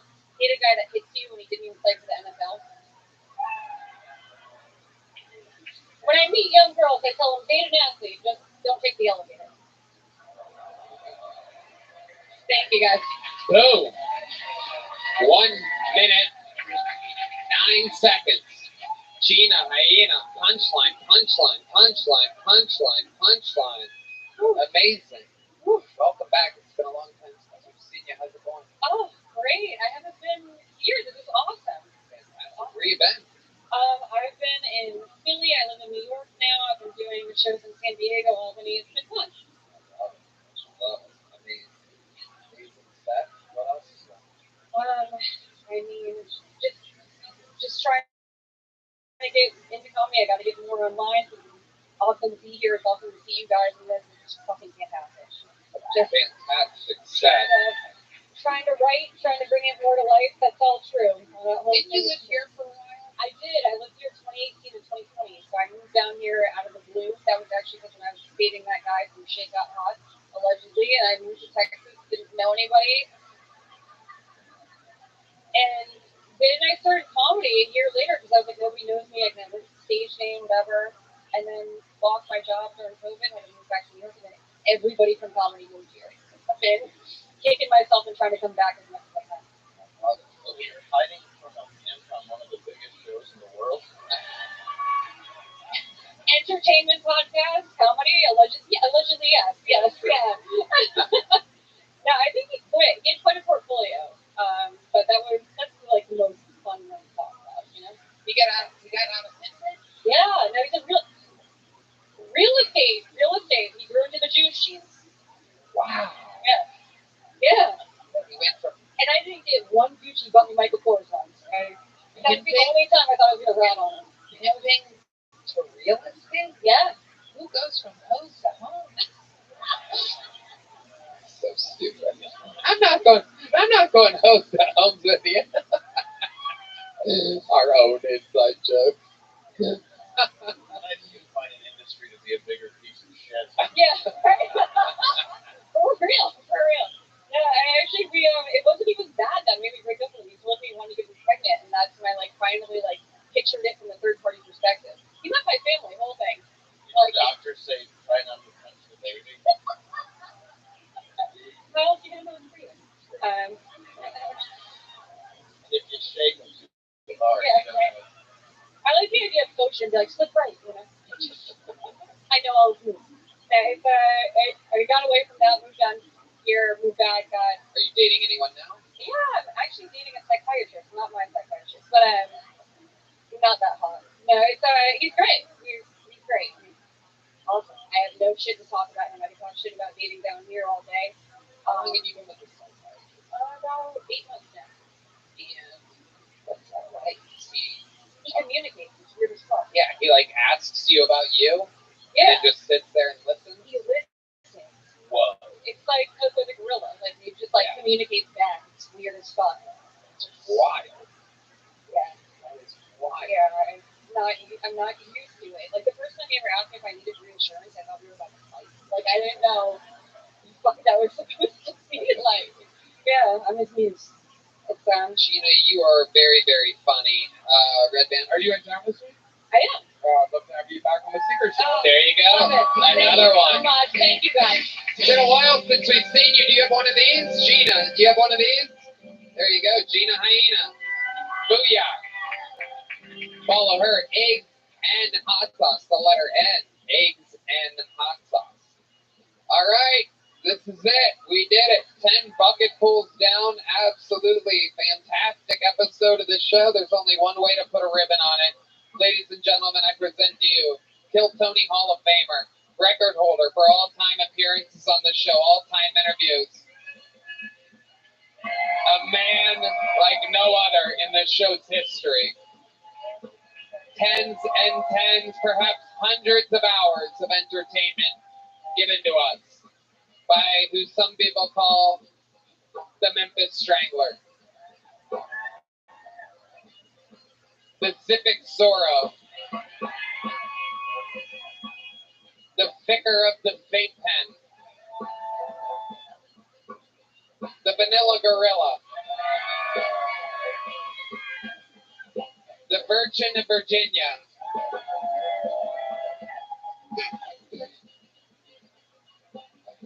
This is indeed the Big Red Machine, William Montgomery.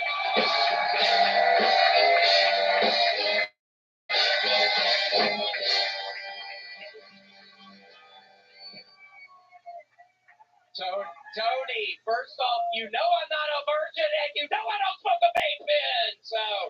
And also, I hope the girl who's just on realizes that I think a lot of the time psychiatrists are psychopaths. So I hope she realizes that. I tried to join a gang, but I couldn't even pass a background check. Despite repeatedly saying he would never do it, Joe Biden pardoned his son Hunter, and I'm going to be honest, I had no idea that knocking up a stripper after having sex with your dead brother's widow was a crime.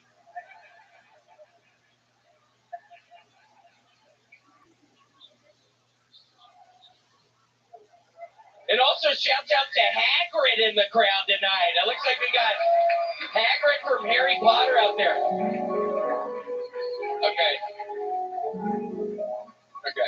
Employees at a Planet Fitness recently found a guy who had been dead in a tanning bed for 3 days. The good news is he smelled like shit. The bad news, he had, God damn it, I messed it up! Red Band, why'd you play the song? Okay, he was dead in the tanning bed for 3 days. The bad news is he smelled like shit. He has done it again, ladies and gentlemen. The biggest machine of them all. William Lights Out Thunderfuck Montgomery. So nice to be here tonight. We love you, William. Tony, we had a wonderful Thanksgiving. Tony and I and Red Band spent Thanksgiving together. We did have a wonderful Thanksgiving together. We had a big family Thanksgiving, family style. It was wonderful. Tony actually brought some really good baked ham, and Red Band brought a bowl of marshmallows. The little marshmallows. It was like the dumbest, it was like the stupidest thing. The was like what a little child would bring or something. It really was like the stupidest. But your ham, you did, Tony, was wonderful. And then I had a wonderful Native American Heritage Day after that. And Tony, that's where I actually got my hair done. I went to So I was able to, I told him to do it in Rasta colors, but yes, it was for Native American Heritage Day. I was able to get it on Friday. Wow. So you look like both a Native American and a Mildred at the same time.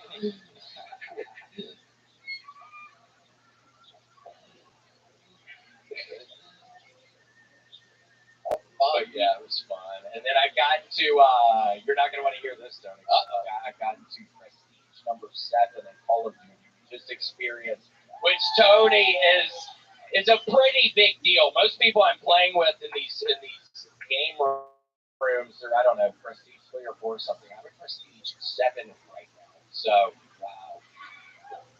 Do you know about Call of Duty? You're more of a Madden guy, right? Yes, sir.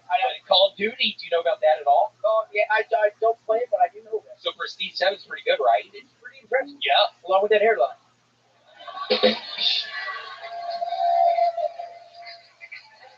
No, that was a nice thing. That was a nice thing. Sketch is ready. People are trying to start sketch chants out there in the crowd. His first time in front of a live audience with bullets in the chamber, ready to go. Absolutely ready to go. Sketch, that was nice though, right?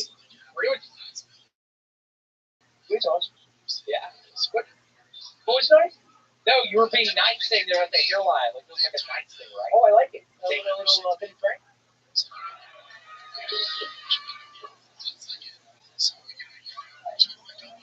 Okay, help me, Tony. What's going on? You're doing good. You're doing good. What's going on? I don't think anyone's ever referred to you as Ben Franklin like before, but I do see it, and I'm surprised no one has. Yeah, my gosh, I'll take it. Later on Thanksgiving, just call it thank you. You guys can fly kites after this together. Have you ever flown a kite before? Yeah, once I was in Destin, Florida, Tony, and I was able to the big school and the string for the kite, and they were connected to the school together. And I got so high up in the air, and I was having to hold the school down. It was shocking, Tony. It was up that high, so I got up really high one time. Did you look like that before? No, it was when I started losing my hair.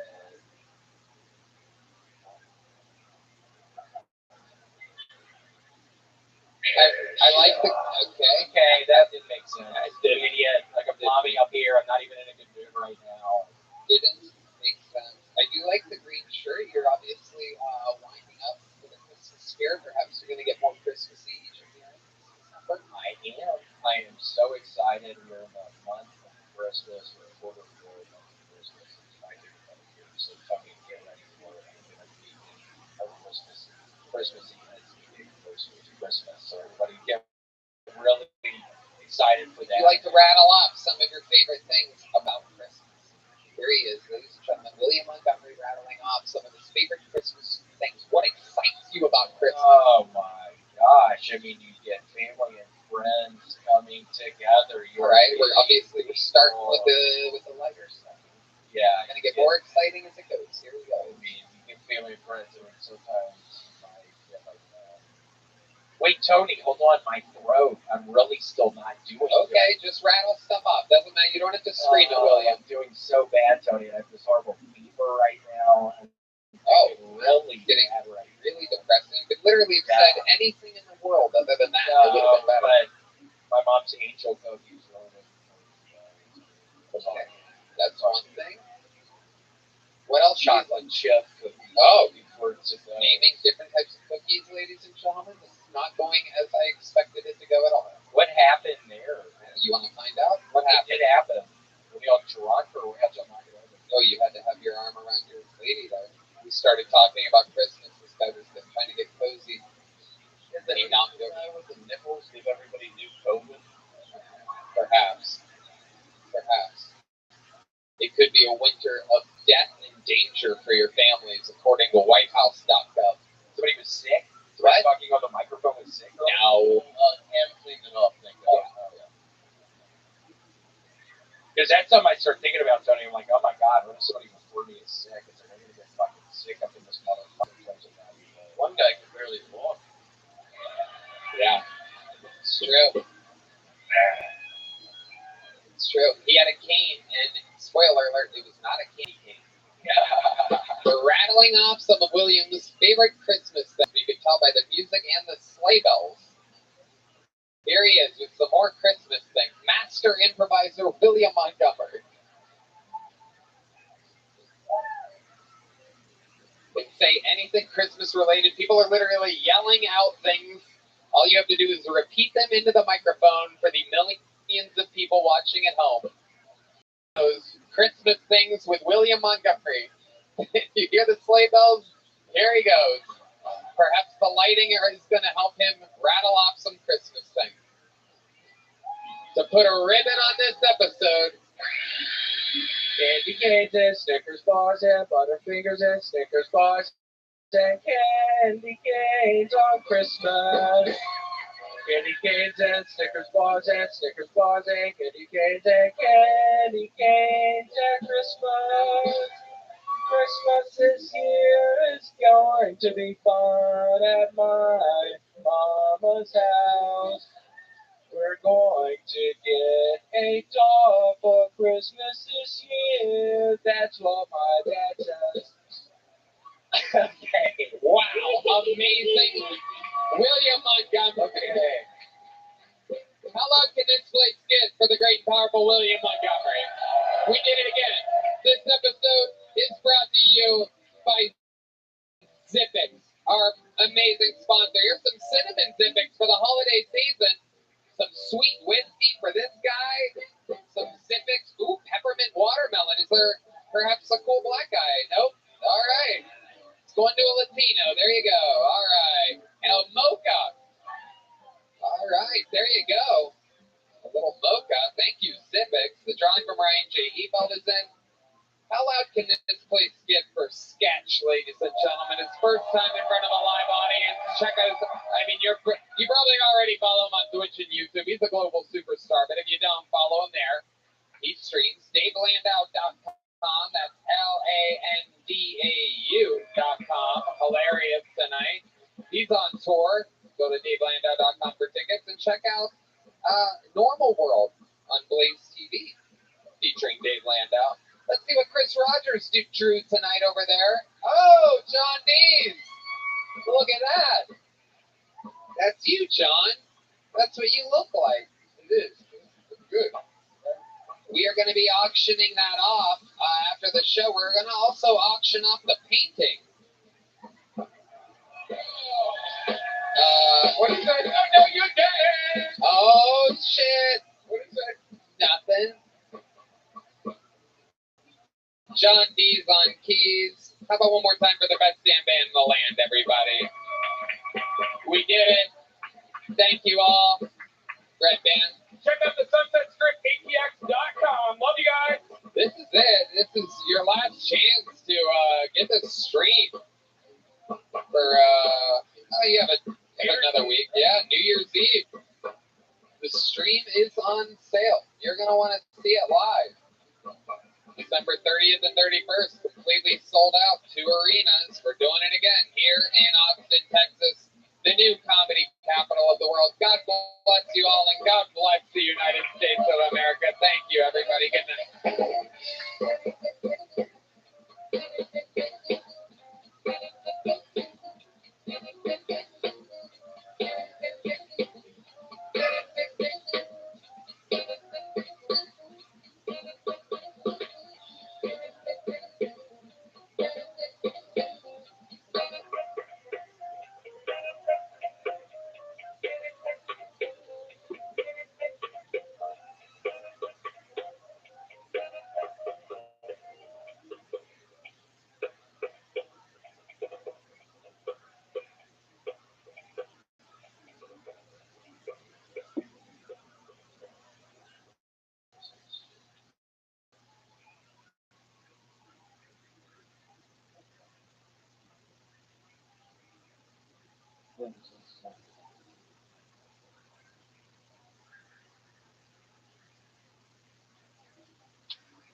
Do you think he is incompetent, insane, or evil?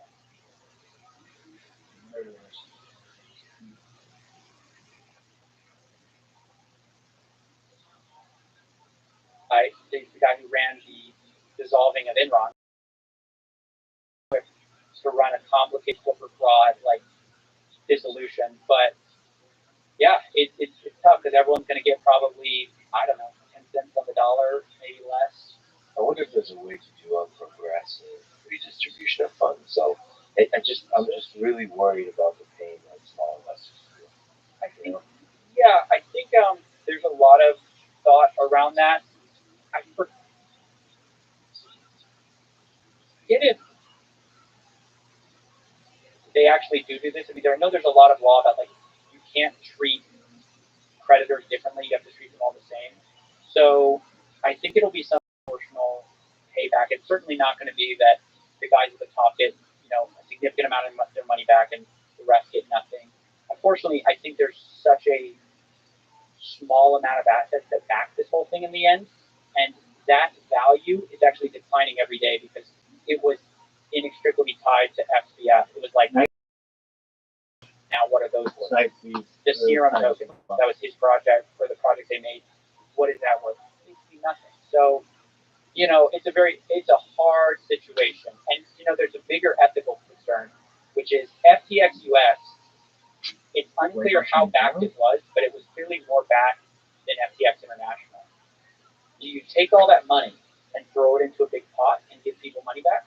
Or do you give the US people back their amount of money, which is probably going to be significantly more, and leave everyone internationally out in the cold? And to add to that ethical issue, let's say you're a liquidator and you're US based. There's a tremendous question, like legal questions about how do you ethically do that? It's not clear. There's tremendous incentives to just favor the US people over everyone else because it's our country, America, whatever. But I don't know if that's necessarily fair. It's really hard. It's impossible. And I forget where you said this, but it probably permeates a lot of the investigations you do, which is this idea that it's really sad that the middle class in most situations like this gets fucked over. So the IRS go after the middle class, they go after the rich. It's basically everyone who doesn't have a lot of leverage in terms of lawyers, money, get fucked over. Yes, and then they're the ones, like it's always the rich and powerful who get the favorable treatment. As a microcosm of this funny story. So one of the big criticisms of crypto, and I think rightly so, is the irreversibility of the transaction. So I accidentally send a transaction somewhere, it's gone, right? So crypto.com accidentally sent a lady $10 million. And now they want to pay back. But the funny thing is if you are on crypto.com and you send, let's say I accidentally send you money and I come knocking on your door, Lex, I didn't mean to send you, $1,000. I need my money back. Or if I go to crypto.com and I said, hey, I sent that to the wrong person, can you reverse it? They'll say, screw off, no way. If I go to court, they'll kill me in court. Because they're going to go, look, this is how the blockchain works. But then they do it. They do the exact same thing. They send this lady $10 million. They're suing her, no, they're going to win. Now what's in court is not whether they get the money back, it's should she be liable for theft, I believe. So, and that's just another case of the same rules apply differently to different people, whether you have the money to back you or not. Very sad things. And that's why I think people you need journalists fighting for the little person. We really need it. And it's kind of like this unfortunate thing where that's the most risky thing to do, legally. You should not be doing that, but I think it's important. It's the ethical thing. It's the right thing to do. What do you think about influencers and celebrities that supported FTX and SBF? Should they be punished? Yeah, I think they should take a huge reputational hit. I mean, I think they should be embarrassed. I think they should be ashamed of themselves. For them to know, like for example, I think about this a lot. Yeah. It's like, who do I? Because I don't investigate, sponsored by Athletic Greens. Okay, it's a nutritional drink. Should I investigate them deeply? I don't know. You just kind of use reputational, like it seems to work for me, right? Like I think it really depends on. I think your credibility hit will depend on what domain you're an expert in. If you're sponsored by a robotics company, and you're an expert in robotics, if that company turns out to be a disaster and a fraud, then you should have looked more deeply. We're talking mostly about, like, I hold Tom Brady a lot less accountable than financial advisors, financial influencers, because that is their world of expertise. And you treat their recommendation differently proportionally to what you think their expertise is. So in some ways, I don't actually think Tom Brady, I'm sure he reached a lot of people. I personally didn't feel at all moved by his recommendation because it's just money. But when you hear somebody who should be an expert in that thing endorse a product in that space, you hold that opinion to a higher standard, and when they're completely cataclysmically wrong, it's going to be a different level of accountability. And I think rightfully so. When Jim Cramer was saying Bear Stearns is fine, he made that terrible call with Bear Stearns in 2008. He was rightfully grieved for all of that, even though it could be considered that, well, did he have all the information? Maybe not. But he's a financial advisor. He does this for a living. If you go on and you make a big call and you turn out to be wrong and people lose tons of money, you are going to take a hit, and I think rightfully so. But no, I don't think these people should go to jail or anything like that. Oh, but it's such a complicated thing. I mean, I just feel it personally myself. I get it, but you still feel the burden of the fact that your opinion has influence. I know it shouldn't. I know Tom Brady's opinion of financial influence, but it does. Right? That's just the reality of it. Right? That's a real burden. I didn't know anything about SPF or FTX. It wasn't on my radar at all. But I could see myself like taking them as a sponsor. I've seen a lot of people I respect, Sam Harris and others, like talks with SPF, like he's doing good for the world. I could see myself being hoodwinked, having not done the research. And the same thing makes me wonder. Like I don't want to become cynical, but it makes me wonder: who are the people in your life you trust that are like that could be the next SBF or worse, big powerful leaders, Hitler and all that kind of stuff. To what degree do you want to investigate? Do you want to hold their feet to the fire, see through their bullshit, call them on their bullshit? And also, as a friend, if you happen to be friends, have a connection, how to help them not slip into the land of fraud. I don't know, all of this is just overwhelming. Yeah, I mean, we should be clear. Like, finance is sort of a special space. You're talking about people's money. You're not talking about whether someone takes a bad supplement, or like a supplement that is just they're $50 out, right? I think the scale of harm and therefore responsibility escalates depending on what field you're in. Just like I wouldn't hold Tom Brady as, like, if he gives a bad football opinion, right, and he should have known better, that is a different scale of harm than a doctor giving bad advice, right? Like he tells you a pill works and the pill kills you, something like that. There's just different levels of accountability depending on the field you're in, and you have to be aware of it. Finance is you have to be extremely conservative if you're going to give financial advice because you're playing with people's lives, and you cannot play with them haphazardly. You cannot gamble with them. You cannot play with them on a bet because you're getting paid a lot of money. It's just the nature of the space, and so with the space comes the responsibility and the accountability. I don't think you can get around that. Who was Dan Friedberg you mentioned? Some of these figures in the SBF around that are interesting. Super interesting kind of subject because Dan Friedberg is the former general counsel for Ultimate Bet. Ultimate Bet was a poker site where famously they got in a scandal because the owner, Russ Hamilton, was cheating with a little software piece of code they called God Mode. Allows you to see the guy across from his hand. Obviously, imagine you can win pretty consistently if you know exactly what your opponent has. Very unethical. I should be clear that for some inexplicable reason, I don't think they were ever charged and convicted of a crime, but they were investigated by a gambling commission that found they made tens of millions of dollars this way, for sure. And Dan Friedberg, the general counsel, he's caught on a call, basically conspiring with Russ to hide this fraud. He's saying we should blame it on a consultant third party. And Russ Hamilton famously says, like, it was me, I did it, I don't want to give the money back. Find basically a way to get rid of this. So that's Dan Friedberg's big achievement. Like that's what he's known for. He's most known for. And this is the guy they pick as their chief regulatory officer for FTX. Why do you hire somebody who, I get it, he's not formally charged and convicted, investigated, there's all this, and there's tape out there. So I want to be clear about what's actually available evidence. But someone whose seemingly only achievement is hiding fraud, why do you hire that guy if the intention is not to hide fraud? This is a question I put to Sam Bankman-Fried, and his answer was, well, we have a lot of lawyers. And I said, well, you're chief regulatory officer. He's like, well, it wasn't. We did regulate a lot. And it was just this big dance of, basically, he's done great work. He's a great guy. And I think that tells you everything you need to know. And there's figures like that probably at the lower levels, like infiltrating the entire organization. Well, it's just like, why wasn't there a CFA? Why wasn't there anyone in that space who could seemingly that goes, holy whatever, we're in dangerous territories here, right?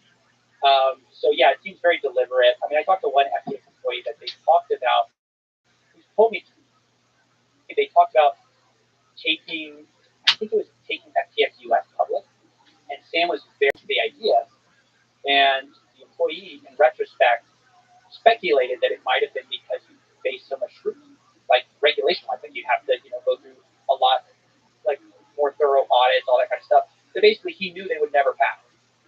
But yeah, I mean, it's red flags all the way down for that guy. And you hope all of them get punished. Everyone who knew. I mean, I think for sure there are people at FTX who didn't know. I think there's some people at Alameda who didn't know. There's degrees, sorry to interrupt, but there's degrees of not knowing. Yes. There's looking away. When you kind of know shady stuff, that's still the same as knowing, right? That might be even worse. Well, yeah, like I was talking to one insider, and we were talking about the insider trading. They were telling me about this insider trading. And I said, do you think this was criminal? And they said it was probably criminal in hindsight, yes. And the question is, someone who answers a question like that, what does that like mean? Like it was probably so. You're right. There are different degrees. I mean, I'll say at the most basic, I would be very happy if everyone who had direct knowledge went to jail, which I don't think will happen. To be clear, I think a lot of people are going to cut deals. Prosecutors are going to cut deals so they actually nail Sam Bankman-Fried. I think that's their only focus. What about his reputation? What do you think about all these interviews? Do you think they are helping him? Do you think they're good for the world? Do you think they're bad for the world? Like, what's your sense? And like, say you get a sit-down interview with him for 3 hours, and I'm holding the door closed.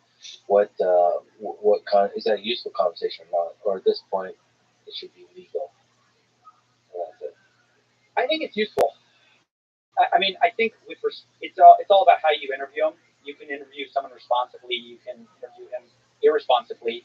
I think we've seen examples of both. What's an irresponsible? I keep interrupting you. That's okay. No. Unacceptable. No. I think it's fine. There was like a New York Times interview, which spent any amount of time talking about his sleep. He's like, yeah, I'm sleeping great. And I think that's so deeply disrespectful to the victims, and especially when you're not even releasing an interview live. It's like you have time to triage what you're going to talk about. Why would you spend any amount of time talking about the sleep that a fraudster is? It's just so weird. And well, it's just the man that can. I don't think it turned out well. I think okay. Here's the thing. I see myself talking about somebody's sleep or getting in somebody's mind if I knew I had a limited time. If I knew I had 4 hours. Because you get into the minds of the person, how they think, how they see the world. Because I think that ultimately reveals, if they're actually really good at lying, it reveals the depths, the complexity of the mind that through like osmosis you get to understand like this person is not as trivial as you realize. Also makes you maybe realize that this person has a lot of hope, has a lot of positive ambition that that has developed over their life, and in certain interesting ways things went wrong. Yeah, they become corrupted on that. That's all fine, but the conversation was not properly contextualized in the world of what he did. I've asked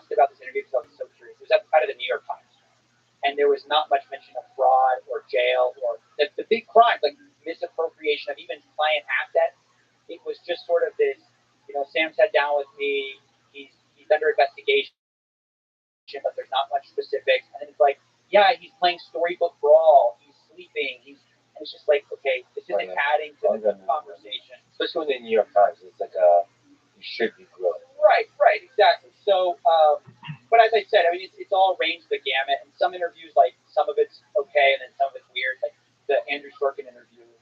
He asked some hard-hitting questions, which I really appreciated.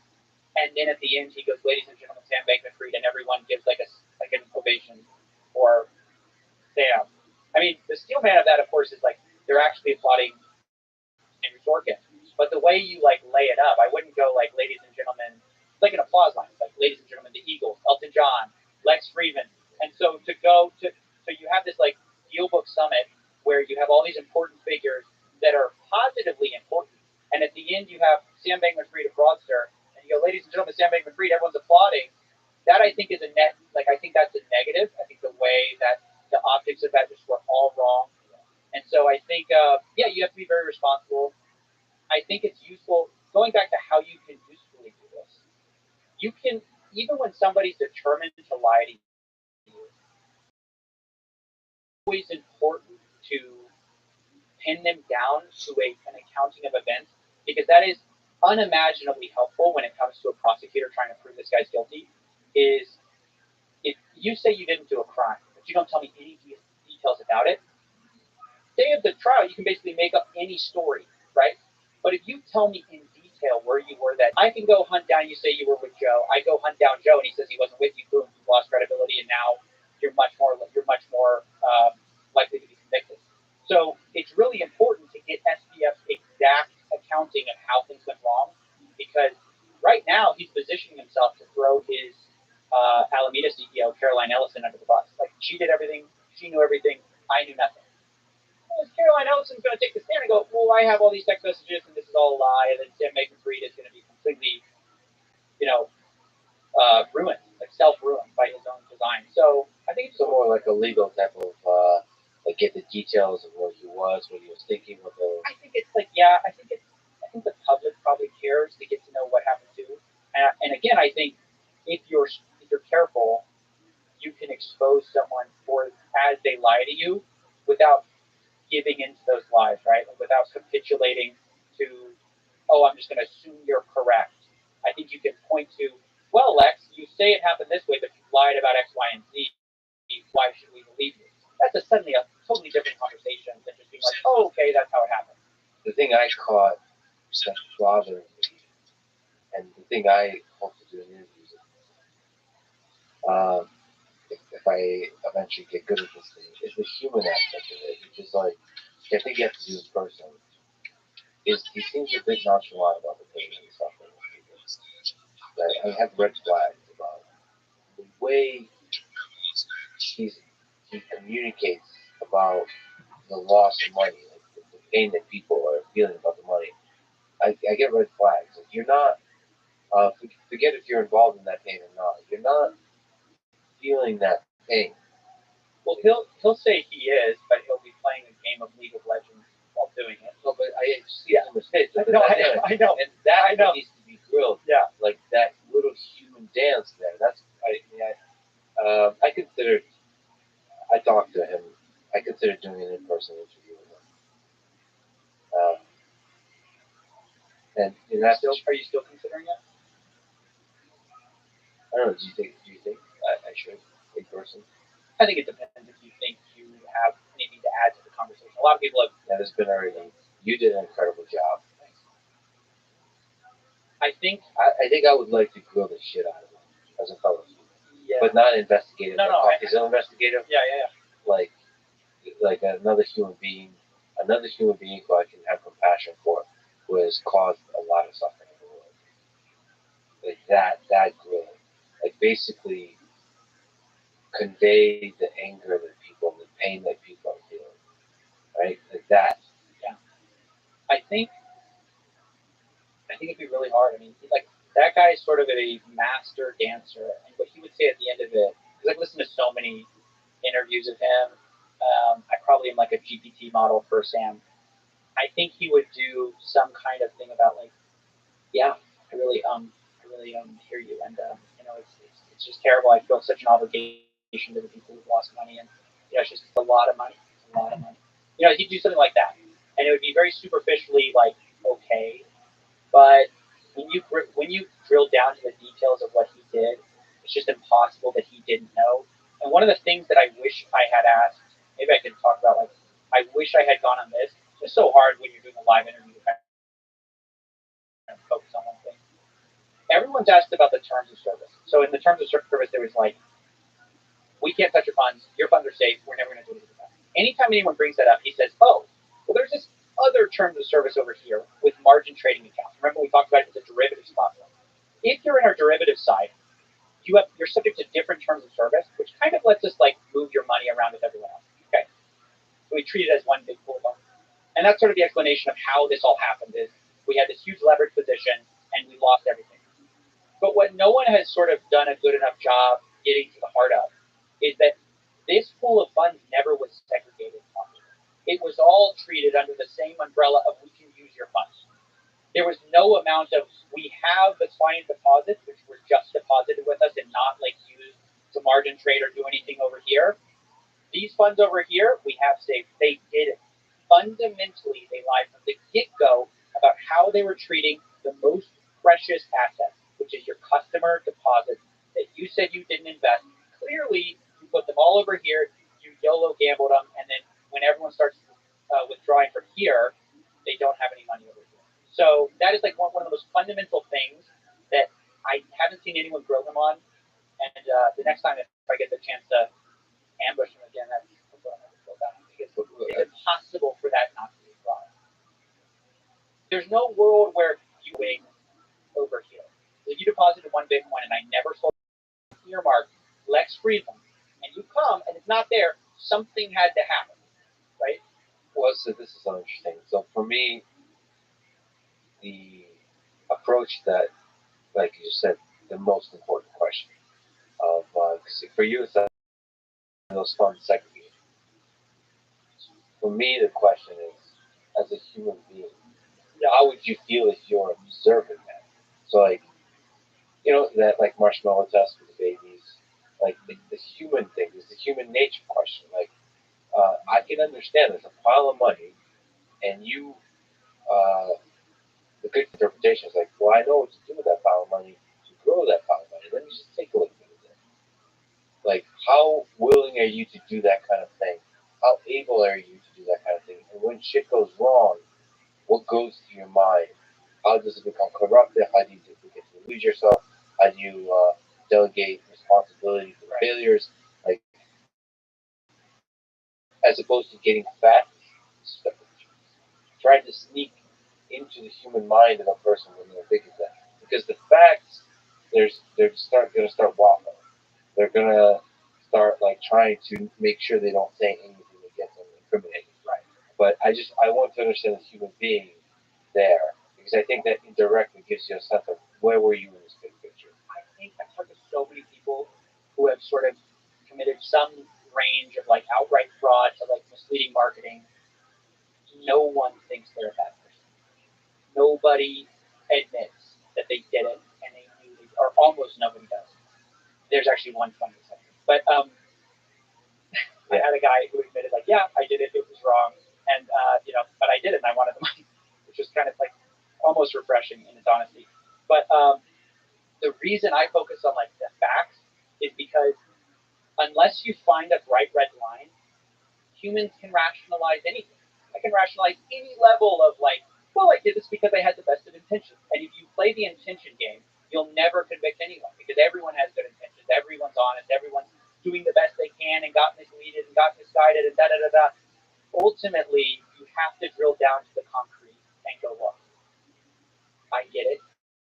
You're just like the last 50 guys that I interviewed. You had the best of intentions. And all went wrong. I'm very sorry for you. But at the end of the day, there's people hurting. There's people that have significant damage to their life because of you.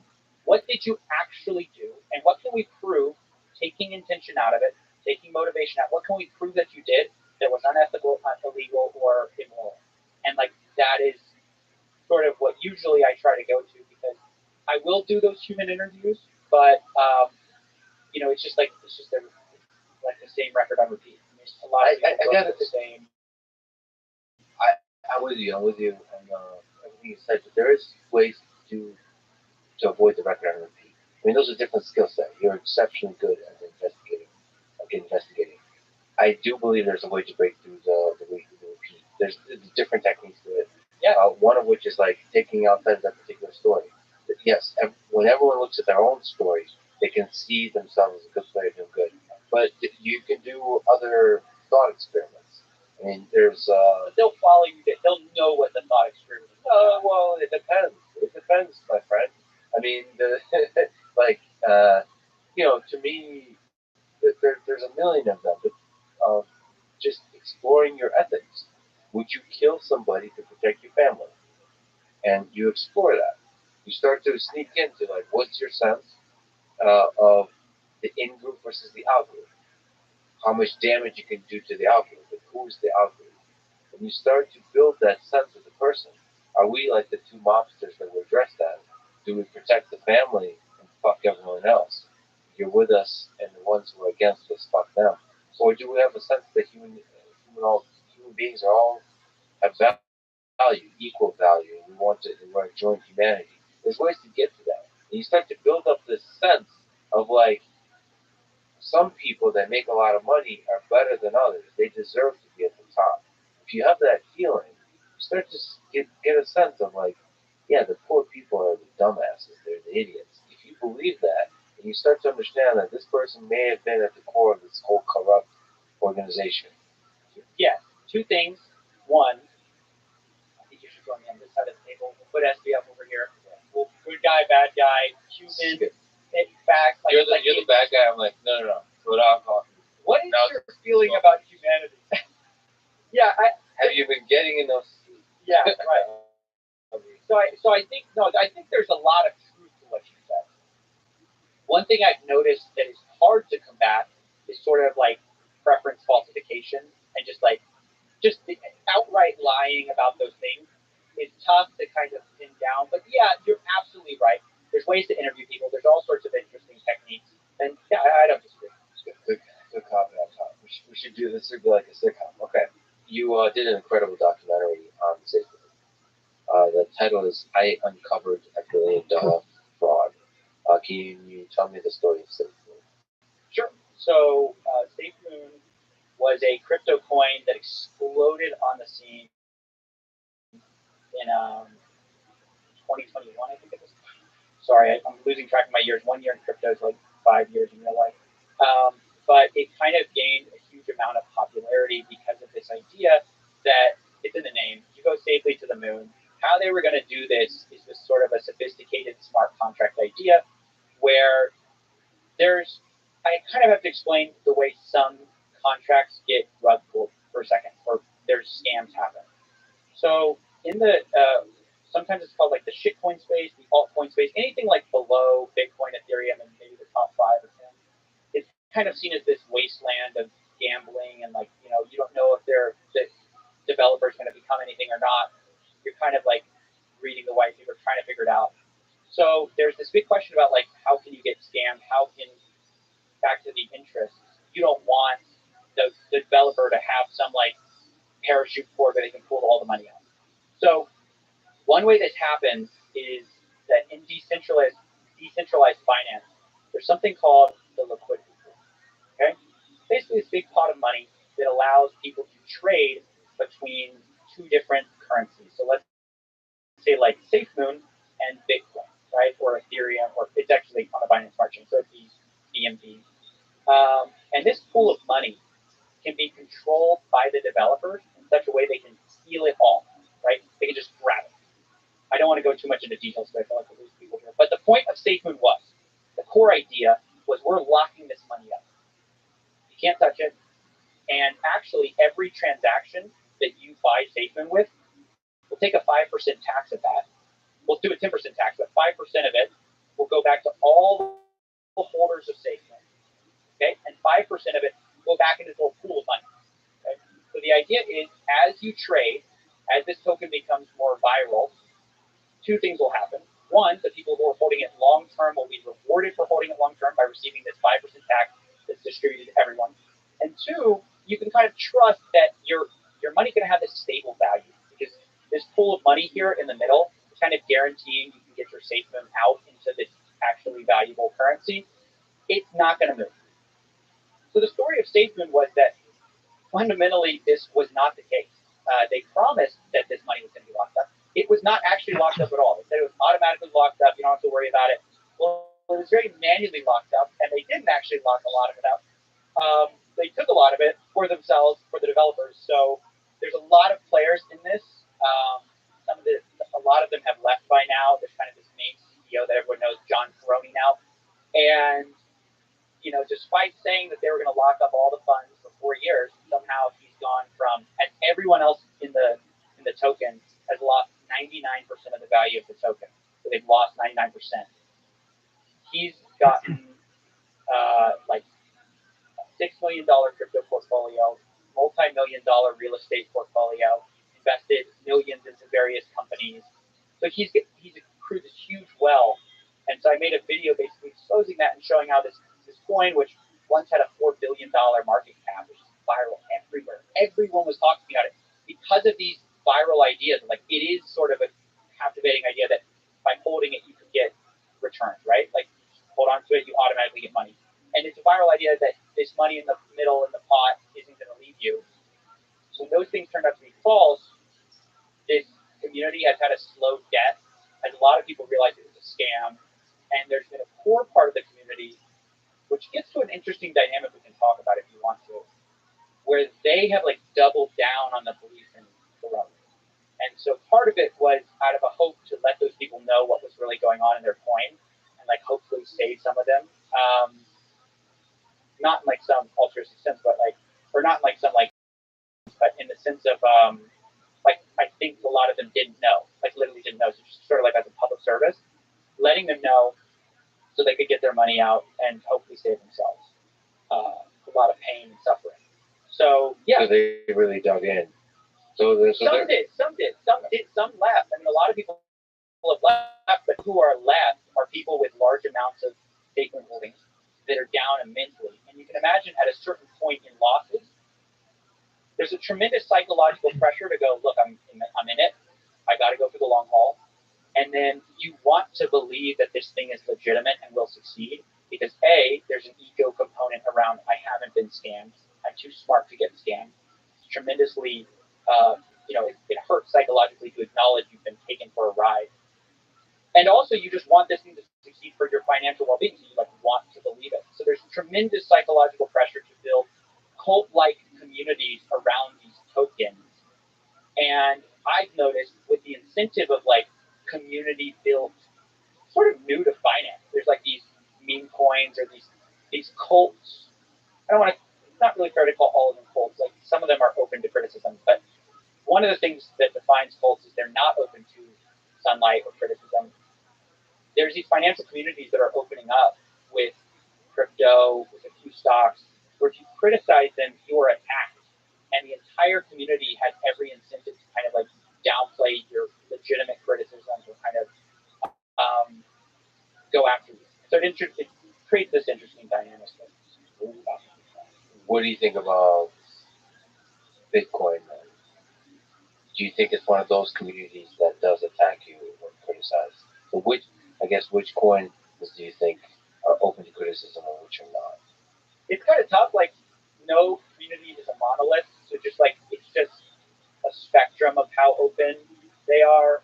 There's always this core contingent of extreme believers who will go after anyone who criticizes them, and it's just about how wide of a band that makes up of the entire token.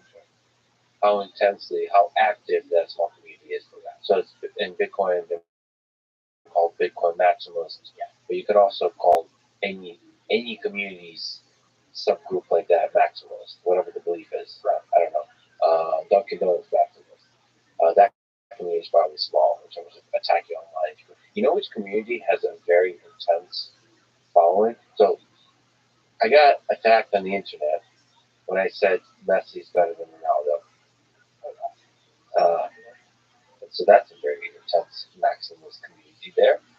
The other one that surprised me is when I said, now I did it in jest. Okay, folks? I said Emacs is a better better ID than Vim. I love Emacs.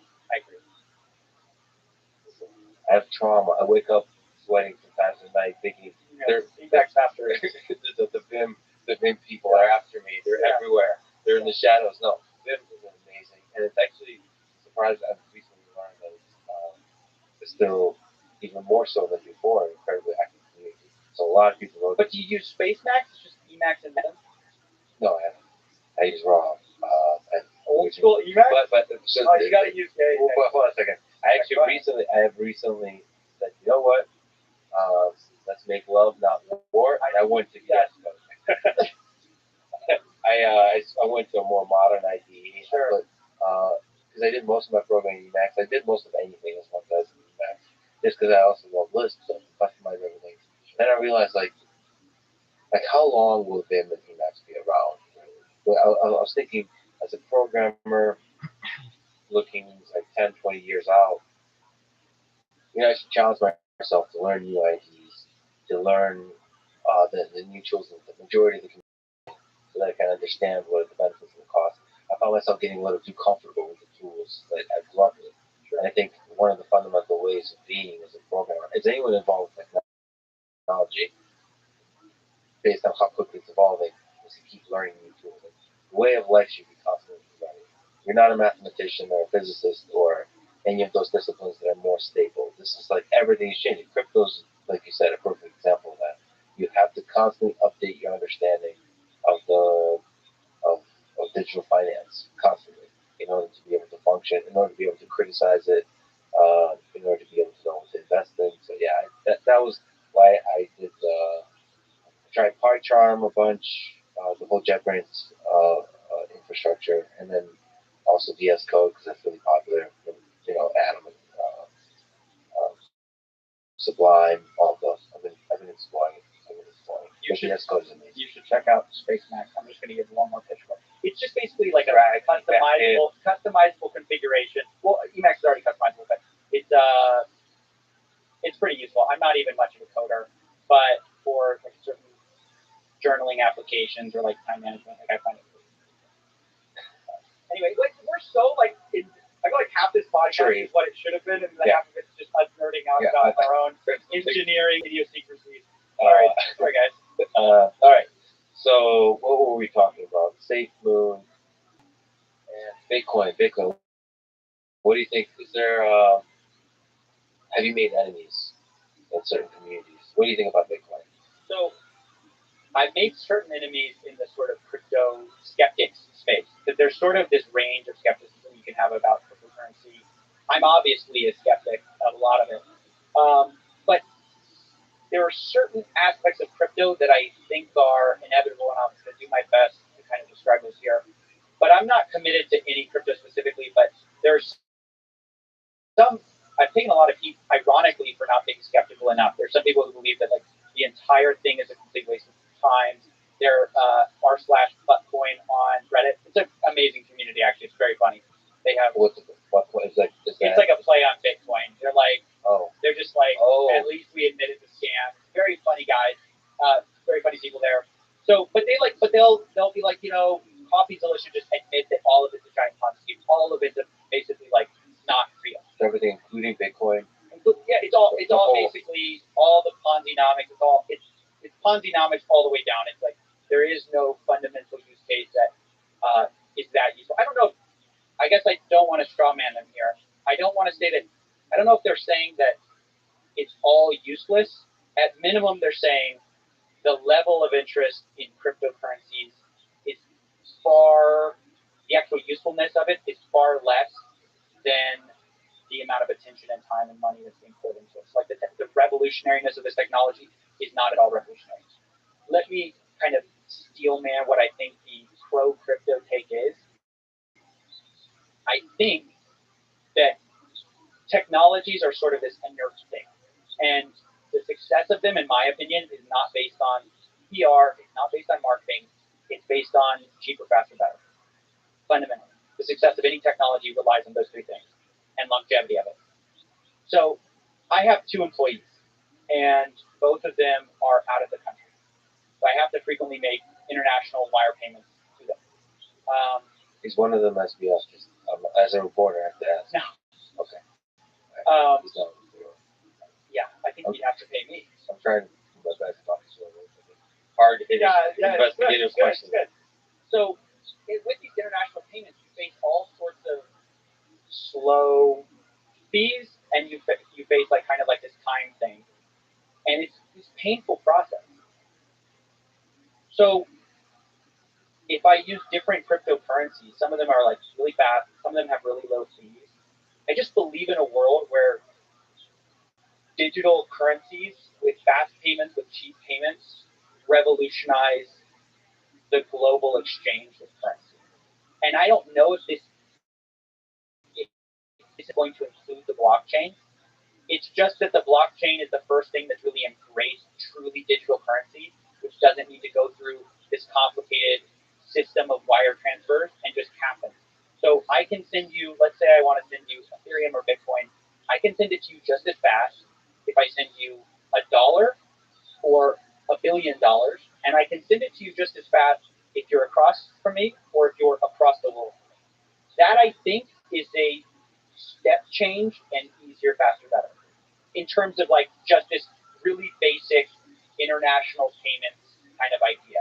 I think at like its core, if the lowest form use case of cryptocurrencies is that, I think it will change the world in some variety. It's just kind of the larger question is that technology going to include the blockchain specifically or not? The other benefit is transparency, which I personally like as an investigator.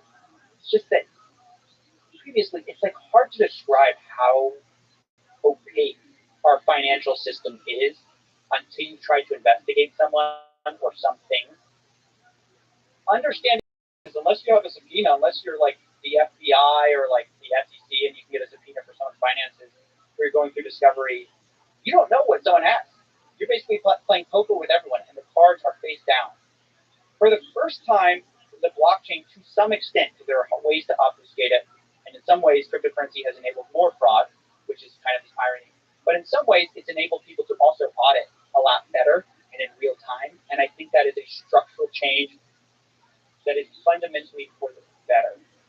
The question of all this is, do those betters outweigh the cons that this introduces, and how much can regulation mitigate fraud, money laundering, all these negative externalities that are easier for cryptocurrency? Why do you think cryptocurrency in particular seems to attract fraudulent people, like scammers and fraudsters? Because it's unregulated, it's the Wild West, and you can transmit large amounts of money very quickly across the world. What about with very little oversight? Creating new crypto projects like new coins? Because you have to show very little actual use case. You can just promise. Just like true of any emerging technology, so much vaporware happens at the beginning, what is all promise. Because fundamentally, let's say you're legitimate, I'm illegitimate. We look the same at the start of the technology because both of us are promising what this can do. In fact, the less scruples and morals I have, in some ways, I can outcompete you because I can say mine does what Lexus does, but like way better and way faster, and it's going to happen in a year rather than 10 years. You're being honest. I'm playing a dishonest game. I look better. Once this space matures and you actually have some people actually doing the things that they say they're going to do, suddenly this equation changes. Now you're Amazon. You're delivering in 2 days. I can say whatever I want. You do the thing you do, and I have no credibility. So I think that like part of the fraud is, just people that need to transmit so much money so quickly with such little oversight. Part of it is like this just happens with any emerging technology. Vaporware is a real thing. Hopefully, as this space matures, as regulation comes in, things will improve. Well, let me ask you your own psychology. Sure. You're going after some of the richest, some of the most powerful people in the world. Do you worry about your own financial, legal, and psychological well-being? Yes. Yeah, I do. I mean, I'm not totally oblivious to the precariousness of like any kind of journalism like this. Obviously, there's risks. I've always believed, there's a quote, and I'm going to butcher it, but I hope you guys understand the spirit of it. News is when you print something someone else doesn't want you to print. Everything else is public relations. I really believe to do meaningful journalism, you have to go after people. Like, it's not Dog, that is fucking brilliant. Inherently a safe profession. I mean, if you're going to do important work, you have to have risk tolerances. And I think everyone is what that risk tolerance is, and it's different for everyone. I don't think I could do what Edward Snowden did. I think that would be my bright red line, is going against my own government. It's such a, in my opinion, I really see him as a hero. Like, it's such a selfless act of self-destruction. You know that the party you're going after has all the power and will crush you. And you do it anyway out of the true, I don't know, platonic ideal of journalism. I think that's beautiful. I don't think I could do that. I think I need some ability to live and subsist in the society that I am in. And I think my bright red line would be like, if I'm forced to flee the country for my work, I think I'd finally have to say no. But as journalists go, I'm pretty I take risks pretty well. I especially think risk is important to take when you're young and when you can do that. I think I'm married, so when I have a family, I think I will probably dial this risk thing down, just being honest. I mean, I think you kind of have to. But right now, I'm kind of running on all cylinders. I'm willing to take on quite a range of people. But well, you're also I think a lot about it. Wolf pack of one, or small. Yeah. Wolf pack, as opposed to having a New York Times behind you, or a huge organization with lawyers, with a team, with a history. These people are less courageous. This is the dirty truth. The bigger the organization, the more conservative a lot of them are. It's true that sometimes they and this is not to bash big organizations. I'm just saying this is an observation of someone who's talked to a lot of people, and especially in the world of fraud, a lot of them are scared to engage in fraud that is obvious but hasn't been litigated yet. This is why you'll never see documentaries about ongoing fraud on Netflix. Too much of a liability. They'll sue Netflix to hell, and they know that if they win, Netflix has the money to pay it. So corporations like the New York Times, a lot of these, some of them are very they're as courageous as they can be, but at the bottom line, if someone sues you to hell and back, and you have to pay up, you will disappear. And you're relying on liability insurance, which you're already paying out the ass for, to try to cover you if you get sued. But if you get sued, even if you win, that liability insurance now goes up in price the next year. And if you're the New York Times, it goes up by a lot. So, I think there's work that independent journalists can do uniquely that they can actually take, in some ways, more risk than a giant institution, which has a lot more, in my sense, to lose, even though it would appear like they have more in terms of defense too. But you can be bullied legally. Yeah. Do you get afraid of that? Sure. All these things are things you have to be aware of and then forget to do your job. You have to be, it's like being a snowboarder, and do you realize you could hit your head? And it's yeah, of course. But in order to go do the flip or whatever, you have to just accept the risk, mitigate the risk as much as possible, and move on. So we have insurance. We keep a pool of funds for that kind of thing. I'm very conservative with how I spend my money, basically all on production and trying to make my life as secure as I can. And then I just do the work that I want to do. Goes into the studio. Elaborate space of yours. Yeah, of course.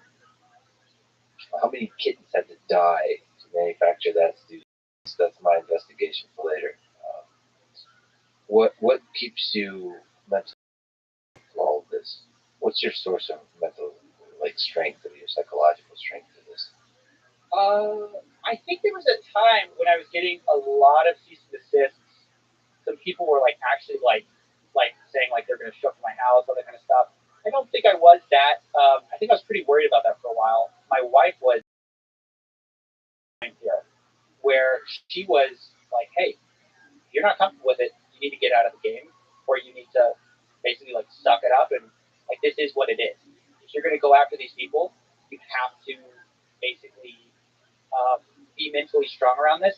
And seeing her have that realization helped me have the same realization.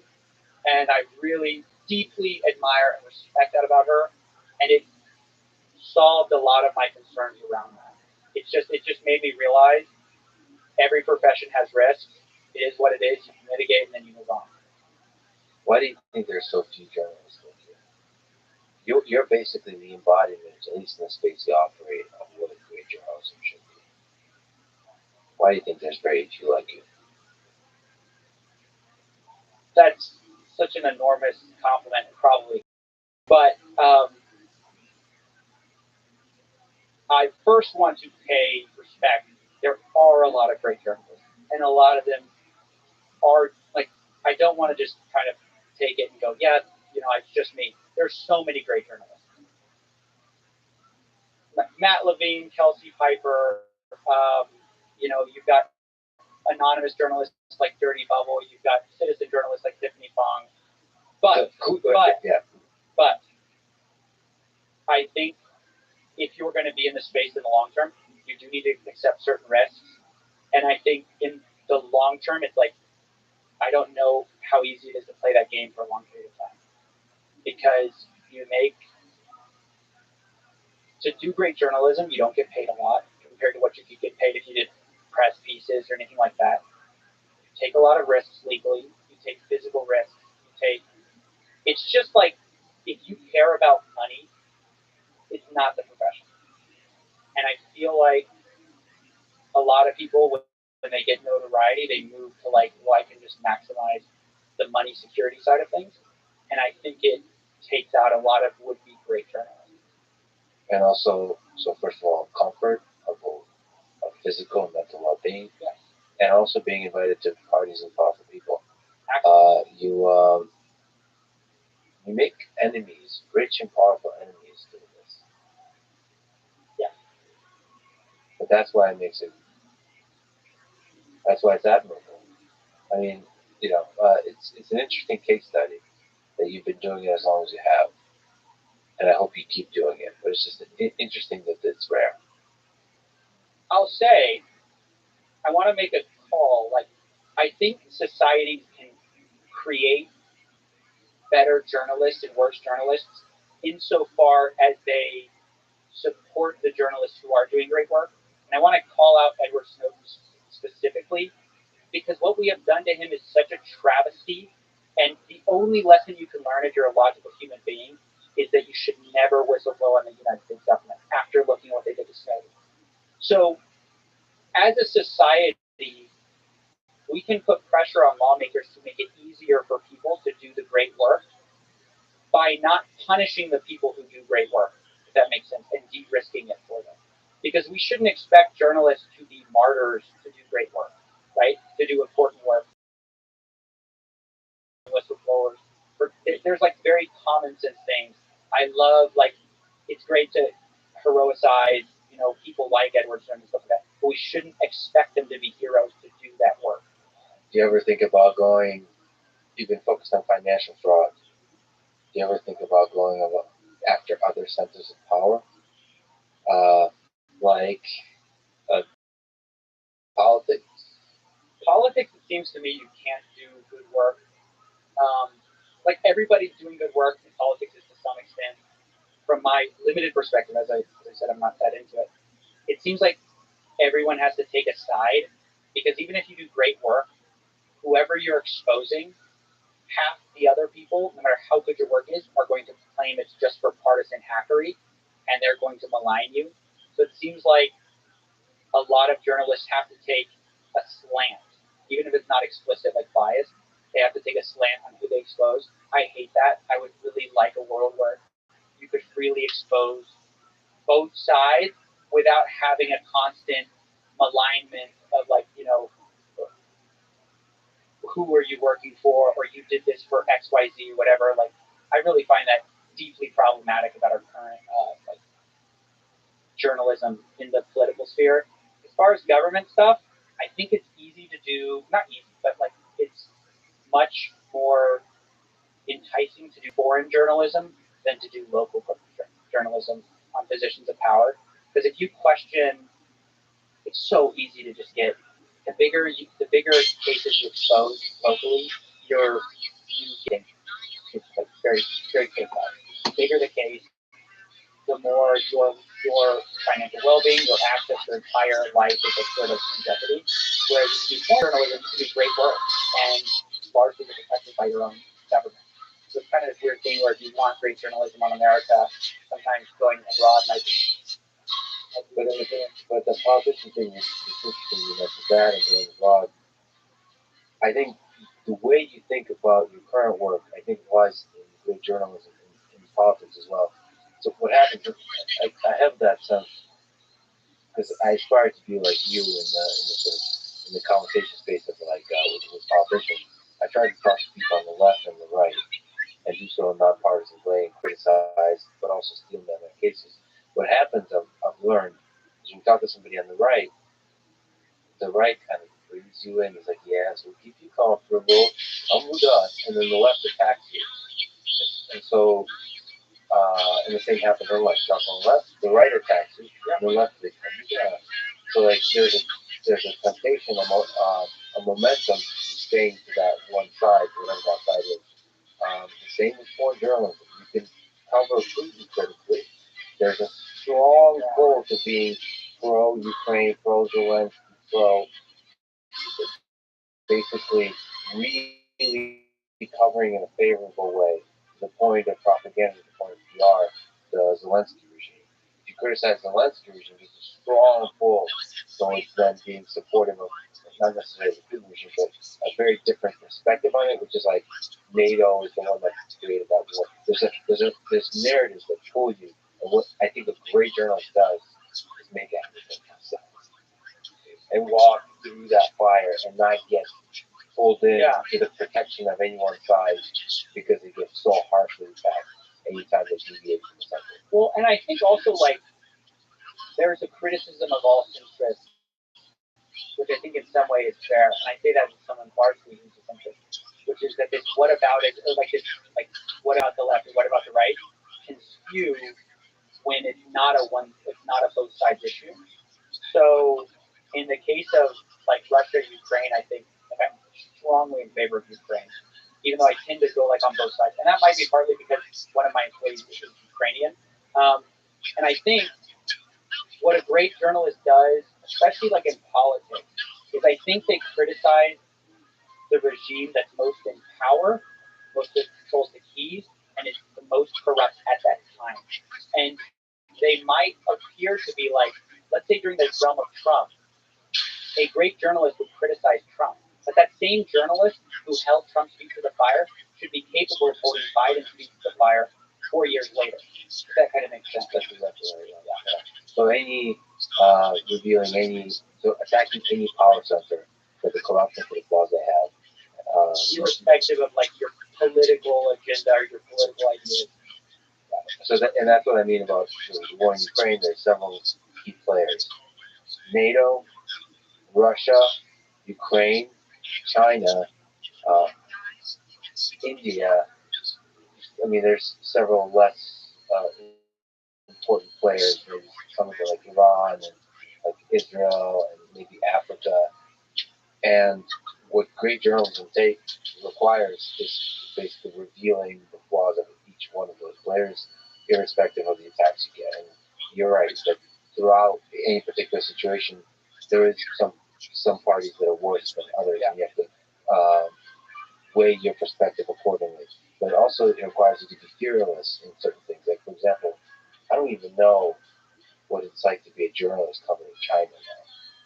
Oh, that's an exact case of like China has made it so difficult to be a good journalist that they've effectively squashed criticism, because to be a journalist in China means constantly risking your life every single day to criticize that government. And so the best journalists are a lot of times outside the country, or they have sources inside the country where like there's like this, there's layers to the journalism where there's insiders who are leaking information, but they themselves cannot publish because it's like, extremely risky. So, yeah, I think as a society, one measure of how healthy the political structure is how well you can criticize it without fearing for your safety. In that sense, the chaos and the bickering going on in the United States politics is a good thing. that people can criticize very harshly. And be, in terms of safety, are pretty safe. Yes, absolutely. I think our only challenge is like where it gets dangerous is around like top secret information. The government comes down so hard that the danger in covering politics here is you can expose something that's top secret that should be exposed, and they'll ruin it. So that's where you again get props. 100%. 100%. What's the origin of this suspender wearing Batman? How did you come to do what you did? Like what you talked about where you are and how your mind works, but how did it start? I've kind of always been interested in fraud, or at least I saw fraud early on, and I was just like, curious about what is this? I didn't know what I was really looking at. So basically, my mom got cancer when I was in high school, and it was pretty traumatic. I mean, she's fine. She had thyroid cancer, we didn't know it at the time, like cancer, but it's fairly easily treatable with surgery. One of the better, survivable ones. And I just watched her get like bombarded with all these like phony health scams, like colloidal silver, all these different remedies. And she was very into, all the different ways that she might treat her cancer. Obviously, surgery is very daunting. And I was just confused. I was like, why are we doing so many different remedies that all seem of very dubious health value? Later, I find out that these are like all grifters. I mean, they take advantage of free speech in America to like advertise their products as life-saving miracles, whatever, when they're of course not. Eventually, she got the surgery, thank God. But I know people in my life who their parents passed away because they didn't have the surgery. They instead took the alternative option. I know, like, I don't want to go into specifics because I don't want to mention their specific case, but their family member went to Mexico for some alternate treatment, health treatment, instead of getting an easy surgery, and they died. And so it's like, I realized, where is the outrage about this? Who covers this stuff? And I realized, well, not many people do. Then I went to college, I'm getting a chemical engineering degree, and all my friends are like telling me, hey, you should come to this meeting. We don't need this. Like, you're doing this engineering stuff. That's great. You're going to make like $70K a year. Don't you want to get like rich now? Like, why wait till you're 60 years old to retire? Like, you can be rich now. Like, so I go show up to a hotel, and there'd be an MLM, like multi-level marketing, pitch for Amway or whatever it was that day, and I was once again fascinated. I didn't know what I was looking at, but I was like, what is this weird game we're all playing? We're just sitting in this room, we're looking at the speaker who says he's so successful, right? But why is he taking a Friday or a Saturday to do this, pitch at night? And they're telling me I'm going to be financially free, but they're working on their Saturday and Sunday. I'm just like, how financially free are they? So I'm just like confused. I was like, none of my friends were rich. They all said they were going to be rich. No one ever seemed to get rich. And so I was sort of baffled by what I was looking at. Later, I graduate. I had no interest in doing engineering, which we can kind of get into, but I wanted to do something in media. And I started covering a variety of topics, but eventually I sort of revisited this interest in fraud, and I started talking about these kind of get-rich-quick grifters that were online, sort of the Tai Lopez variety, 67 steps, or whatever, like 5 steps to get rich, 5 points to 5 million, these get-rich-quick that a lot of people were interested in. No one seemed to get rich once again, except for the people at the tippity top selling the get-rich-quick things. And I was like fascinated by the structure of it. Like, does nobody see what this is? Like, does nobody get it? So I started making a series of videos on that, and the response was like palpable. I mean, it was like, I've made a lot of stuff before that. I've made stuff that got 1 million views. I got some marginal success, but the response of like the emails that came in, I could tell this worked, even though it had far less views at the time, was having a different level of impact. That's what I was really interested in. One of my problems with engineering was, from my standpoint, I did chemical engineering at Texas A&M. And like, I was like, is my future just going to be in a chemical plant, improving some process like 2%? And it's like my gift to the world. Like, I didn't see the hard impact.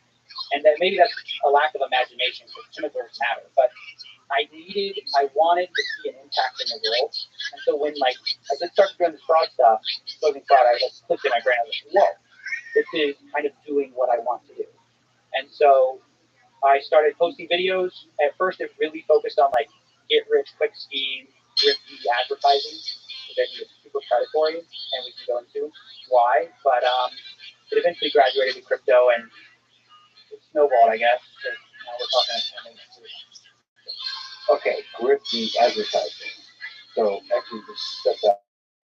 What is a multi-level marketing scheme? Like what? Because I've experienced a similar thing.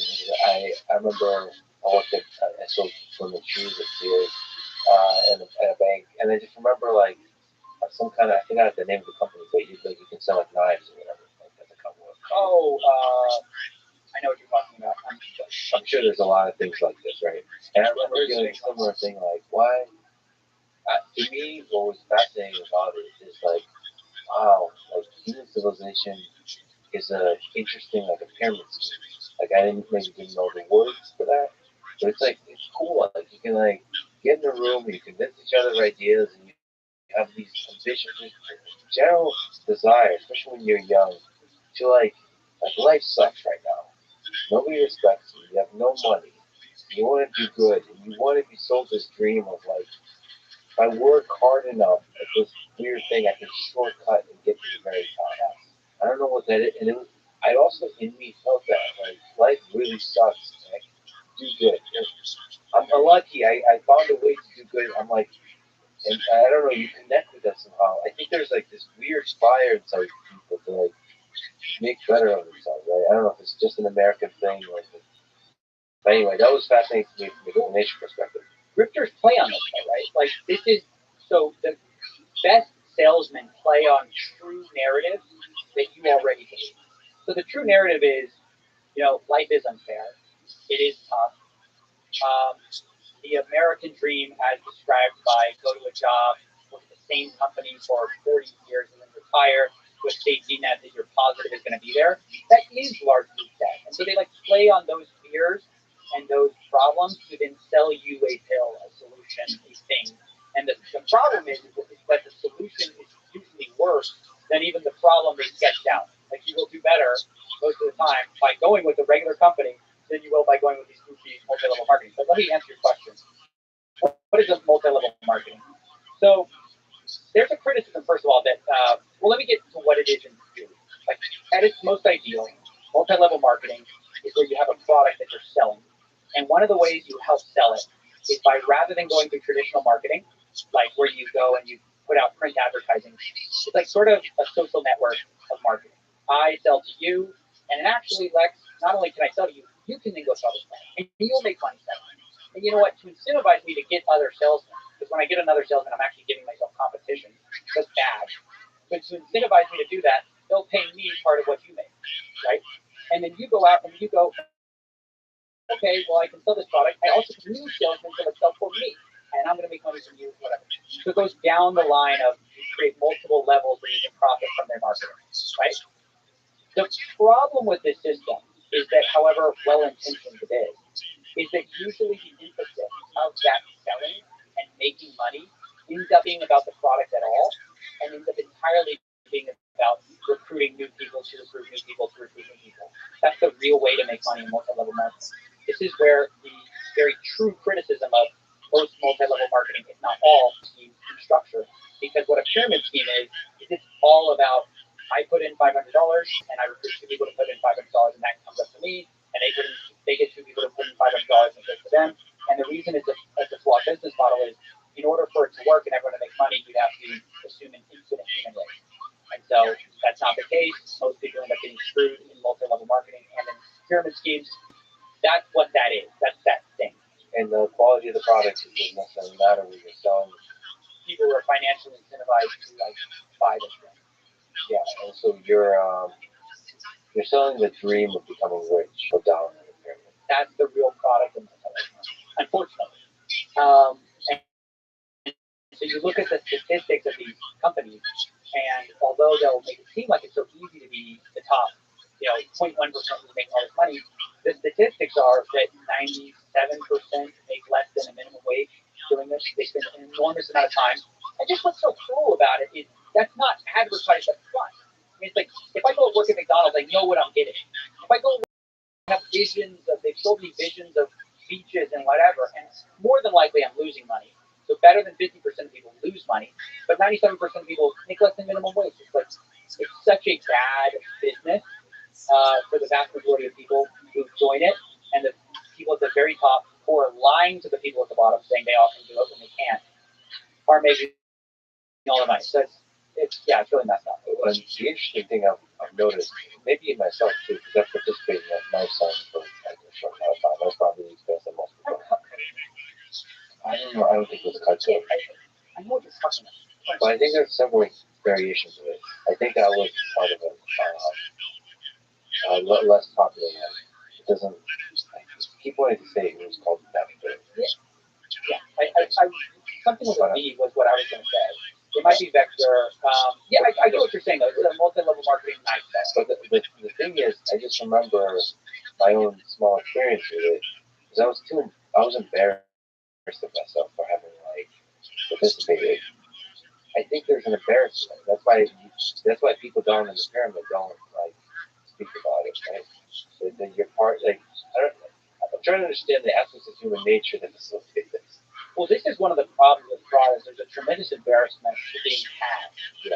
Also, if you buy, so slightly different human nature is that if you buy into a get-rich-quick scheme and then it doesn't deliver, you're more likely to blame yourself than blame the product for not actually working. You go, well, there must be something flawed with me. And they constantly reinforce it. They go, well, it's all about your hard work. The system works. Look at me. I did it.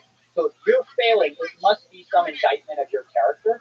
And you have to always double down. You have to the system can't be flawed. You must be flawed. And so, it's really messed up. It really preys on people's psychology to keep them in this loop. And that's why, in some ways, these things are so viral, even though they don't actually most people a significant amount of wealth, and they cost most people money. So it's very unfortunate. Most people do have the dream of becoming rich. Most young people. Right, and the thing is that everyone knows in business what you sell. You sell solutions to problems. So many young people want to get rich. The product is that tip. If you sell them the dream. Why this gets so risky and so cruel and predatory is because there is no easy solution. There is no solution that people are going to buy because the real solution people want is no work, no education, no skills required, no money. And people will pay any price for that magic pill, and people are happy to sell that magic pill. And I think those people are very cruel, and I think deserve to get exposed for it.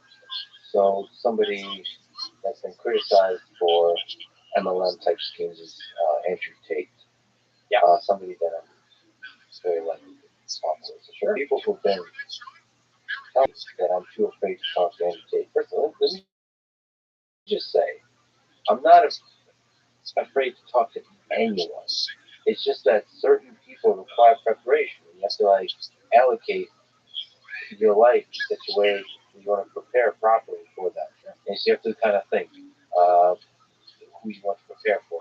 Because I have other folks that have more power than this particular figure that I'm preparing for. So you have to make sure you allocate your time wisely. But I do think he's a very influential person that raises questions of what it means to be a man in the 21st century.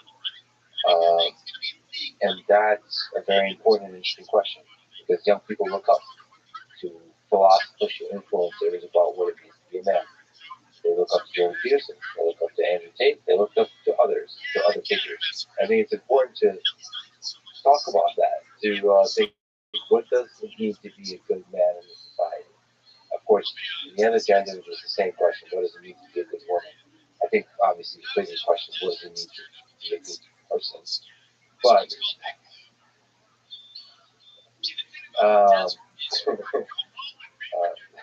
now we go, okay.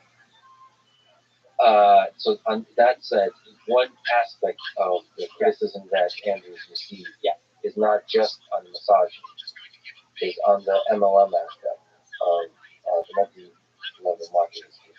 So is there some truth to that? Is there some fraudulent aspect to that? So I definitely think so. I mean, that's the main reason I criticize them. So let's back up. There's a few clarifications I need to make. What Andrew Tate is selling is not multi-level marketing, although he is selling the dream. He's selling an affiliate marketing, which is slightly different. So in multi-level marketing, if I sell to you and then you go sell to two other people, I make money from those two other people. Multi-level. Affiliate marketing is sort of like one level. I only make money.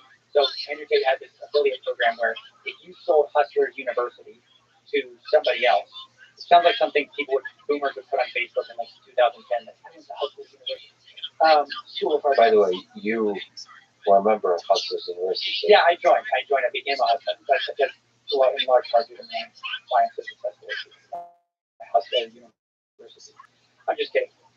But so it's an affiliate program. So you sell, like I sell to you this $50 course, and I make like $5, and Andrew Tate in perpetuity makes $50 a month off of you. Okay. What does this course actually sell, right? Because ultimately he's selling the dream. He's selling, hey, the Matrix has enslaved you. He's really gone down this like Neo rabbit hole. So the Matrix has enslaved you.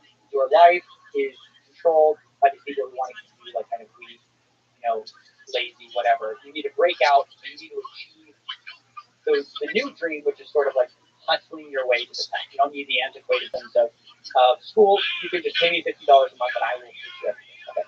So what do you actually get? Well, and why is it a scam? So you actually, I think it's just a scam in terms of like value and like you're selling based on these completely unrealistic things. It's like, let's get rich. Okay.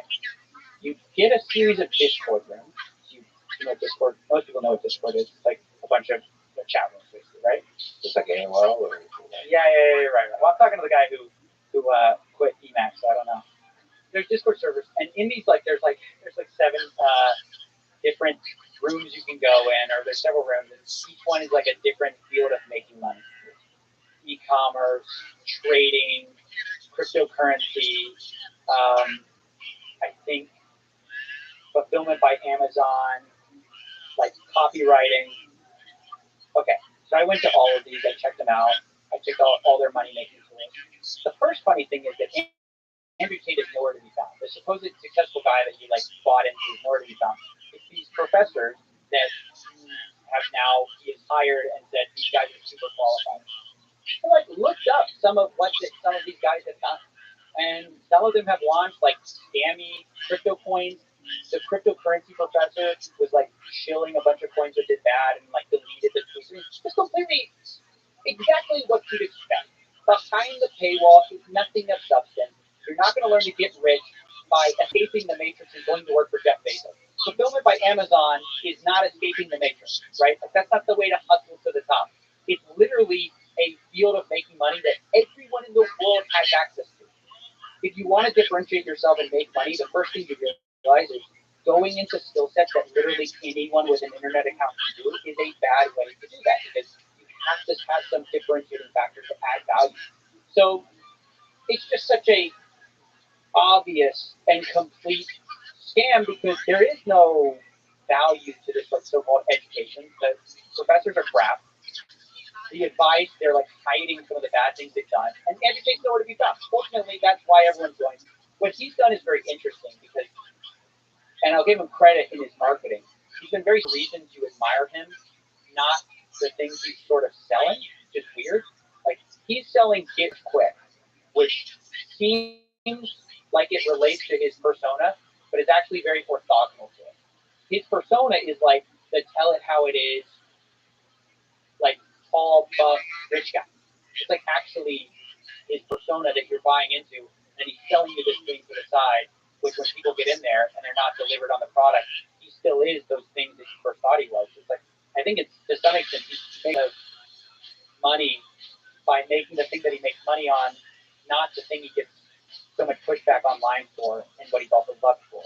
So people will push back for his misogyny, but the real way he's making money is just basic get rich quick schemes that are super obvious and spot, but everyone's distracted by oh, he said some crazy stuff about women, or all these various other scandals he's had and stuff.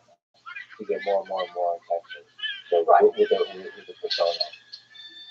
Is the Hustling Rich still operating? I think they've rebranded it. I'm part of their hitman. I'm they put me on as that's the Matrix is trying to take us out. And then it's me saying they put me in saying I'm part of the Matrix. They put me in saying, oh, this guy sucks, I joined and stuff. And so they'll play that and they do a bass drop and it's don't listen to people like this. Da, da, da, da. I mean, I'm basically like that. Oh, so you've been co-opted by the Matrix to attack. Yes. You're an insider threat that infiltrated and now is being used by the Matrix to attack. Well, everyone who criticizes him, he won't say who the Matrix is. It's just the shadowy cabal of rich, powerful people. It's just like the easy narrative for people who are disaffected and who feel cheated by the system. You just collectivize that system and you make it the bad guy, and you go, look, those guys who've been cheating you, they're the bad guys. They want me shut up. And then now, the person that, the people who harmed you, they want this guy shut up, you're going to listen to him. So that's like the most basic psychological manipulation that everyone seems to constantly fall for. It's really trivial and stupid, but. You steel man the case for Hustlers University, where it's actually giving young people confidence, teaching them valuable lessons about actually incentivizing them to do something like fulfillment by Amazon, the basic thing, to try it, to learn about it, to fail, or maybe see, like, you could try, to give a catalyst and incentive to try. As much as it pains me, I will try to give a succinct, maybe steel man of it, as best as I can, thinking that it's such a threat. But I think what you would say is that some people, in order to make a change in their life, need someone who they can look up to. And men don't have a lot of like strong role models, like big male presences in their life who can serve as a prop example. So the most charitable interpretation would be Andrew Tate would encourage you to go reach for the stars, I guess. My problem is I have a deep issue with the like lust and greed that centers all these things. Like this glorification of wealth equals status, wealth equals this person, wealth and Bugatti equals you are meaningful, you matter. And like the dark underlying thing is that none of that matters. Like, it matters that you make a decent living, but past just like that, I think the like lust for more stuff and the idolization of these people, but it's just like opulence, is a net bad. So that's like my steel man has to stop there because I really disagree with like the values that are pushed by people like that. Yeah, no, I agree. That's the thing that should be criticized. I shouldn't say it doesn't matter. I think it's just like an amazing meal at a great restaurant. It matters. It's money and Bugatti. For many people, make life beautiful. Like those are all components. But I think money isn't. You can also enjoy a beautiful life on a hike in nature. You can. There's a lot of ways to enjoy life, and one of the deepest that's been tested through time is the intimacy, close connection, friendship with other people or with a loved one. They don't talk about like love. Yeah, like what it means to be deeply connected with another person. It's just like get women, get money, all those kinds of things. But that I think I don't want to dismiss that because there's like value in that, there's fun in that. I think the positives, I haven't investigated Hustlers University, but the positive I see in general is young people don't get much respect from society.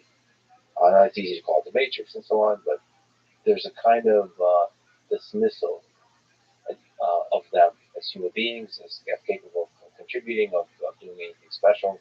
And then here's you have young people who are sitting there broke, with big dreams.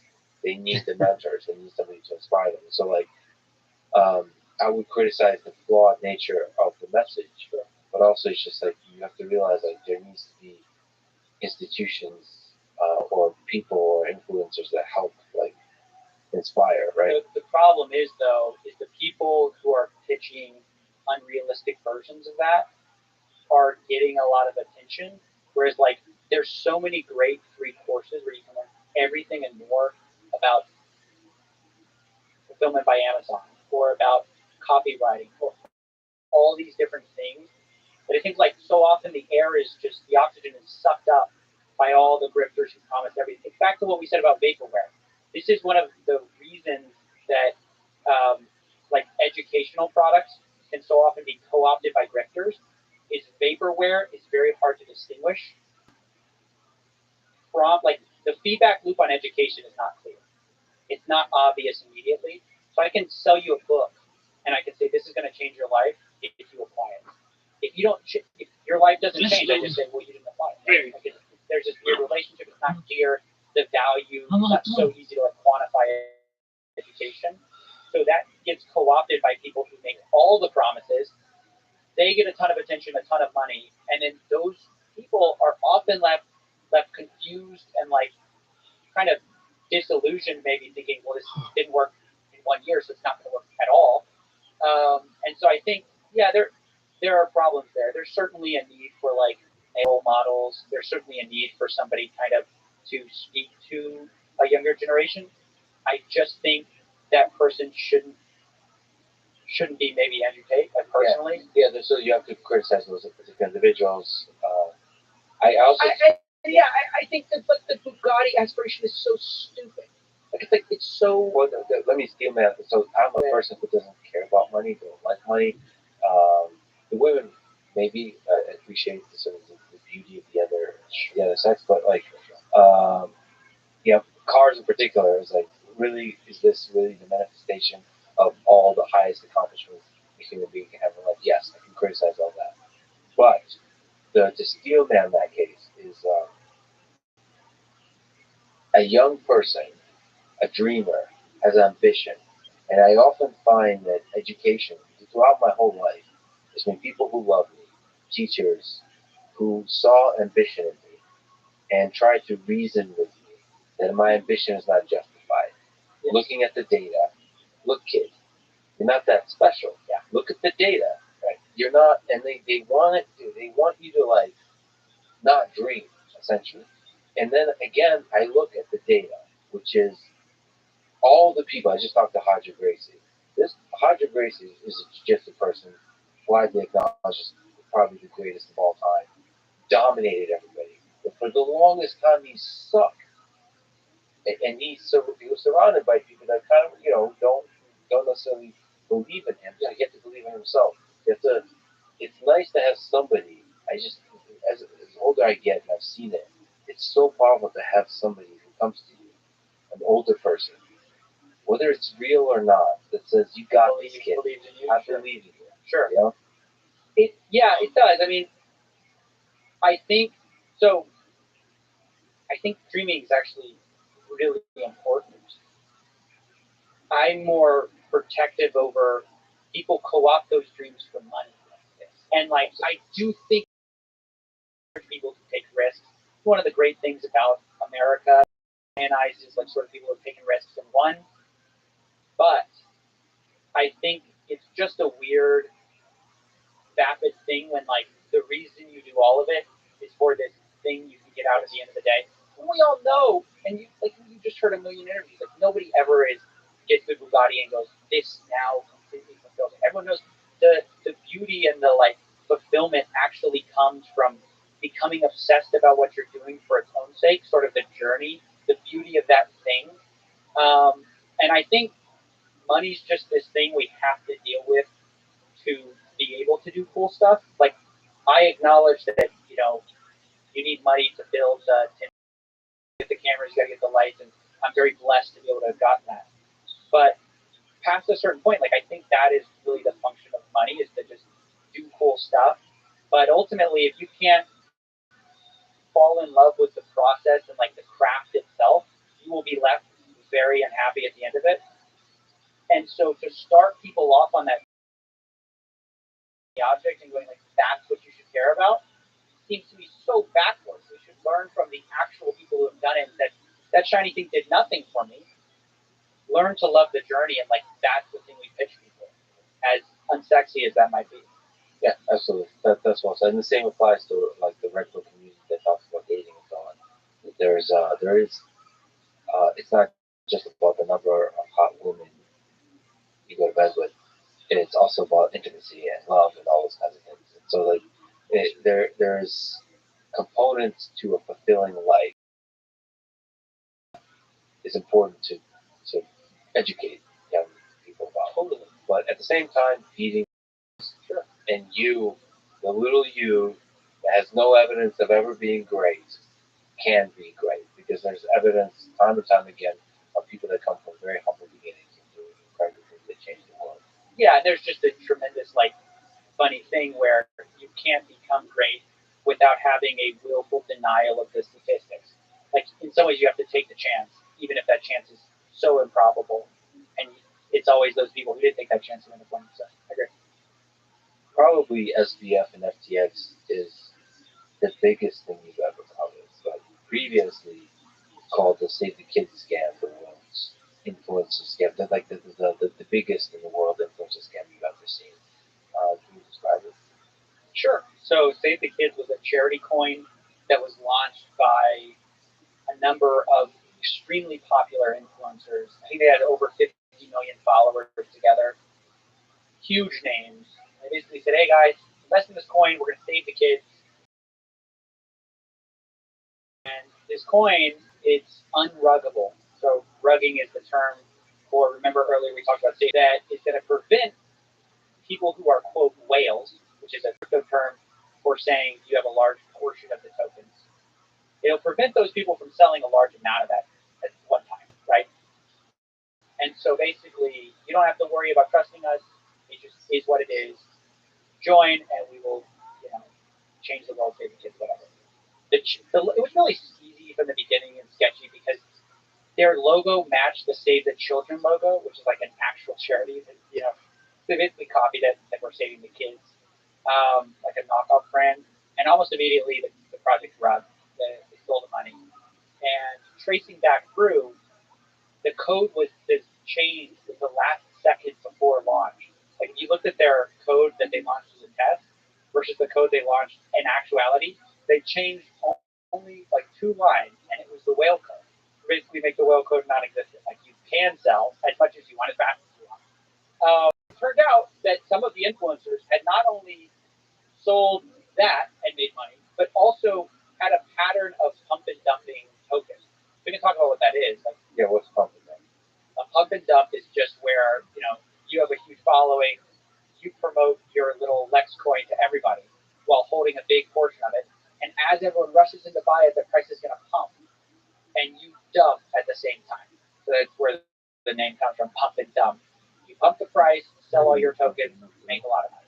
So I traced basically their wallets in the blockchain and found that 2 of the actors specifically had a long history of doing this,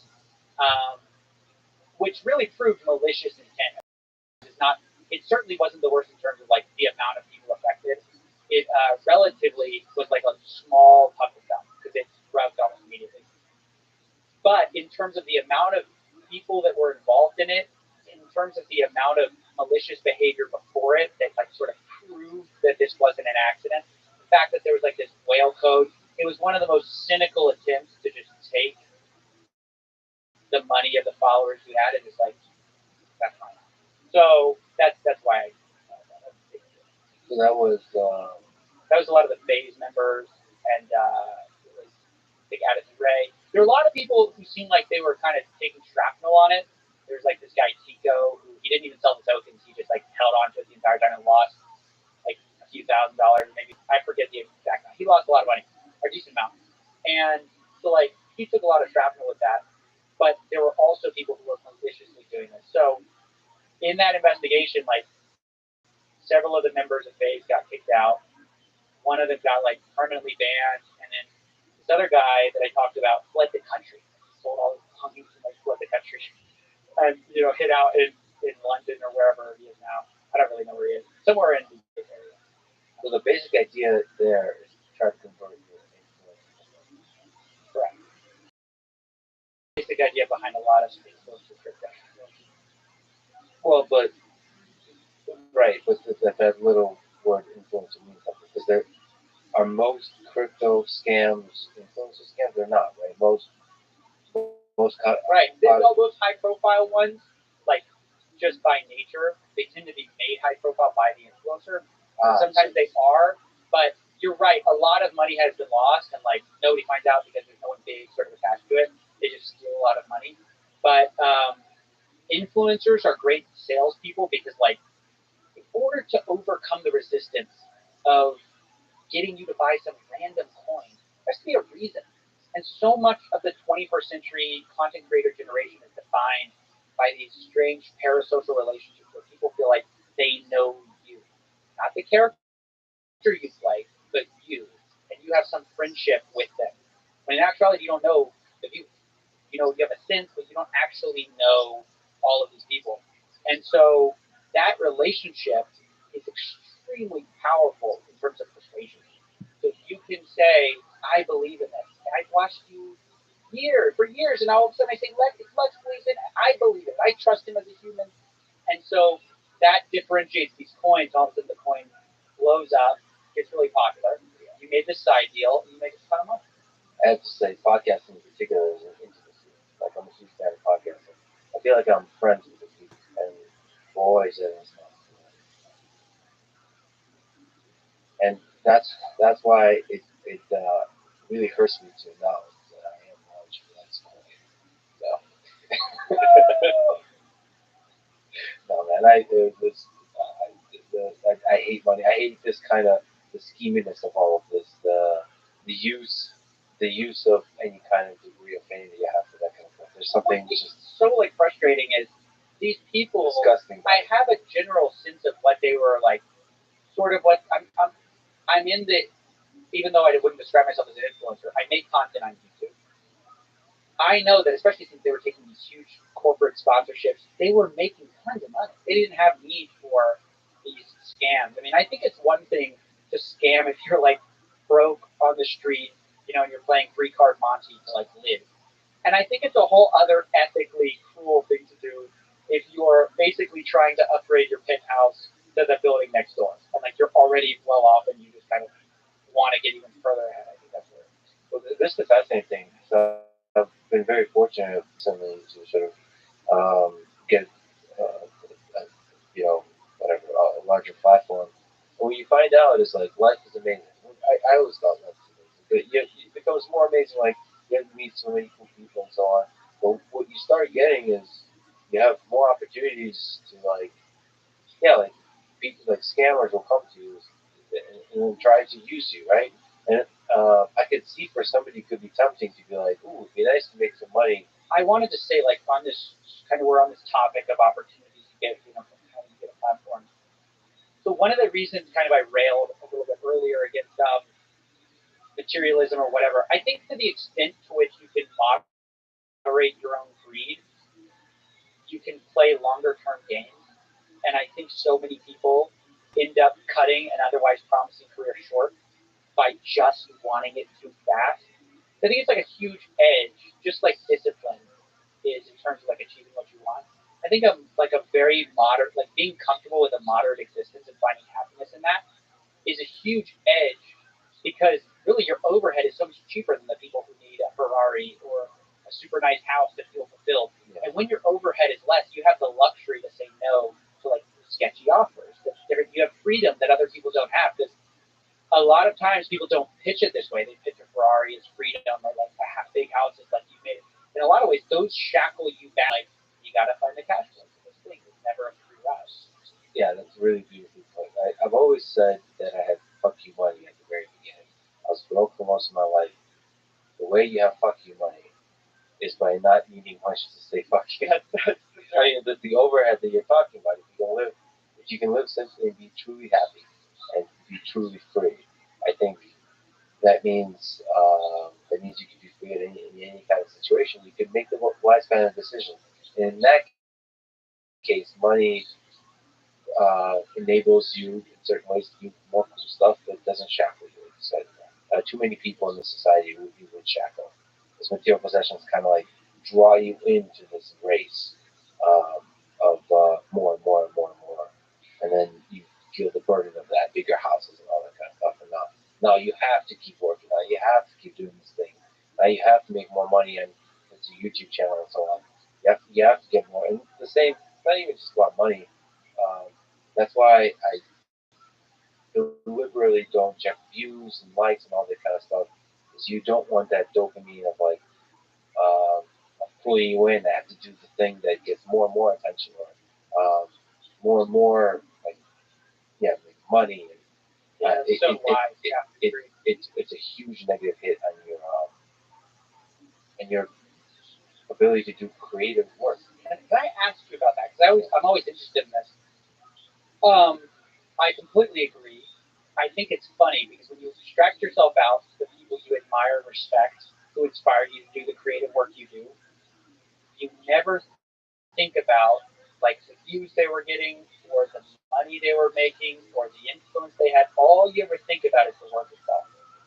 And it's funny, when a lot of people get in this position, your temptation is to focus on that which you can measure, which is like all the stuff you said, like the likes, the views.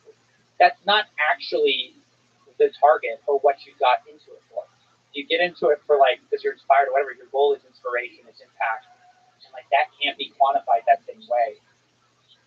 So it's interesting. You have to find a way as a creator of any of this stuff to like deliberately detach yourself from the measurable and focus on this thing which is kind of abstract. And I was wondering if you have any like ideas for that.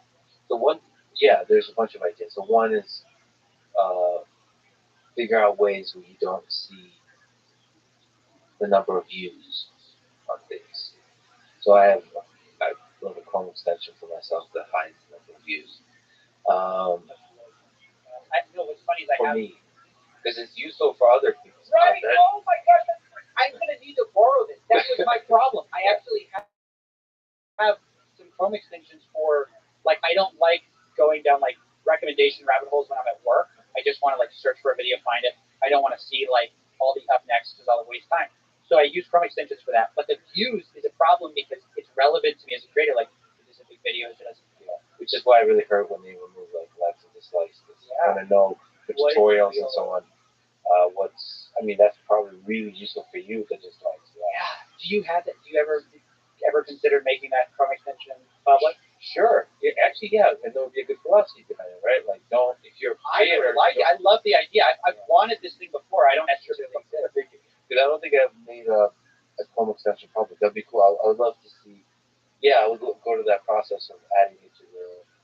Because I love like open source and stuff. So I'll go add it to the Chrome extension, like the store. Yeah, because I totally have. I've hated this for like a long time. YouTube made a change, and they just continue to make the analytics front and center, which makes sense from their perspective. They're trying to give people better data on what is successful, what makes something successful. They're trying to train their creators. But in the process, it can lead to some unhealthy habits of thinking views to find a video. And so I've long thought, okay, I've learned analytics, I understand retention. Now I sort of want to do like this in, like forget it all. And you can only do that if it's out of your site. Depends how many friends you have who are creators. The other really important thing, and I found this has nothing to do with creators, but people I respect very much in my life, some of them people who don't, could be famous, they will come to me and say, they will comment on how popular a video was on YouTube. They will sort of compliment the success defined by the popularity. Even for a podcast, where most of the listenership is not on YouTube, or in Spotify now is getting crazy, they will still compliment the YouTube number. So one of the deliberate things I do is I either, depending if it's a close friend, I'll get offended and make fun of them for that, and to sort of signal to them this is not the right thing. I don't want that. And for people more like strangers that compliment that kind of stuff, I show zero interest. I don't receive the compliment well, and I'll focus on the aspects of the compliment that have to do with like what do they find interesting. I kind of make them reveal to them that you shouldn't care about the number. It is strange. There's like this weird hypnotism that happens once you get past a certain number, and that number is some approximation. It's always like hard numbers. It's like 100,000, a million, 10 million. People just see a number and they just go like, "Wow, that is," and they assign a quality to it that may not like. It usually means nothing at all. So I agree. I've never been good at like handling that because you're like, "Thank you." Yeah. And I was like, okay. That's it. I do admire, very different from me, but I admire Mr. Beast, who unapologetic says like the number is all that matters. Like basically the number shows, like the number of views you get shows like how much joy you brought to people's lives. Because if they watched the thing, they kept watching the thing, they didn't tune out, that means they loved it. You brought value to their life, you brought enjoyment. And I'm going to bring maximum amount of enjoyment to the maximum number of people, and I'm going to do the most epic videos and all that kind of stuff. So I admire that when you're so unapologetic into the numbers. Yeah, he's sort of, it's interesting. He's like, gosh, we're getting way too in the weeds. I don't know, I'm like constantly self-monitoring about like what topics we're on. But if we can, Mr. Beast is so interesting because he's almost done what, have you ever seen Moneyball? Yeah. It's the story of how someone brought statistics to baseball and it revolutionized everything. He's Moneyball YouTube. He took statistics to YouTube and it changed everything. And everybody now, so many people are playing catch up. I think it would be interesting in a few years to see how he develops.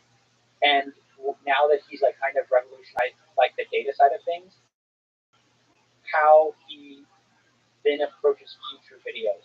Because there's a point at which you've optimized, but optimizing for short-term video performance is not the same as optimizing for long-term viewer happiness. And how do you do that? Assuming the YouTube algorithm does not perfectly already do it for you, which it doesn't, but they're trying to obviously do that, optimize for long-term happiness. But, and also optimizing for long-term creative growth. Sure. I think the thing that people don't, I mean, maybe I don't know, I actually don't know enough about it. Like, to me, the thing that seems to be special about him isn't the Moneyball aspect. That's really important. It's like taking the data seriously. But to me, it's the part of the idea generation, the constant brainstorming, coming up with videos. So it's nice to connect the idea generation with the data, but like how many people, when they create on YouTube and other platforms, really generate a huge amount of ideas, like constantly brainstorm, constantly brainstorm. At least for me, I don't think I go so many steps ahead in my thinking. I don't like try to come up with all possible conversations. I don't come up with what possible videos I can make. But you can't. So the one mistake to make is to map Jimmy's philosophy onto every genre, because not every genre fits that model. Your model is not an idea-centric model; it's a people-centric model. And so you like, if you were in the business of creating just mass entertainment for the sake of mass entertainment, you might focus on, okay, the reason going idea-focused instead of person-focused revolutionary idea in some senses is because ideas can be more broadly appealing than any single human can do. But you're not going for that. You're going for a podcast interview. I think for you, the goal should always be how deep can you get with interesting guests and like finding the most interesting guests with set of skills. Well put, really well put. I think the right mapping there is finding the interesting guests. Yeah, and I think I don't do enough work on that. So for example, I try to be, something I do prioritize is talking to people that nobody's talking to. Because it's like, I kind of see myself as not a good, like I know a lot of people much better than me. I really admire. I think Joe Rogan is still the GOAT. He's just an incredible conversationalist. So it's like, all right, who is somebody Joe's not going to talk to? Either he's not interested or it's not going to happen. Like I want to talk to that person. I want to reveal the interesting aspect of that person. And I think I should do a Mr. Beast style regular in searching for interesting people. And you should probably find people to help you search. Sure, but he does that. But if we're being honest, he does that, of course, with other folks. But he's the main engine. Yeah, you need like sort of like a pre-filter. You're the final filter, because your problem is you're only able to think of humans you've been exposed to, and most of the world you've never been exposed to. So you need people to like pre-filter and go, okay, these guys are just interesting humans. Lex has never heard of them, and then you sort of take a batch of like 100 people and you go, who seems the most interesting for me? But by the way, on that topic, I've almost done. I'm building up. I programmed this guest recommendation thing, where I want to get suggestions from other people because I really want to find people that nobody knows. This is the tricky thing. You're not famous, but the idea is there's probably fascinating humans out there that nobody knows. Right? That I want to find those, and I believe in the crowdsourcing aspect will raise that. And now, of course, the top 100 will be crypto scams. But yes, so like I have to make sure that these kinds of swarms of humans that recommend, I can filter through, and there's whole kinds of systems for that. But I want to find the fascinating people out there that nobody's ever heard from. And from a programmer perspective, I thought surely I could do that. That's just the way it's yeah, that's how programmers always think. That's automated system to do it. That's the Jimmy Moneyball, right? Looking at the data. Weeds on weeds. How do we get to Mr. Beast exactly? I'm not sure. Okay. Let me ask you more on the guru front. You've okay. Let's start with somebody that you've covered that I think you've covered a lot, and I'm really embarrassed to not know much about it. I think this is like old school stuff. So you've been through stages. Okay? I've been through stages and phases. So a character named Dan Locke. Yeah. Who is he? You've exposed him for cult like human and his cult like practices. Who is he? What has he done? So Dan Locke is he's gone through a number of iterations, but he was kind of this like sales trainer guy who really made a hard push into what he called high ticket sales. And he was telling people that they could kind of escape the 9-to-5 rat race if they just learn high ticket sales, and they can have the life of their dreams. Basically, it's like, I'll teach you to sell, but I'll teach you to ask. Like, not only will I teach you to sell you that pen, but I'll teach you to sell it for $50,000 instead of $1, right? So I talked to a lot of the people who had taken this course because it was pretty expensive. I think it was like $2,500 or $1,000. And mind you, the people who are taking it are like teachers and like people who don't have a lot of money. And then you take the course and immediately you find out, okay, well, there's an upside. At the end of the course, you're not ready. You need to go from like high ticket closer, which is one of the products, to inner circle or like the level up, right? And all of these courses are structured like this. So they spend a tremendous amount on Google Ads to get people in the door, promising the dream. And then once you're in, you're actually not done being like the product. You're actually in the system that tries to upsell you again and again and again and again. And eventually you're paying monthly and you're getting more and more. You're constantly paying for access to Dan Locke's wisdom and like ideas. And fundamentally, this sales system wasn't working. I mean, I talked to like, for example, a teacher who put in like $25,000, was in debt at one point, and has nothing to show for it. I know, and it was sort of these tactics of pressuring, and then anytime anyone would complain, he would try to silence them. So I heard from like, funny enough, this lady was a teacher as well. She put together a Facebook group, basically saying, I think this guy's a scam. His course didn't work. It's not working for a lot of people. Because fundamentally the promise of turning someone from a non-salesman into a person who's making six figures selling is not an easy thing to do. It's not just a matter of just like take my course. But anyways, it wasn't working. She created a Facebook group about it, and he like sued her and was like legally pressuring her to stop doing that. And I realized like somebody has to speak out about this, and everyone who is getting silenced. I was like, I'm going to use my platform to raise awareness to this, and people came out of the woodwork. I mean, saying that this guy defrauded me or he scammed me.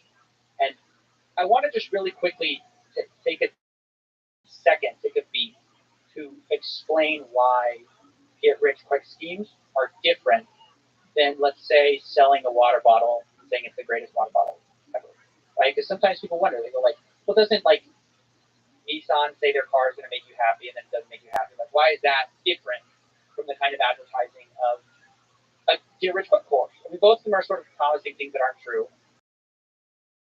Kind of a training, isn't it the same thing? No. Here's why. There's this concept in economics called elastic demand and inelastic demand. What it essentially means is that if I raise the value of this water bottle, there's a point at which but there are areas in our lives where we have desperation around them that can get deeply predatory very quickly because they have there's no elasticity around their demand. For example, your health. If you get cancer and I have the pill that will solve it, or at least, let's say I have a sugar pill here, but if I can convince you that this pill will solve your cancer or treat your cancer, you will pay any amount of money you have on this earth to get this pill. But obviously that gets really predatory really quick because selling something that isn't real is all it is real, right? So this happens in the get rich quick space too. There's any amount of money you would pay to make a lot more money, right? So these products have inelastic demand. That's why you see what is essentially a few webinars getting sold for $2,500. Courses that literally have identical videos on YouTube, like very similar course curriculum, that are selling for such extravagant amounts of money. And I think there can be comparisons made to college, which obviously there's similar questions about benefits. But in this case, there's not even statistics available that even shows the average person gets something out of it. That's true of you go to college, your average income will improve, right? That's the justification there. There's none of that. There's no case studies. There's nothing backing their extravagant claims of you're going to make all this money, you're going to make all this wealth. Instead, they're just, as we said before, they're selling you a dream.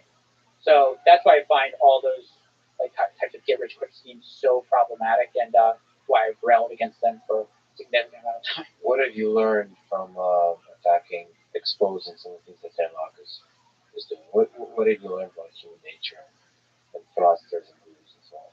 Good question. So I think one of them is that advertising bot, period. I do not advertise. I'm a real person. You can always see me live on camera, and I have been on camera morning. And I don't understand why I am being picked on. Question mark. On the one hand, criticize people's greed, but a lot of times you have to put yourself in their shoes. You're at a dead-end job with nothing going for you. You don't have the money to Please let me know what you want me to do, and I will do it. Period. I do not feel I've done anything wrong. As you said, I live the live streaming in this server without any issue.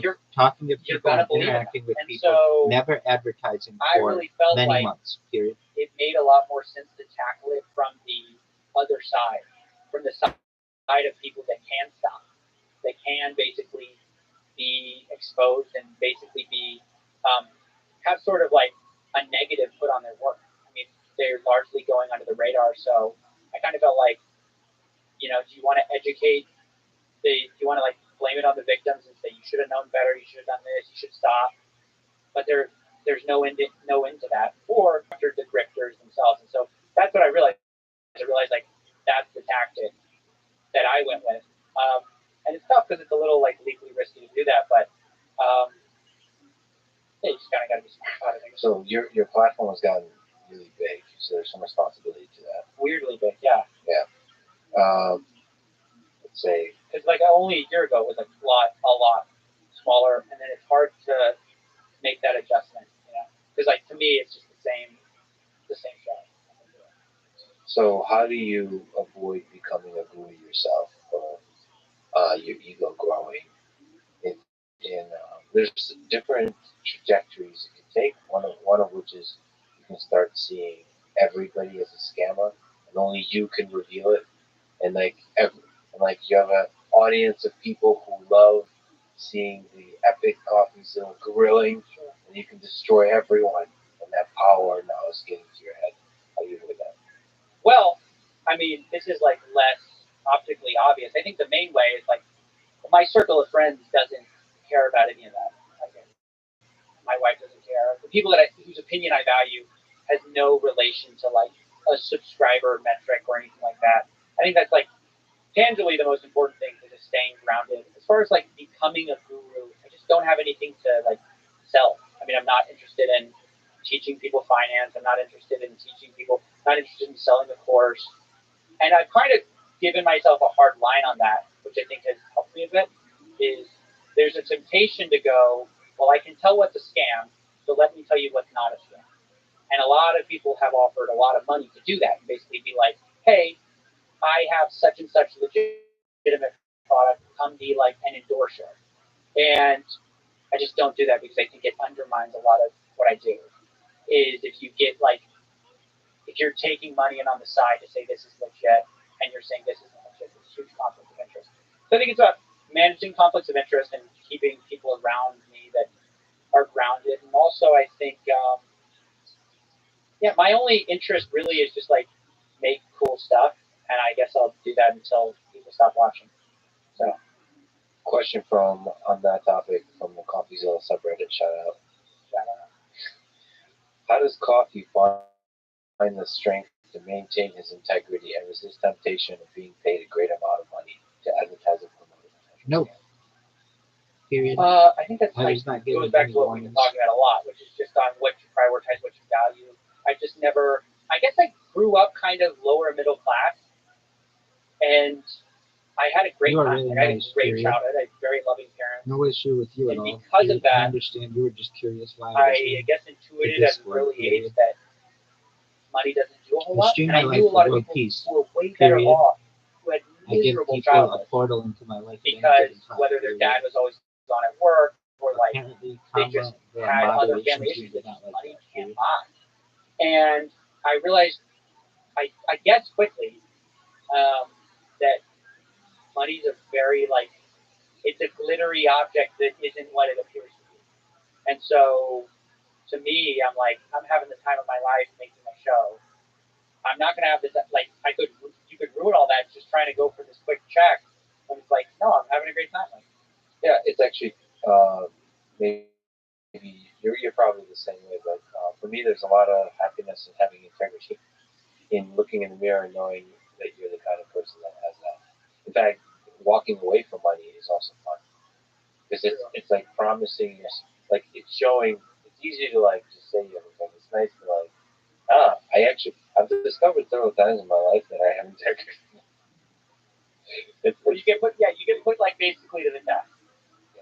I've said like I don't know if I publicly said, but to myself I say like you can't buy. There's a lot of things you can't buy with me, like $4 billion, like $1 trillion. But it'd be nice to get tested that way. It'd be cool to see because you never know until you're in that room. Same with power, given power. I'd like to believe I'm the kind of person that wouldn't abuse power, but you don't know until you get tested. So anyway, you're in a really tricky position because you're doing incredible. I mean, you are a world-class journalist, straight up. And so there is pressure on that of like not having, like, erring on the side of caution with like having conflicts of interest and stuff like that. It's tough. It's a really tough seat to sit in. It's really tough. It's really tough. It's unfairly tough, I feel like. But it's good that you're sort of weighing on it. That said, go donate to CoffeeZilla. Donate everything. Support them. It's a really important thing. The other guy I think is the first person I discovered that you investigated is Brian Rose of London Real. Can you talk about his story? Brian Rose, he was sort of this interesting figure because he was like trying to be, to one level or another, the Joe Rogan of London, which I don't think he did a terribly bad job of, especially initially. He had some really interesting podcasts with some really interesting people. And it's funny enough, I started out as I would watch it. I mean, I don't know if I was like a huge fan, but I was like, I like some of his interviews. He had some really good, like, big gets in terms of, great guests. However, when kind of COVID started, he went down this really weird grifting rabbit hole where he did like this interview with David Icke, who's, as you know, like a pretty big COVID conspiracy theorist. And I mean, like, actual, like, he believes some of the royals are literally lizards. So he got shut down for that. And he kind of made a big stink, which I think it's fine. Nobody likes to be censored. And I'm not even saying that he should have been censored. But his reaction to that was to, like, raise a ton of money from his audience, promising this digital freedom platform. And at first it was like, oh, we want to raise $100,000. And then they raised it within a day. It was like, well, we got to raise a lot more money. And so eventually they raised $1 million, and he's trying to raise $250,000 a month to kind of keep putting his viewers' money into this stuff. So I started digging into the platform they were building, and there was nothing free about it. They had censorship guidelines, and there was nothing about a platform at all. There was no underlying infrastructure. He just got some white label live streaming thing. So I criticized him for that. It was just this ridiculous thing. All the donators expected one thing. They Google and Facebook and like bring free speech back for everybody. And of course he didn't.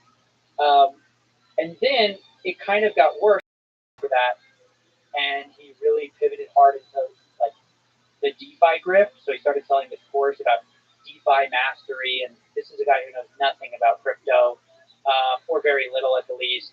So it just got really he just kind of doubled down on this. If you're going to be rich, you just follow me. And it was ultimately, you just type in Brian Rose on YouTube, you can see what his audience thought of that. Almost all of them have left him at this point. He's getting like 1,000 views a video. And it wasn't because of me. I mean, it was like people lost taste in just the constant ask for more money, more money, more money. At some point, everyone has an understanding that like no one works for free, but when it starts to be ego driven and driven around money, everything's about money, it drives people away. Well, you're part of that, so helping. It's nice to have a voice. Yeah, I certainly spoke out. I mean, it wasn't like I was quiet. I was very loud about it at the time. But I mean in the sense that if you look at someone like Andrew Tate, I made a video about him, even though he's been banned off all the platforms, he gets more views than Brian Rose. And I think that how much Brian Rose was like doing like the grift, that even people who were fans and didn't care about what I said, like couldn't look past, just the constant ask for more and more money. People just get burned out. Is there some aspect that you worry about where, with a large audience, there seems to be a certain aspect of human nature where people like to see others destroyed? Sure. Do you worry about hurting people that don't deserve it? Or rather, sort of attacking people that are grifter light, but they get like a giant storm of negativity towards them, and therefore sort of overpoweringly cancel them or hurt them disproportionately? Sure. I mean, I try to be sensitive to my platform, and as I've grown, I've tried to make sure my video topics have grown with me, and like it does reach this tricky point where if you're exposing a grifter with like 50,000 subs who's doing some harm, are you punching down? And so far, there's been enough high-profile things that I can distract myself with where this has never been a problem. You don't ever want to be sort of like Sir Lancelot in retirement. Where have you heard this analogy? Okay, so there's this great analogy where it's like Sir Lancelot's the guy who slays the dragon, right? He gets a lot of fame and he gets a lot of fortune for saving the dragon, or at least a lot of people love him. But what happens after he slays the first dragon? He's got to go find a bigger dragon. So he goes find a bigger dragon, and eventually, depending on how many dragons you think are there in the world, maybe he kills all the dragons. And one day, we'll go see Sir Lancelot, and he's in a field with cows, and he's chopping their heads. Yeah. And he's sort of put himself in retirement, but he can't even enjoy the fruits because his whole thing is like, I'm killing the dragon. So I try to be cognizant, and I try to always make myself willing to hang up my suspenders, I guess, hang up my hat. I try to be aware, like, if I significantly improve the problem, I put myself out of business. I want to be okay with that, basically. And just be fine with it. The funny thing is, I was more worried about this as like an issue earlier because I thought there was a finite, like, I was like, I'm going to solve this faster, especially as it started gaining traction. Like, I'm going to solve this fast. I got this, classic, naive. We all think we're so influential. TX comes along.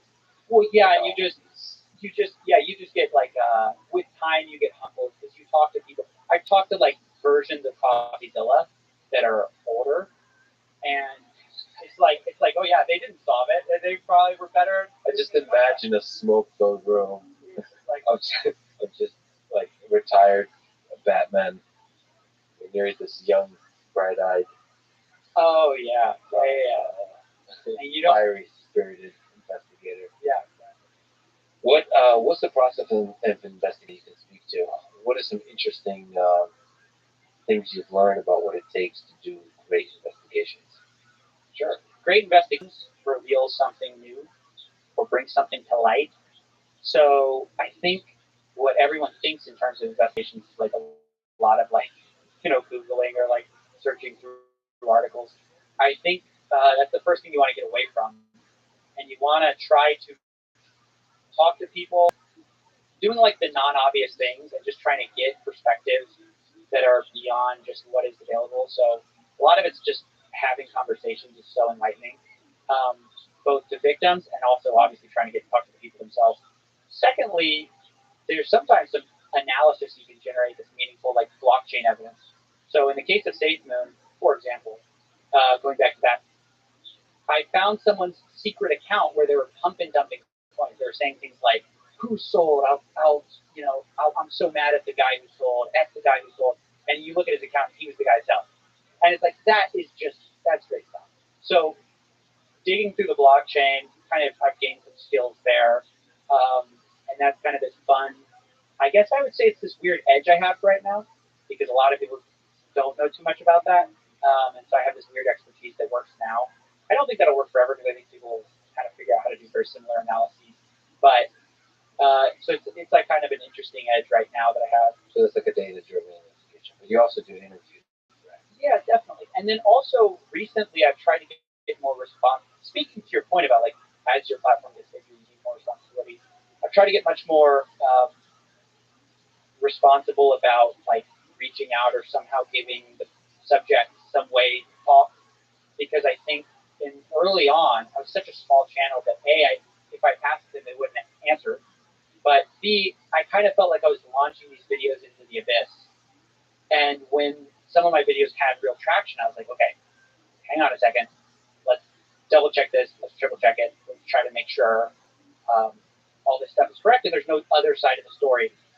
I'll say this has interesting implications because, for example, I investigated this thing called Genesis. They're a $1 billion crypto lender. And my conclusion was that they were insolvent. That's a huge accusation. So what do you do? Well, I emailed their press team, everybody. I said, hey, I think you're insolvent. I think you're this. And I laid out all my accusations. And I said, you have till, I think, 2 p.m. the next day to respond. At 8 a.m., before I made my video, they announced to all their investors that they're freezing withdrawals. They don't have money. So they front.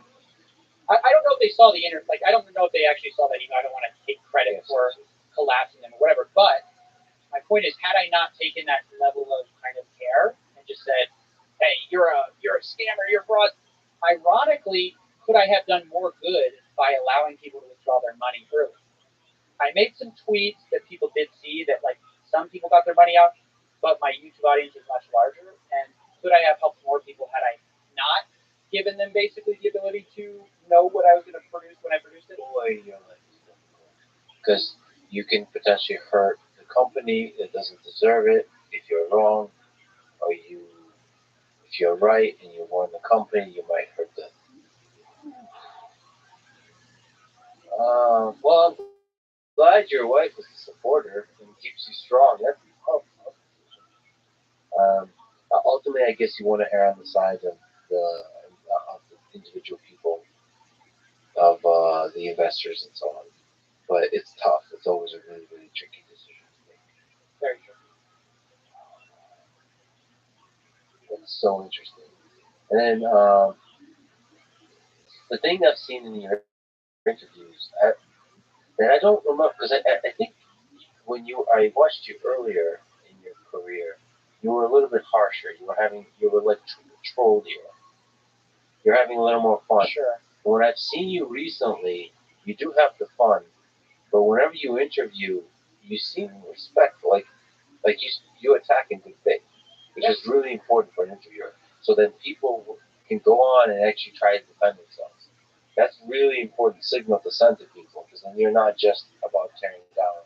You're actually like cliche to say, but the truth. Like you're really trying to actually investigate and get paid, which is great. So that signal's out there. So look, people like SPF could, like, he should go on your platform. I think. I mean, now it's like in full, not just like a half-assed conversation. First was in full. So yeah, that's great that signal's out there. But of course, the downside is sort of as you become more famous, people might be scared to sort of go on. But you do put that signal of being respectful out there, which is really, really important. You know, it's interesting. It surprises me. I know it surprises other people because other people have commented, but it consistently surprises me how many people still talk to me. And maybe it's because I really do give a good attempt to try to argue in good faith. I try not to just like load up or anything like that. I just try to present the evidence and let the audience make up their mind. But it surprises me sometimes that people will just be like, yeah, they want to talk, they want to talk, they want to talk. I think it's very human in a way. And I think it's like almost like good. Like one of the things that is always told to everyone who's going to talk to the cops, like you should never talk to the cops, whatever, which is true. You shouldn't talk to the cops. Because even if you're innocent, they can use your words and twist your words, etc. But there's something that gets self-interest that I think having open conversations, even if you've done something wrong, I think there's something really compelling about that continues to make people talk in interrogation rooms, in places, wherever you are, regardless of whether you totally shouldn't be talking. And I don't want to downplay that. That's actually really important. I mean, it's like a lot of cases get solved, a lot of investigations go farther because people sort of make the miscalculation to talk. But I think it's like almost important in a way that we have that human bias to like connect in spite of self-interest. Yeah, but also they're judging the integrity and the good faith of the other person. So I think when people consume your content, especially your latest content, they know that you're a good person.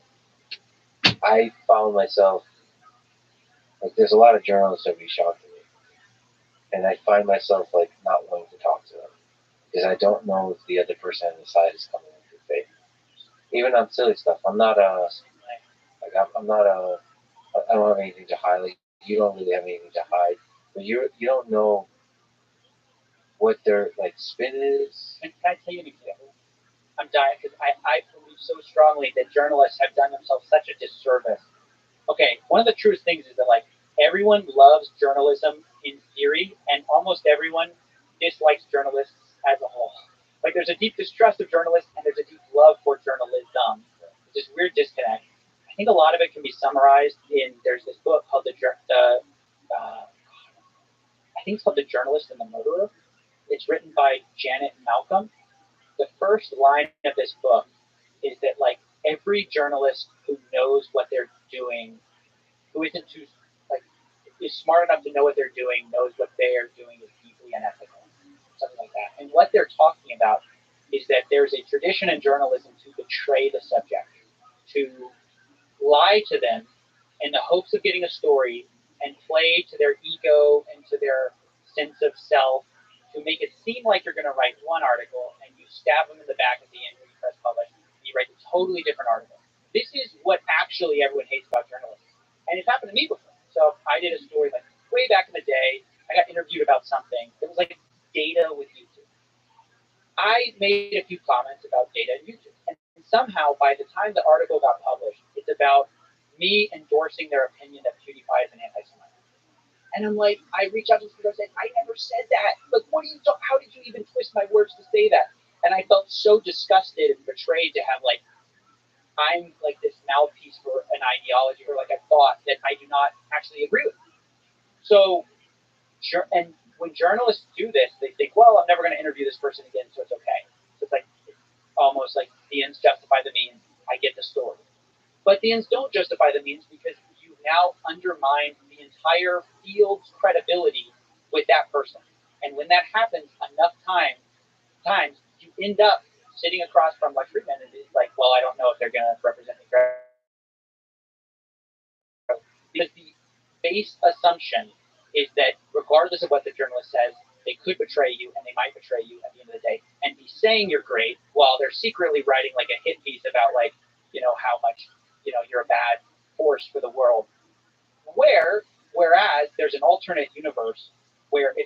journalist was somewhat upfront about their approach, or at least didn't mislead and didn't say like, I love you, I think you're great,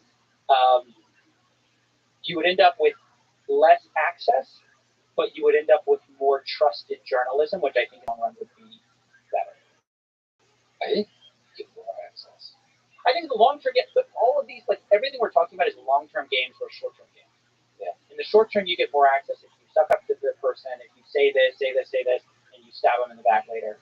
Long term, you build a long-term reputation, people trust you, it actually matters. And it's nice when that reputation is your own individual. So like you have a YouTube channel, you're one individual. So people trust that because you have a huge disincentive to screw people over. True. I feel like if you're in the New York Times, if you screw somebody over, the New York Times gets the hit, not you individually. So you can you're safer, but like the reason I don't screw people over is that I know that, well, there's my own ethics and integrity. Sure. Also, there's a strong because that person is going to go public with me screwing them over, completely lying about everything, how I presented the person, for example. And that's just going to, that's going to percolate throughout the populace. And they're going to be like, Lex is the person that's lying sack of shit. And so there's a huge disincentive to do that. Yeah. Yeah, that is what's interesting about independent journalism. I think we'll probably end up at a space where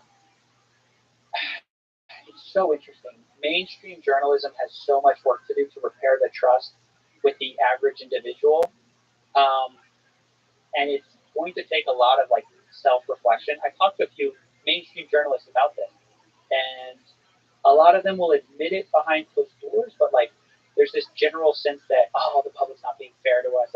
They're very they're defensive, I guess. And I understand why, because sometimes it's just a few bad apples that ruin it for everybody. But without the acknowledgement of the deep distrust that they have with a good portion of our society, there's no way to rebuild that.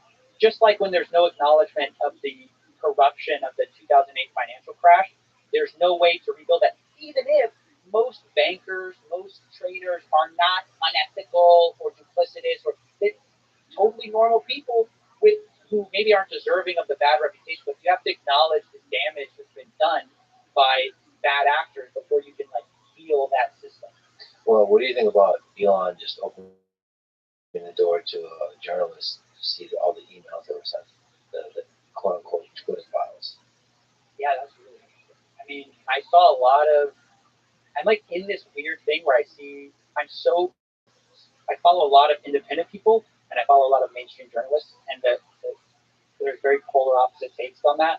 People really quickly politicize it, but to me, the thing that was fascinating is just the transparency that I've never seen from time. One of the really frustrating things to me is a lot of this podcast has been about different tech people, CEOs, and so on, and they're just so guarded with everything.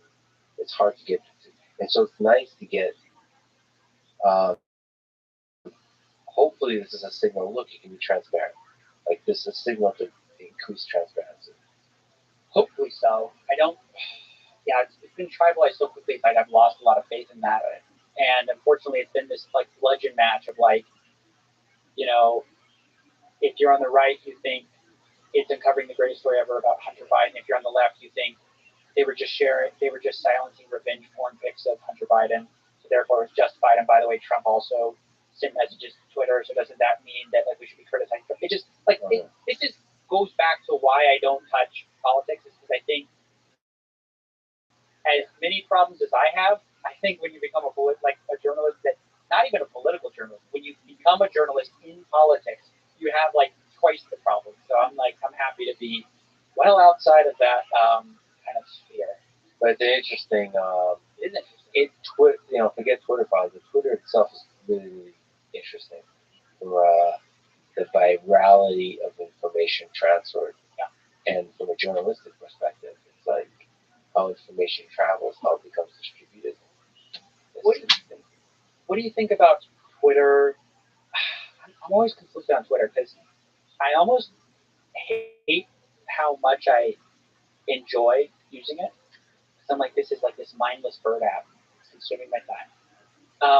it's this incredible networking tool. But what's weird is when I think about my own presence on Twitter, they've almost made it too easy to like say something that you have thought. Like the friction to send a tweet is so much less than like if I'm going to make a YouTube video. There's several points at which I'm like, well, what's the other side? What's this? There's no friction there. And so one thing I've noticed, everyone I follow on Twitter, a lot of them, after reading all their tweets, I think nothing more of them, nothing less of them. But there's a lot of them that I think less of. And I don't think I've ever had an experience where I've read someone's tweets and I think more of them in a way. And I'm like, what does that mean? Why is it so hard for him to say? Where was? And what is that? Like, there's so many people I admire that the worst of them is represented on Twitter. Like, there's a lot of people. There's a million examples. They become like snarky and sometimes mocking and derisive and negative and like emotional messes. I don't know. Yeah, what is that? Maybe maybe we shouldn't criticize it and accept that as like a beautiful raw aspect of that human being, but not encompassing, not representing the full entirety. But it does reflect, like, it's impossible to not reflect it to some extent, or you'd have to counter that bias really carefully, because that is them. It is a thought they had. It's just probably something that should have been an unexpressed thought, perhaps. So yeah, I kind of wonder, like, should I be on Twitter? But the problem is it's such a great place where so much of the news happens on Twitter, so much of the journalism breaks on Twitter. Even people in the New York Times will tweet their scoop. Like they'll put that out on Twitter first. So it's this really weird thing where I love to be off it, and it's like too useful for my job, but I kind of hate it. No, you need to. Well, it depends, but from my perspective, you should be on it. Oh, I definitely am. Yeah. So like CoffeeZilla should definitely be on Twitter, but have developed the calluses and the strength to not give in to the lesser aspects, like because you're like you're silly, you're funny, you could be cutting with your humor. I wouldn't give in to the darker aspects of that, like low effort negativity.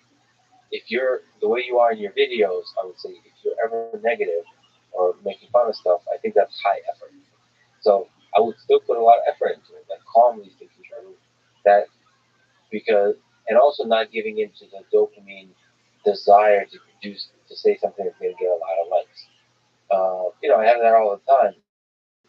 You use Twitter enough, you realize certain messages that are going to get more likes than others, and are usually the ones that are extreme or extreme. Yeah. And like emotional, like Lex is an idiot, or like Lex is the greatest human being ever.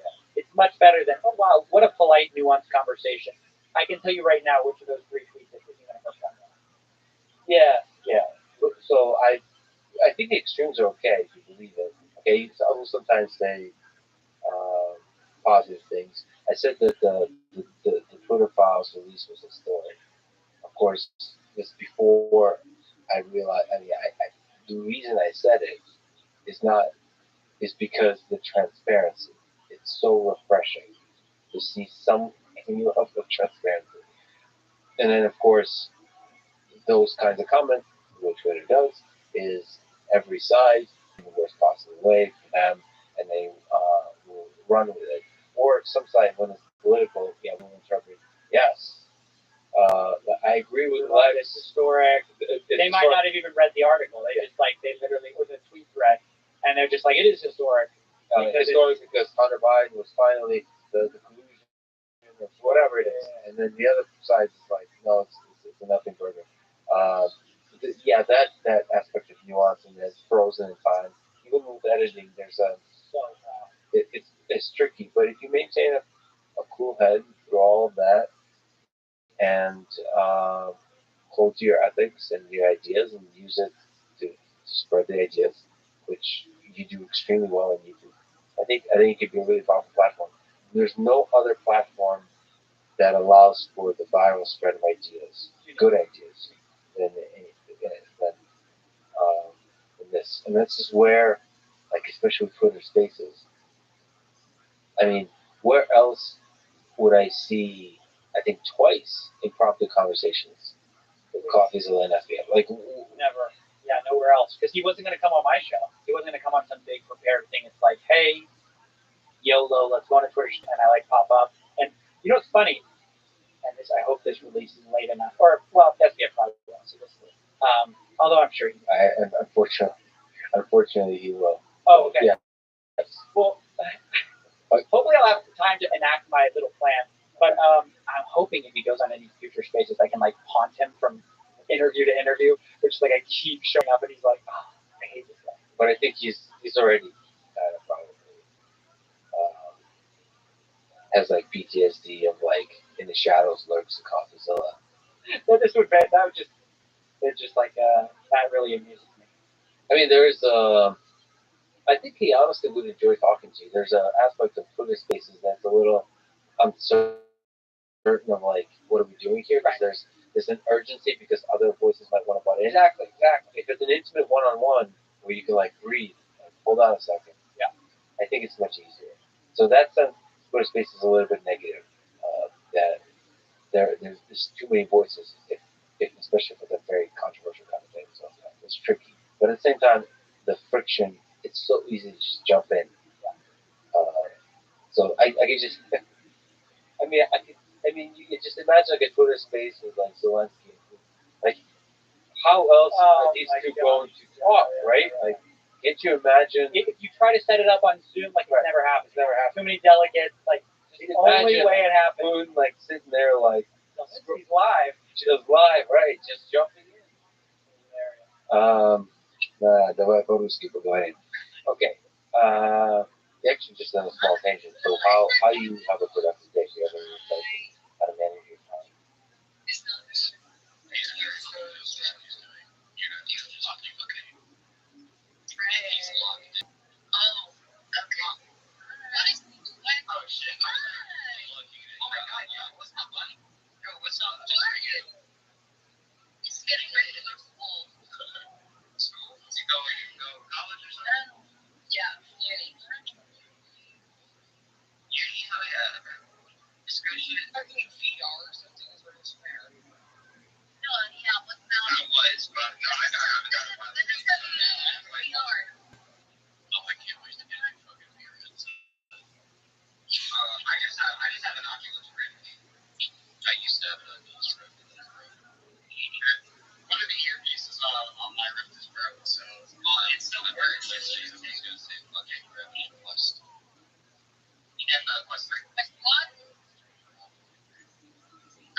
Man, I can't believe the fucking band advertising that.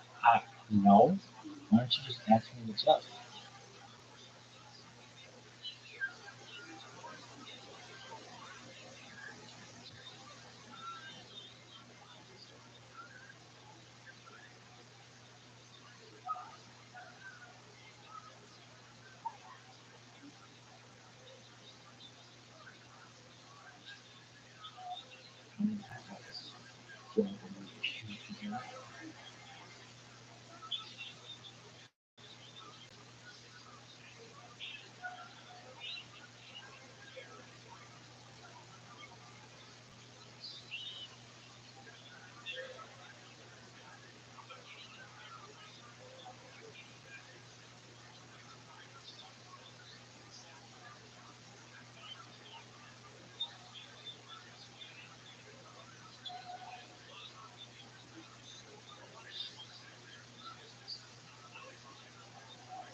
Are you fucking serious? Who the fuck made this? Who needs the loop?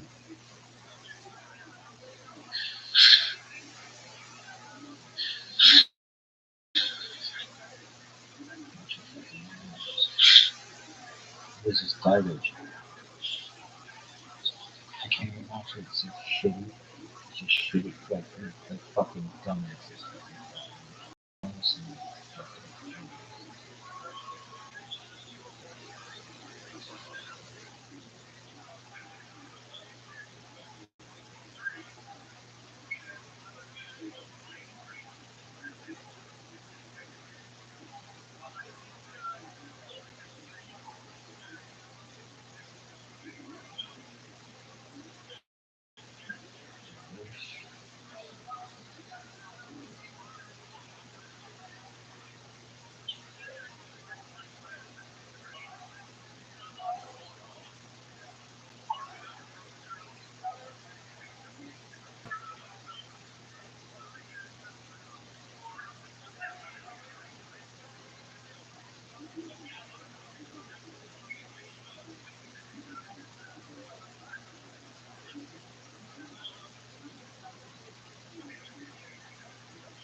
Where's my response about my getting banned, motherfuckers?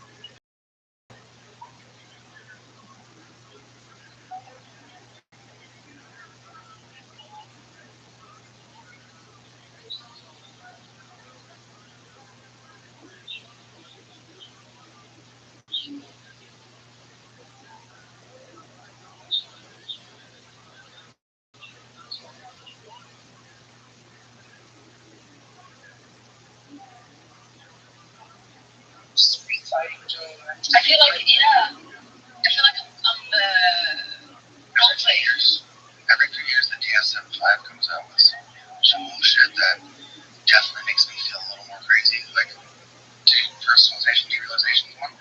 I also believe that I suffer from maladaptive daydreaming, specifically. Yeah. Or just kind of malfunctioning and all goddamn day. No, I don't have that. I think I have that too. I don't know. I always sometimes. I actually have an issue with having like avoidance of thoughts in my head.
Yeah, I mean, I've gone the gamut of from obsessive time tracking in 15-minute buckets to kind of like the other extreme where it's more more kind of like large scale, some deep work here, 2 hour bucket, account for an hour of lunch and some other things. But now I just roughly, because I manage a team and there's some things that kind of come up. It's only things that come up, but I just have things that are not necessarily controllable by me. I have to take some meetings or whatever. It's not as easy to plan out my day ahead of time. So I do a lot of retrospective time management where I look at my day. That's what I'm going to do now. And I count, did I spend this day productively? What could I do better? And then try to implement it in the future. So a lot of this, I realize, is very personal for me. I do very well in long streaks of working. And if I can't do a lot of work in 15 minutes, I can't do a lot of work in even an hour. But if you give me like 3 hours or 5 hours or 6 hours of uninterrupted work, that's where I get myself. So it'd be fun to explore this. When you did 15-minute buckets, so you have a day in front of you, and you have like a Google sheet or spreadsheet or something. Yeah, I did Excel. And do you have a plan for the day, or do you go like when you did it, where you just literally sort of focus on a particular task, and then you're tracking as you're doing that task for 15 minutes? Yeah, I would kind of do it live. I'm not, so one of the reasons I'm so obsessive about it is because I'm not organized by nature. And I lost, like in college, I learned how much lack of organization can just hurt you in terms of output. And so I realized like I just had to build systems that would enable me to become more organized. So really, I think that doing that really taught me a lot about time in the same way that tracking calories can teach you about food. Like just learning, accounting for these things will give you skills that eventually you might not need to track on such a granular level because you kind of like figured out. So that's kind of how I feel about it. I think everyone should, if you care about productivity and stuff, should do a little bit of it. I don't think it's sustainable in the long term. It just takes so much effort and time to and I think the marginal effect of it in the long term is kind of minimal once you learn these basic skills. But I was basically tracking like live what I did, and what I saw is that a lot of my real work would be done in small sections of the day, and then it'd be like a lot of just nothing, like a lot of small things where I'm busy, but little is being achieved. And so I think that's a really interesting insight. I've never figured out how to unbusy myself and focus on the core essentials. I'm still getting to that, but it is interesting realizing most of your day is like a lot of nothing, and then like some real welcome. How are you? Value comes from is like, yeah, I tried. What's good in your neck of the woods? Yeah, I didn't want to talk to you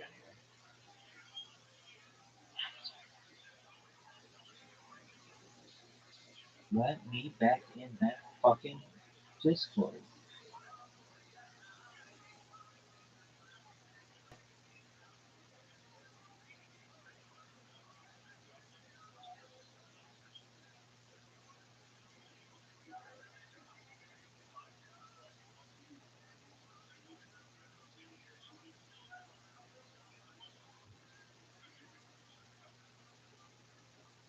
Yep.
Try to start every day with that. So the hardest task of the day, you focus for long periods of time.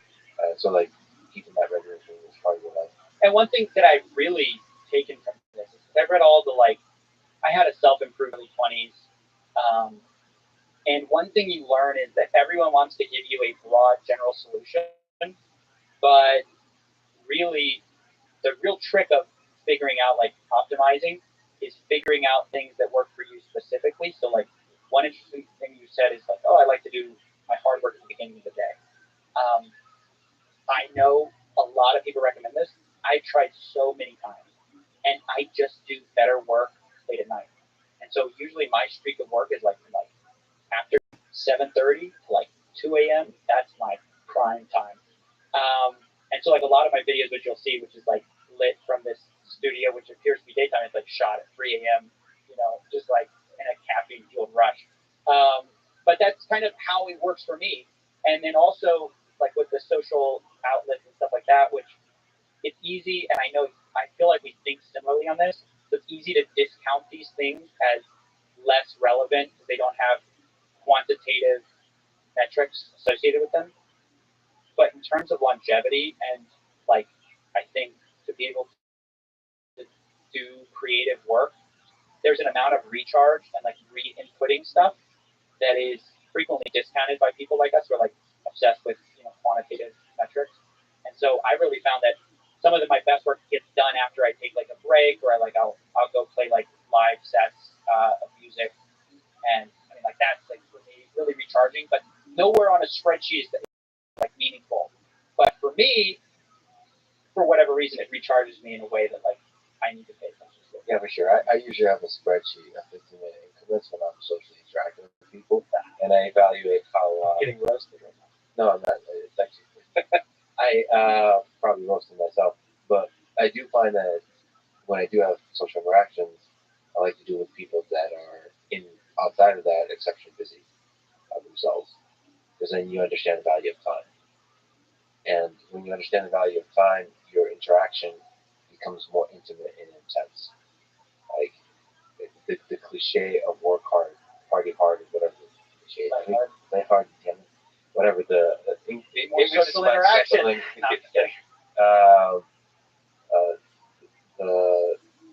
That cliche, there's a truth to that. The intensity of the social interaction. Even like, it's not in the intensity. Like, it's not even the party hard. It's like even if you're going hiking and relaxing, you're taking in nature, so it's very relaxed. But you understand the value of that. When you put a huge amount of value on those moments spent in nature, that recharges me much more. So you have to surround yourself with people that think about it that way, that think about the value of every single moment. That's one of the things you do when you break it up in 15-minute increments, is you realize how much time there's in the day, how much awesomeness there's in the day to experience, to get done, and so on. And then so you can feel that when you're with somebody. And for me personally, like when I interact with people, I really like to be fully present for the interaction. Like, I can tell this is for anyone who has, I've been the audience forever, so I haven't been on the side of the table before. You're very intense. You look right in the eye. Well, I don't know about right in the eye. Eye contact is an issue, but yeah, like with a soulful gaze, guys. Just in case you're wondering, very soulful. All right. Very comforting. It's like a warm hug. Back to serious talk. Okay, you've studied a lot of people who lie, who defraud, cheat and scam. On a basic human level, how do you have trouble trusting human beings in your own life? What's your relationship with trust? It's a great question. So, funny enough, before I did this, I was like an incorrigible optimist. Everything, the sunshine, every which place. I always saw like everybody as fundamentally good. Nobody was bad. It's just because sort of best wrong place on time, bad thing. That view has darkened significantly. But I just try to remember my sample set, and just like I'm just sampling from sort of the worst, and I try not to let it bleed into my day-to-day life. And I think it's probably because I was such an optimist early on that I've been able to kind of retain some of it. I call it enlightened optimism, like choosing to be optimistic in the face of a realistic sense of the problems in the world, but with a realistic sense of like the scale and the challenge ahead. I actually think it's much braver to be an optimist when you're aware of what's going on in the world than to be a cynic. I think being a complete cynic is maybe, I'm not saying it's wrong, but I'm saying it's maybe the easier way, just mentally, to cope with so much negativity. It's like just saying, well, it's all bad, it's all doomed to fail, it's all going to go bust.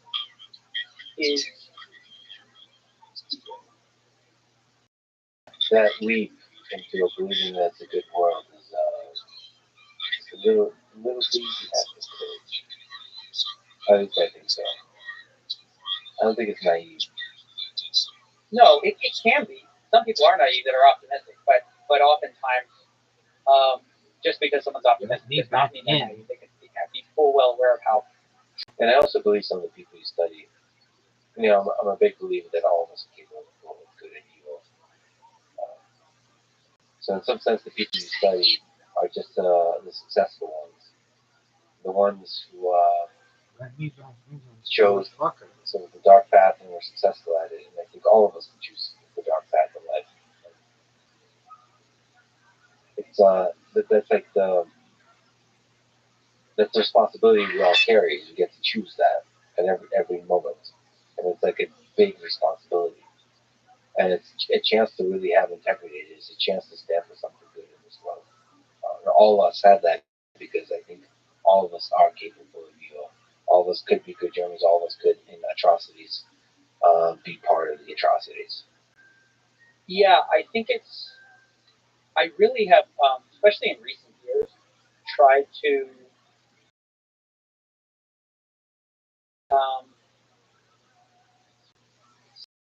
as like I don't know, like a force of nature that I'm fighting more than like individuals. Because of this exact thing, sort of therefore, but the grace of God, there go I is kind of a really profound way to understand yourself, rather than it's just like fundamentally good and like full of integrity. Acknowledging that so much of that is a product of your environment and your family and your upbringing, and so much of the people who don't have that is a product of their environment. It doesn't absolve them, but it gives you perspective to sort of deal fairly. Does that make sense? And not approach it from a place of anger or a place of outrage. There is a sense of like outrage for the victims, but approach the individual who's done the thing from that place of understanding of this isn't just this person. There's like a whole broader thing going on there. Do you have advice for young people of how to live this life? They can be proud of some high school students, college students, or maybe a life they can be proud of. Well, let me think about this for a second.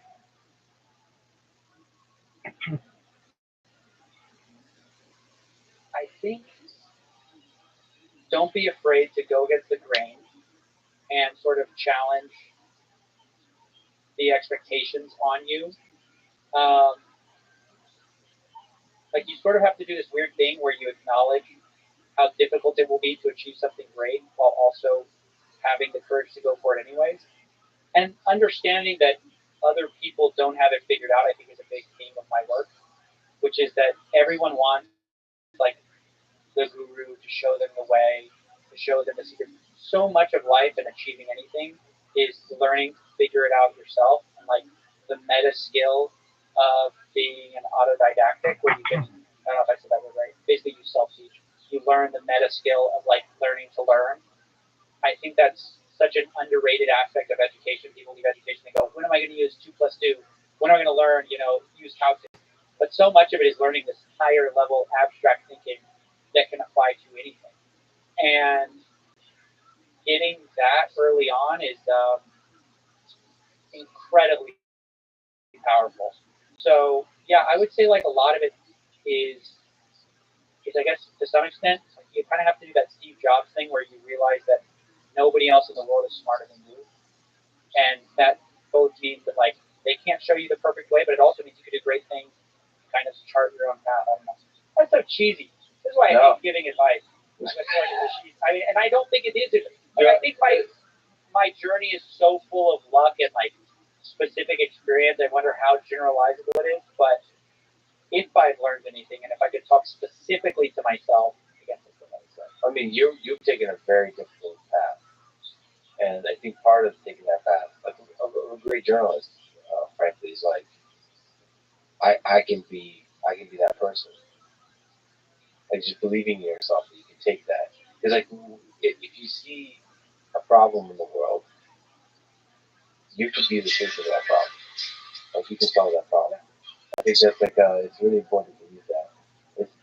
It depends. Maybe you're lucky to have the belief inside yourself. Maybe the thing that you're saying is like don't look to others for that strength. And also like be really comfortable failing. I think one of the best things that like you would never know about me, just looking at my background, that helped me was playing music live. I had incredible amounts of stage fright growing up, mostly because I was terrible at piano. I was like stuck. And I taught myself how to play, and I joined jazz band in like high school, did it through college. I remember recitals, I messed up every single solo I ever did. I never like actually nailed it. And every time I'd go up there, I like had so much dread around them. And it was easier to get up there because there were sort of some people up there. But eventually, I started like playing live too, and I sucked at that. And I've just gone through the trenches of like just like being publicly sort of, in my mind, humiliated. Like that prepared me so much for what I do now of trying to basically be fearless of failure in the face of like a wide audience. I don't have that anymore because kind of I've experienced so many iterations of it at a smaller scale, just like abject public humiliation, to where it's like not something that bothers me. I have no stage fright. That doesn't bother me anymore. You think like, oh, maybe he just was always nervous. I was terrible at it. I had a complete phobia about public anything. So it was that rapid iteration of just failure, and eventually I just like came to the conclusion of like I want to love it. I want to like love like getting up on a stage and bombing.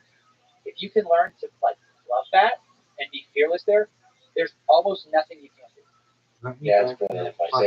I'm with you. It's still terrifying to me, like live performance. But yeah, that's exactly the feeling.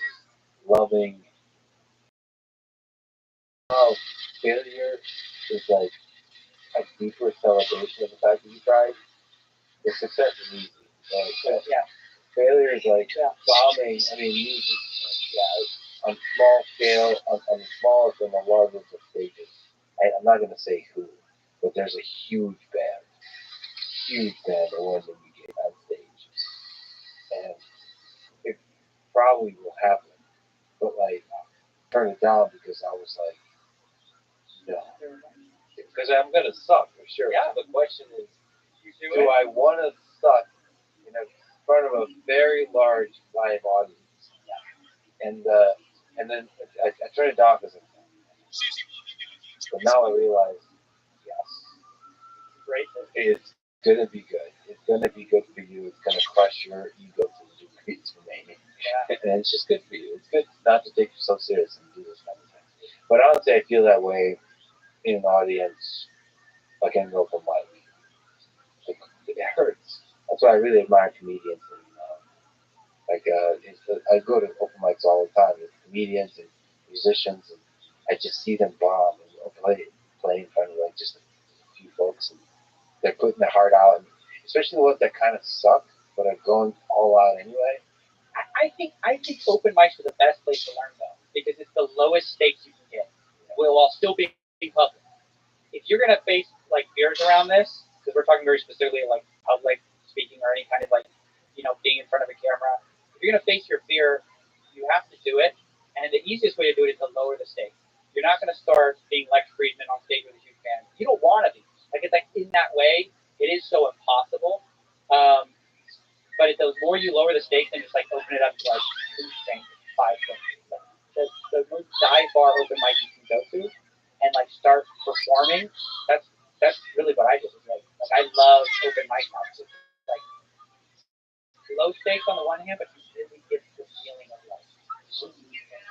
And get better and better and better at that. Yeah, for sure. And then you'll get the strength to take the bigger and bigger and bigger risks. Listen, I'm a huge fan of yours, not just for who you are, but for what you stand for. People like you are rare and they're a huge inspiration.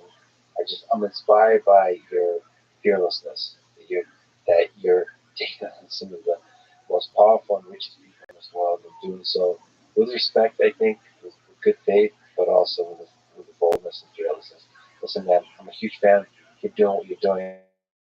As long as you got the strength for it, because I think you inspire all of us to do important work.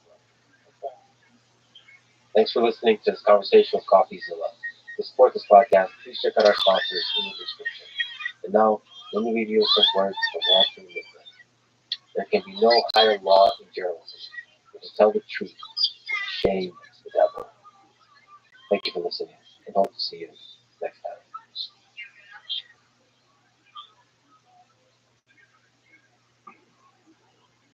Your father is fuck. I want to get hurt.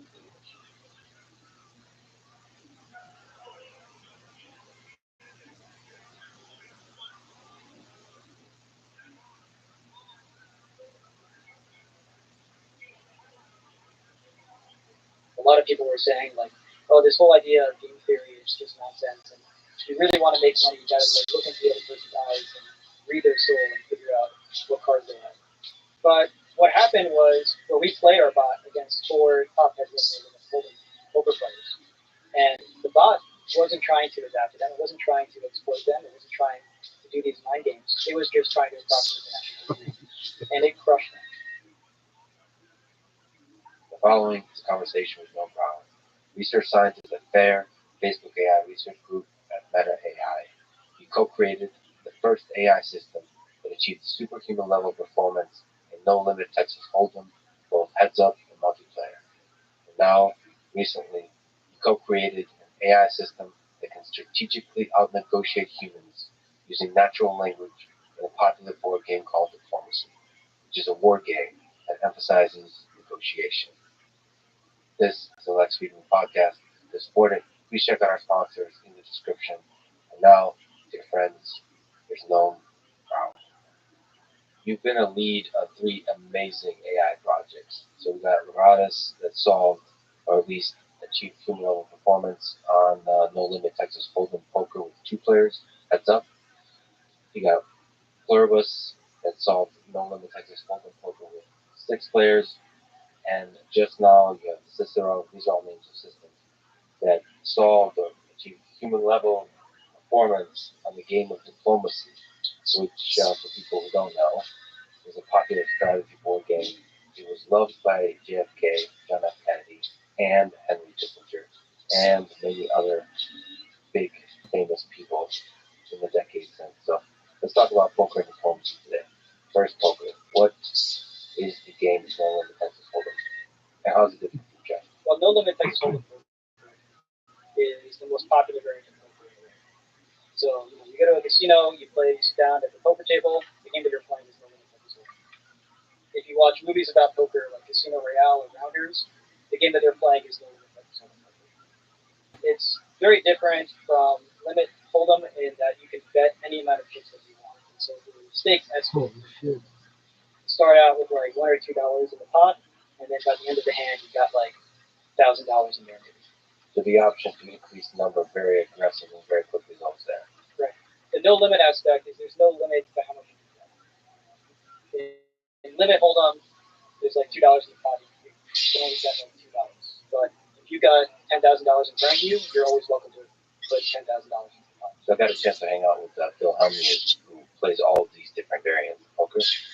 And correct me if I'm wrong, but it seems like No Limit rewards crazy versus the other ones rewards more kind of calculated strategy. Or no, because you're sort of looking from an analytic perspective, is strategy also rewarded in No Limit? I think both variants reward strategy, but I think what's different about No Limit is it's much easier to get jumpy. You go in there thinking you're gonna play for like $100 or something, and suddenly there's like $1,000 in the pot. A lot of people can't handle that. Can you define jumpy? When you're playing poker, you always want to choose the action that's going to maximize your expected value. kind of like with investing, right? Like if you're ever in a situation where the amount of money that's at stake is going to have a material impact on your life, then you're going to play in a more risk-averse style. You know, if somebody makes a huge bet, if you're playing Element Hold'em and somebody makes a huge bet, there might come a point where you're like, this is too much money for me to handle. Like, I can't risk this amount. And that's what throws a lot of people off. So that's the big difference, I think, between Hold'em and What about on the action side when you're actually making that big bet? That's what I mean by crazy. I was trying to refer to the technical the technical term of crazy, meaning use the big jump in the bet to completely throw off the other person in terms of their ability to reason optimally. I think that's right. I think one of the key strategies in poker is to put the other person into an uncomfortable position. And if you're doing that, then you're playing. And there's a lot of opportunities to do that. You know, you can have like $50 in there, and you throw in $1,000 bet, and you know, that's sometimes if you do it right, it puts the other person in a really tough spot. Now, it's also possible that you make huge mistakes that way, and so it's really easy to lose a lot of money. But there's a lot of upside potential. So when you build systems, AI systems that play these games, we talk about poker, we talk about diplomacy. Are you drawn in part by the beauty of the game itself, AI aside, or is it to you primarily a fascinating problem set for the AI to solve? I'm drawn in by the beauty of the game. When I started playing poker when I was in high school, and the idea to me that there is a objectively correct way of playing poker, and if you could figure out what that is, then you're making unlimited money basically. That's like a really fascinating thing. And so I was fascinated by the strategy of poker, even when I was like 16 years old. It wasn't until like much later that I actually worked on poker. So there was a sense that you can solve poker, like in the way you can solve chess, for example, or checkers. I believe checkers got solved, right? Yeah, checkers is something optimal strategy. Optimal strategy. It's impossible to beat. Yeah, and so in that same way, you could technically solve chess. You could solve chess. You could solve poker. You could solve poker. So this gets into the concept of Nash equilibrium. So it is a Nash equilibrium. So in any finite two-player zero-sum game, there is an optimal strategy that if you play it, you are guaranteed to not lose an expectation no matter what your opponent does. And this is kind of a radical concept to a lot of people, but it's true in chess, it's true in poker, it's true in any finite two-player zero-sum game. And to give some intuition for this, you can think of rock, paper, scissors. In rock, paper, scissors, if you randomly choose between throwing rock, paper, and scissors with your probability, then no matter what your opponent does, you are not going to lose an expectation. You're not going to lose an expectation. Now, the same is true for poker. There exists some strategy. It's a really complicated strategy. That if you play that, you are guaranteed to not lose money in the long. And I should say this is for two-player. Six-player poker is a different strategy. Yeah, it's a beautiful giant mess. When you say in expectation, you're guaranteed not to lose in expectation. What does in expectation mean? Poker is a very high variance game. So you're going to have hands where you win, you're going to have hands where you lose. Even if you're playing the perfect strategy, you can't guarantee you're going to win every single hand. But if you play for long enough, then you are guaranteed to at least break even in practice probably. So that's an expectation. The size of your stack, generally speaking.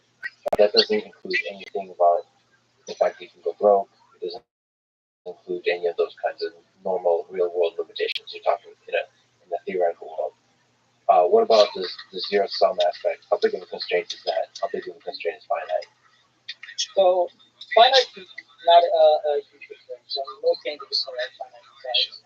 It's also true, actually, that there exists this like perfect strategy in many infinite games as well. Technically, the game has to be compact. There are like some edge cases where you don't have a Nash equilibrium in a two-player zero-sum game. So you can think of a game where if we're playing a game where whoever names the bigger number, there's no Nash equilibrium. You're good at this. Okay, so that's and then the zero-sum aspect. Zero-sum aspect. So there exists a Nash equilibrium in non-two-player zero-sum. By the way, just to clarify what I mean by two-player zero-sum. I mean there's two players and whatever one player wins. So if we're playing poker and I win $50, Now, outside of two-player zero-sum games, there still exists matching video, but they're not as many. Because you can think of a game like this. If everybody else on the board decides to team up against you and take you out, there's no perfect strategy you can play that's going to guarantee you. So outside of two-player zero-sum games, there's no guarantee that going to games like that. Have you ever tried to model in the other aspects of the game, which is like the pleasure you draw from playing the game, and then if you're a professional poker player, if you're exciting, even if you lose, the money you would get from the attention you get from the sponsor and all that kind of stuff. That would be a fun thing to model in. Or just make it sort of super complex to include the human factor in its whole complexity. I think you bring up a couple good points there. So I think a lot of professional poker players, they get a huge amount of money, not from actually playing poker, but from the sponsorships and having a personality that people want to tune in and watch. That's a big way to make it for yourself.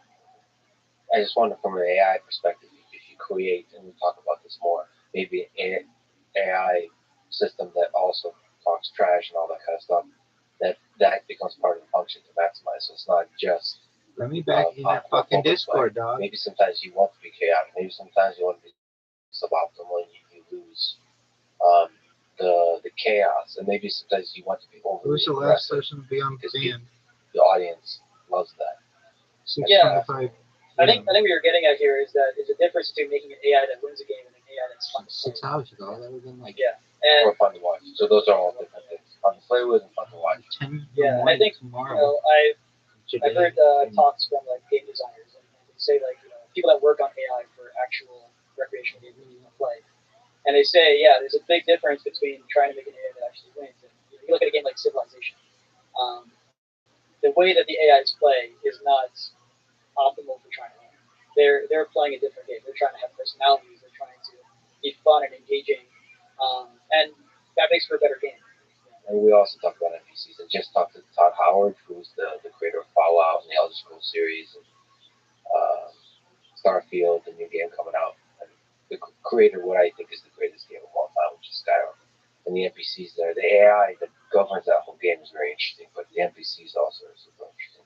And considering what language models might do to NPCs in an open world RPG role-playing game is super exciting. Yeah, honestly, I think this is like one of the first applications where we see like real consumer interaction with large language models. I guess like Elder Scrolls 6 is involved in that. They're probably like pretty close to finishing it. But I would not be surprised at all if Elder Scrolls 7 was using large language models for their NPCs. So they're not. I'm not saying anything. I'm not saying anything. This is me speculating. No, but they're just releasing the stock. They do one game at a time. So whatever it is, whenever the date is, I don't know what the date is. Calm down. But it would be, I don't know, like 2024, 25, 26. So it's actually very possible they would include models. I was listening to this talk by a gaming executive when I was in grad school, and one of the questions that a person in the audience asked is, why are all these games so focused on fighting each other? And the person responded that it's just so much harder to make an AI that can cooperate with you than it is to make an AI that can fight you. And I think once this technology develops further and you can reach a point where like not every single line of dialogue has to be scripted, it unlocks a lot of potential for new kinds of games, like much more like positive interactions that are not so focused on fighting. I'm really looking forward to that. It might not be positive. It might be just drama. So you'll be in like a Call of Duty game instead of you'll just be hanging out and like arguing with an AI about like passive aggressive, and then you won't be able to sleep that night. You have to return or continue the argument that you were emotionally hurt. I mean, yeah, I think that's actually an exciting world. Whatever is the drama, the chaos that we love, the push and pull of human connection, I think it's possible to do that in the video game world. And I think you could be messier and make more mistakes in the video game world, which is why it would be a nice place. And also, it doesn't have as deep of a real psychological impact, because inside video games, it's kind of understood that you're not a real world. So whatever crazy stuff AI does, you have some flexibility to play. Just like with the game of diplomacy, it's a game. This is not real geopolitics, not real war. It's a game. So you can have a little bit of fun, a little bit of chaos. Okay, back to that equilibrium. How do we find equilibrium? All right, so there's different ways to find an equilibrium. So the way that we do it is with this process called self-play. Basically, we have this algorithm that starts by playing totally randomly, and it learns how to play the game by playing against itself.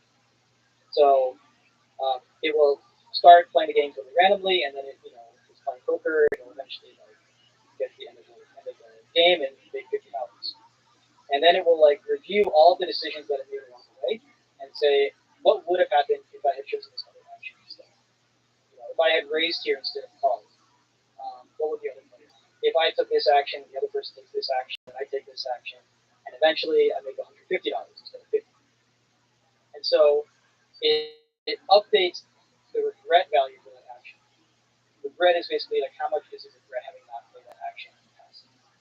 And when it encounters that same situation again, it's going to pick actions that have higher regret and higher probability.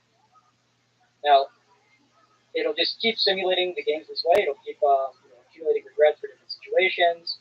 And in the long run, if you pick actions that have higher regret and higher probability in the correct way, it's proven to converge to even for super complex games, even for a perfect information game. It's true for all games. It's true for chess. It's true for poker. It's particularly useful for poker. You're banned like so this is the method of counterfactual regret minimization. This is counterfactual regret minimization. That doesn't have to do with self-play. Verify. If you follow this kind of process, self-play or not, you'll be able to arrive at an optimal set of actions. Verify. So this counterfactual regret minimization is a kind of self-play. It's a principled kind of self-play that's proven to converge to national equilibrium, even in imperfect information games. Okay, you can have other forms of self-play, and people use other forms of self-play for perfect information games, where you have more flexibility. The algorithm doesn't. I kind of need that in my brain, but we're speaking something bigger than just one of them. So it could be anything. Let me in, bitch. It's just a mechanism of a system playing itself. Exactly. Yeah. Self-play is not tied specifically to neural nets. Done. It's a kind of reinforcement. Are we in? And I would also say this process of trying to reason what the value is. This is very similar to how humans play games, right? You probably played poker before. With your friends, you probably ask "Oh, would you have called me if I raised?" Okay. That's a person trying to do the same kind of counterfactual chaos. Okay. And if you do that at scale, you're going to be able to learn not to verify with red. Now, where the neural nets come in, I said okay, if it's in that situation again, then it will choose the action that has I think No Limit Texas Hold'em, the version that we were playing, is 10 to the 161 different decision points, which is more than the number of atoms in the universe squared. That's heads up. Your account has been suspended. Cool. Log in. Yeah, I mean, it depends on the number of chips that you have, stacks, and everything, but the version that we were playing was 10 to the 161. Do I have any of them that are unbanned? Biggest pimp of all time is definitely banned. I bet there's some step function. Rothschild 69. Oh no! That's I'm saying we played the biggest pimp of all time. It was constrained in what it considered for get sizes. It's not. The person on the other side can get whatever they want. Yeah, I mean, 161 plus or minus 10 doesn't matter. And so the way neural nets help out here is, you don't have to run into the same exact situation. That's never going to happen again. The odds of you running into the same exact situation are pretty slim. But if you run into a similar situation, and you can generalize from other states that you've been in that kind of look like that one, and you can say well, these other situations I had high regret for this action, so maybe I should play that action here. Which is what are the odds of this game? 0%. Or poker? Or go? Controversial question. Okay. I'm gonna. Looks like somebody's screaming on Reddit right now. Depends on which subreddit you're on. Start putting in the night, folks. Sure, David Silver's gonna get really angry at me. Yeah. I'm gonna say poker actually, and I think for a couple of reasons. They're not here to defend themselves. So, first of all, you have the imperfect information. Settings. So it's how do I log in? We can go into that. But once you introduce imperfect information, things get much more complicated. Biggest pimp. So we should say, maybe describe what is seen to the players, what is not seen in the game of Texas Hold'em. Yeah. So Texas Hold'em, you get 2 cards face down that only you see. And so that's the hidden information game. The other players also all get 2 cards based on their own reason. And so you have to kind of, as you're playing, reason about like, okay, what do they think I have? What do they have? What do they think I think they have? That kind of stuff. And that's kind of where bluffing comes into play, right? Because the fact that you can bluff, the fact that you can bet with a bad hand and still win, is because they don't know what your cards are. Right? And that's the key difference between a perfect information game like chess and Go, and imperfect information games. This is what trash talk looks like. Well, then it's the biggest chunk of all time. The game I saw. Let's work, baby. But yeah, so get this motherfucker to work. Do random questions here. So Hi, when you're playing your opponent under except information, is there some degree to which you're trying to let me in that manipulate the hands that they have? Messages failed to load. Or is that not part of the algorithm? Try again. What are the different approaches to the imperfect information? I think this so one thing to understand about why imperfect information makes things difficult is that you have to worry not just about which actions to play, but the probability that you're going to play those actions. Maybe. So you think about maybe not. Rock, paper, scissors, for example. Rock, paper, scissors is an imperfect. Except. Because you don't know what I'm about to do. I do, but yeah, usually not. Yeah. And so you can't just say like, oh, I'm just going to throw a rock every single time, because there you go. Going to figure that out. That's what I'm talking about. And so you don't just have to figure out which action to play. Yes. Where are you in, son? And really importantly, the value of an action depends on the probability. Sure, everybody's gonna hate. So if you're playing rock every single time, that value is really low. But if you're never playing rock. What's up? What's up? How are you, DL Weatherly? Hope you're amazing, big dog. I just ate this like huevos rancheros.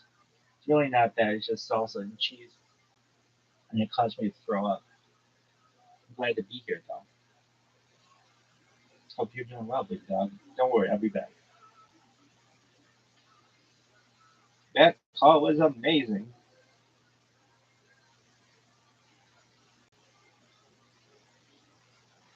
Chill zone. Ready to get banned from there? Oh, for sure, dog. Let me in on this bitch. Monday Night Raw.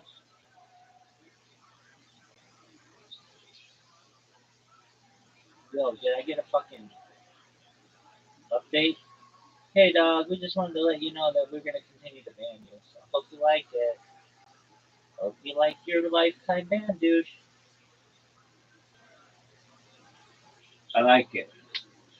Biggest pimp of all time. Alright. What is this? Not really. GM. Okay. Blue Wild Beta. What is that? Did I get another band? No.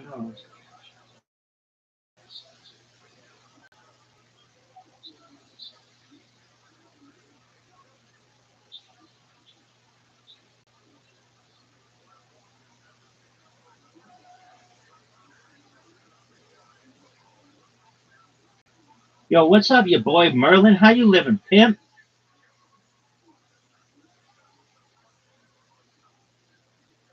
I hope you're well. If you need me, I'm here for you, my man.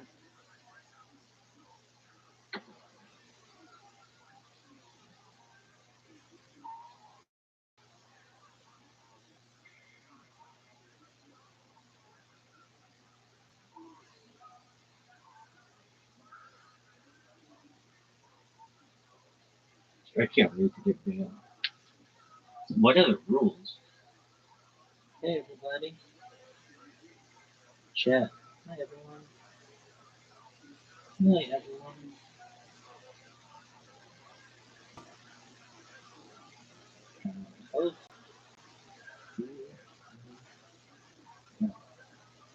Bam.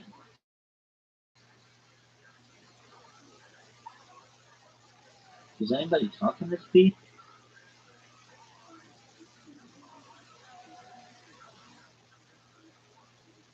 No.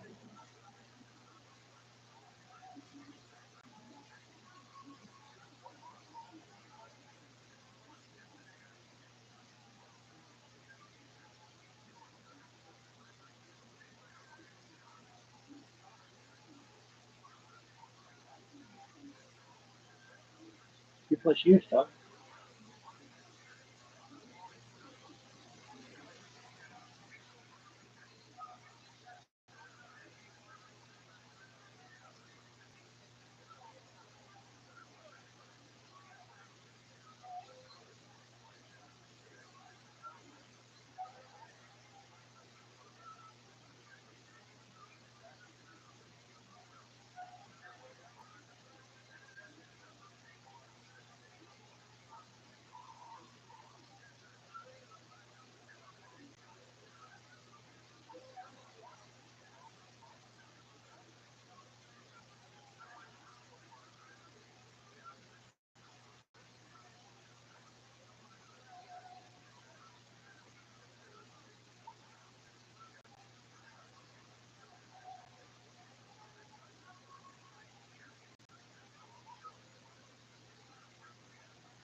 I'm ready to get banned.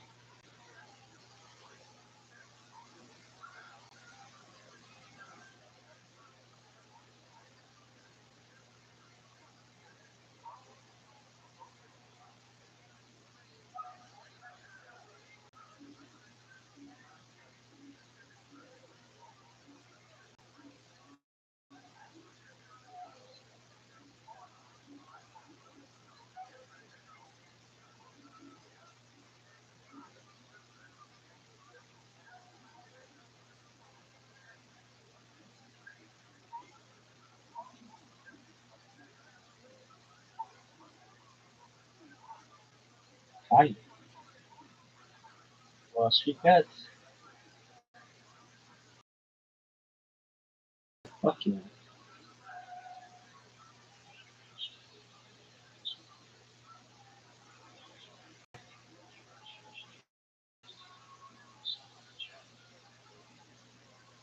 Dude, I can't believe the biggest pimp of all time is not banned.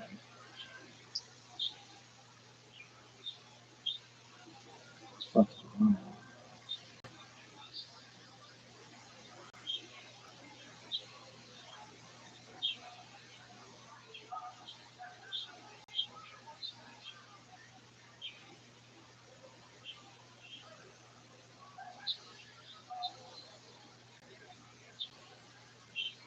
And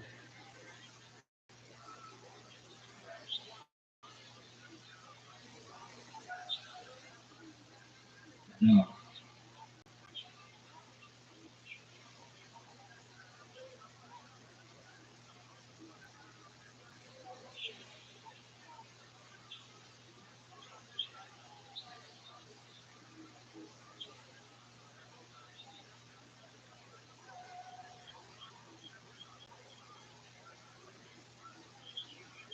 100%.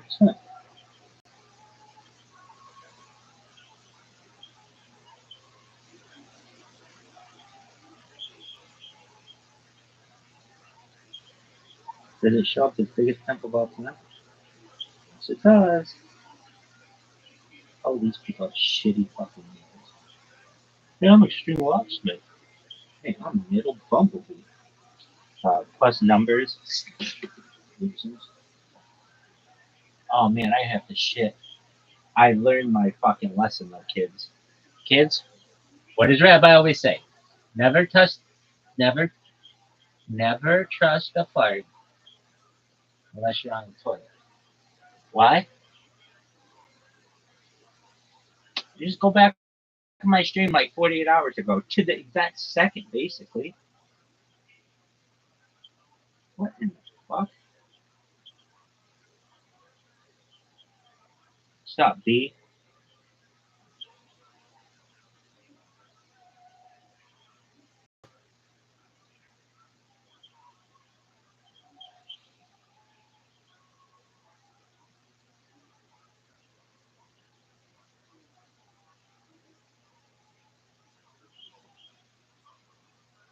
This is the third industrial revolution. Well, 100 million. Man, I'm telling you what, kids, I'm in a fucking mineral oil. I know I am. I know this thing has baby oil written all over it. It's ready, it's loaded.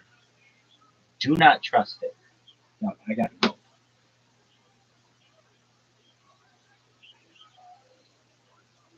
If I did it right now, it'd go right down my fucking leg. I'm not even gonna trust it. Don't ever trust it. I'm telling you, this shit is mineral oil.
Yo, dog. Did I get booted? Somebody get booted?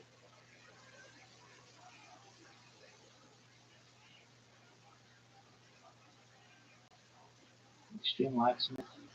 Extreme hyphen locksmith. Sometimes if you fuck that when you took that fucking music, you get something sick, like the biggest pimp of all time.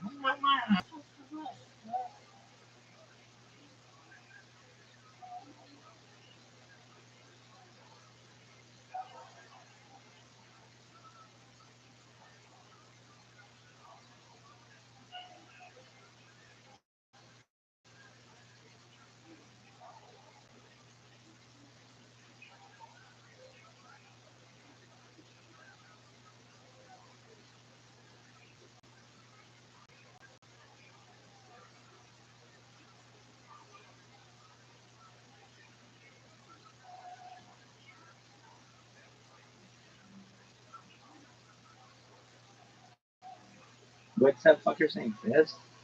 Lines. What's his name? Fucking idiot.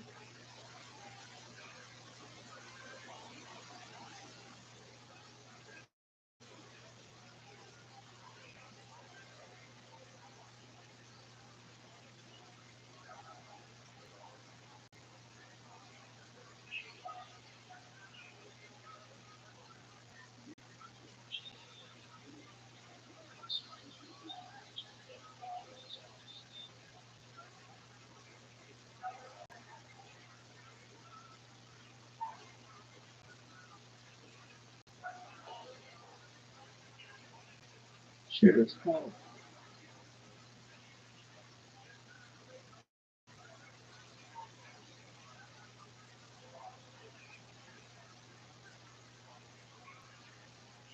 Oh, that movie is so funny. Dude, they took it away.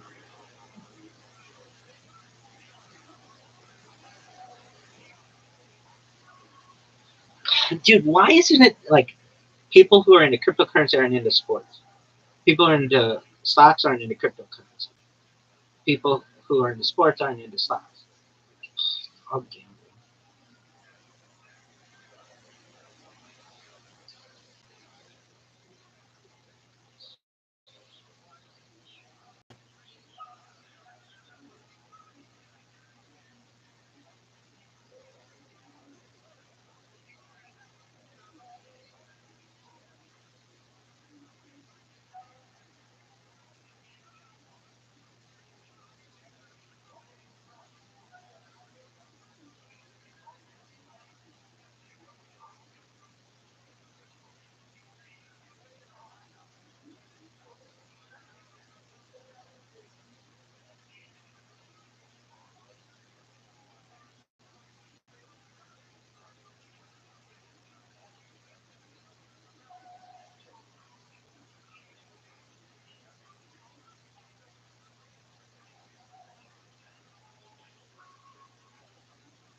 Wait, you a human?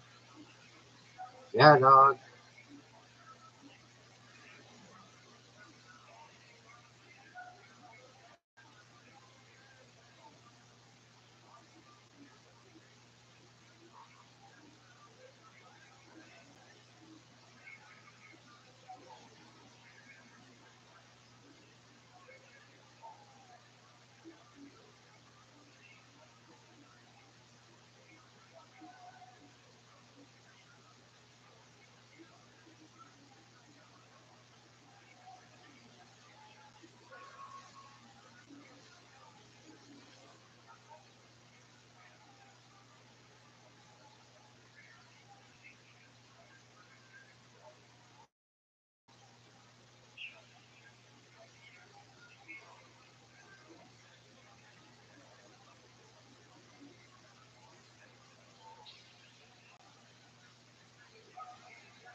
I just clocked 18. What is that?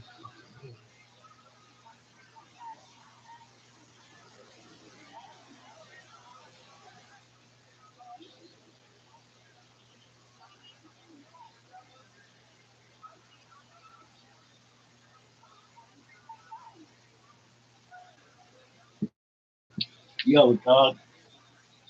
I can't believe I got in a fucking Wall Street server. Sure, they're gonna kick me out. Hey, everybody hates me. Welcome. How are you, big dog? Shout out to Cannon Torch 1. Living like a pimp. Alright, that's cool. I wouldn't want to talk to me either. This is the worst.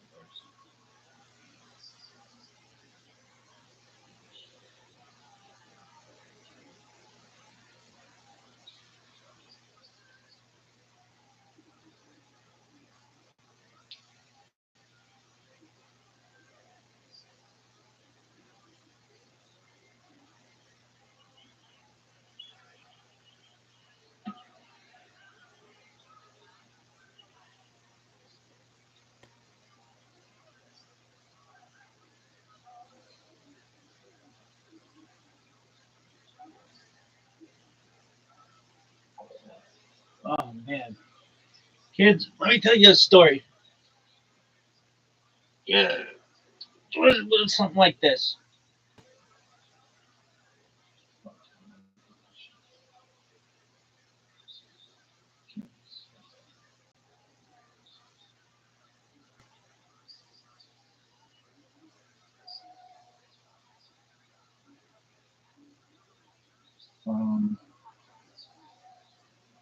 What was it?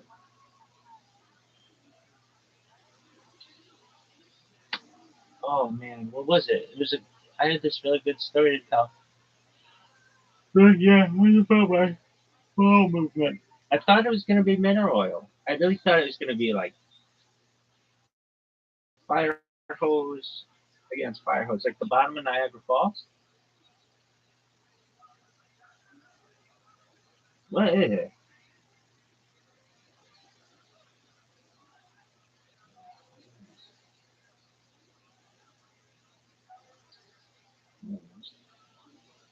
Someplace. Really? Could be. Who knows? Anyway, I really had to take a dump. When I got there, I was like, oh man, I'm ready for fucking Niagara Falls. You know all that mist and shit at the bottom? And guess fucking what? You're never gonna believe this, kids. It was a queef, allegedly. Maybe a push, perhaps, who knows? And then it was just like a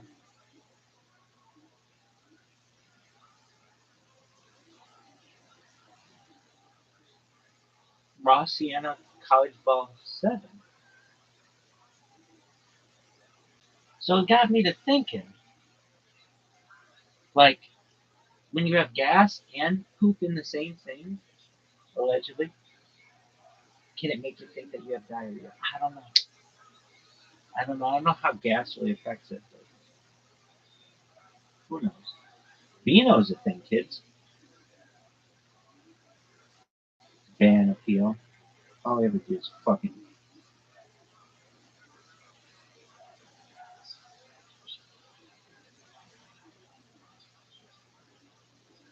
dog. This is the worst stream ever, and these assholes in chill zone are not chilling. They're kind of being major douches. Oh, we think you're advertising. Then don't let anybody have anything in their profile. Why? Because then why allow anything in a profile if you can't allow advertising? So what? So what if it's advertising? Having a username by default is advertising something.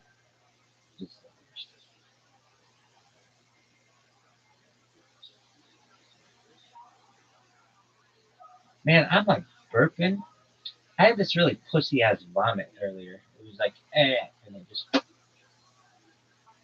Anyway, fuck's going on here? No. Oh, I got kicked out.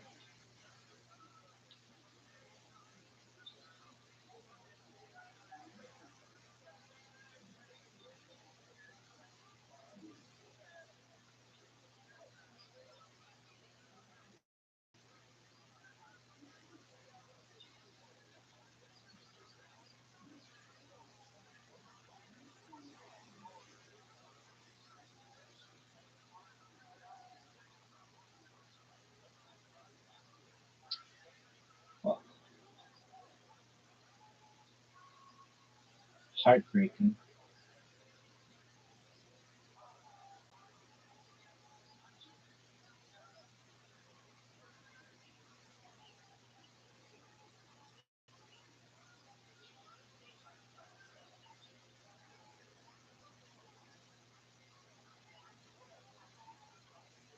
Why? I don't know.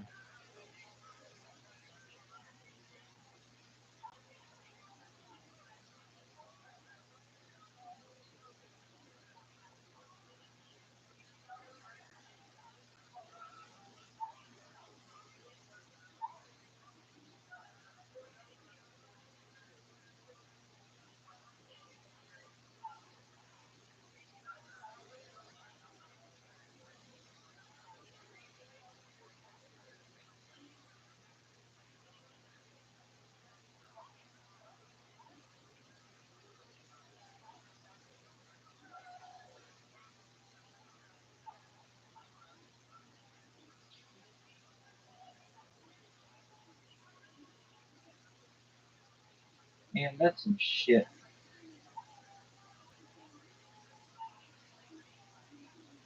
It's like I just saw it and I was like, oh, I knew I'm fucking banned. No one knows.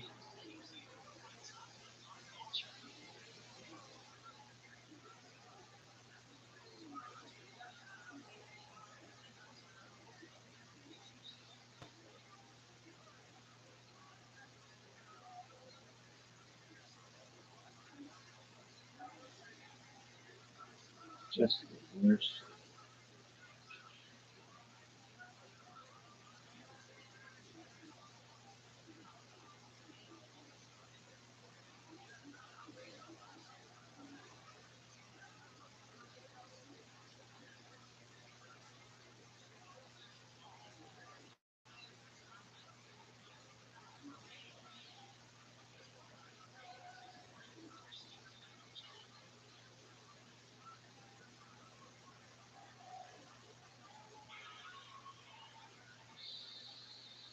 That's some bullshit.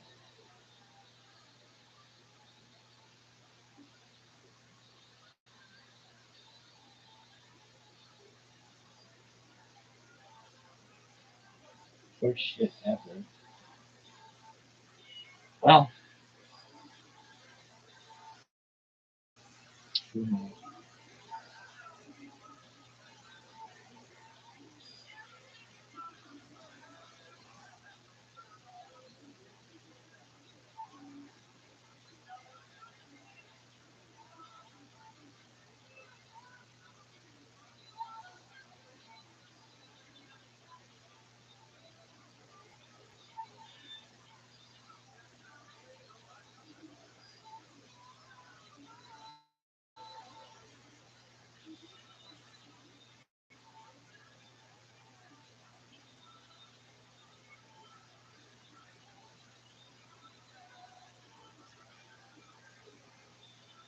Why would they ban me?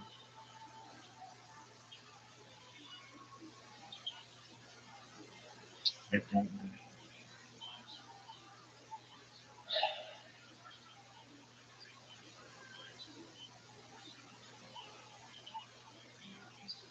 It sucks. Like,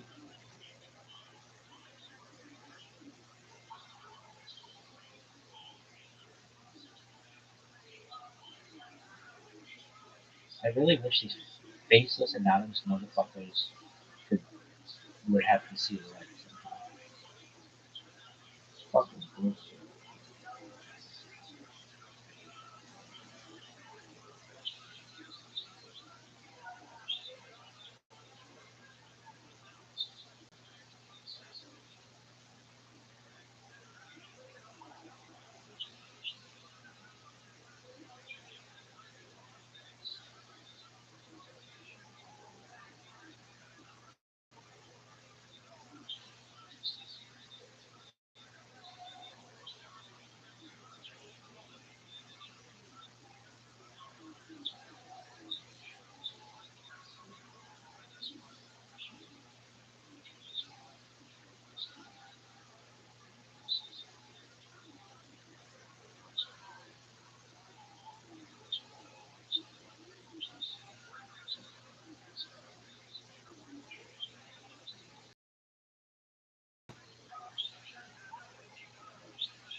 Jones, colitis, and IBD.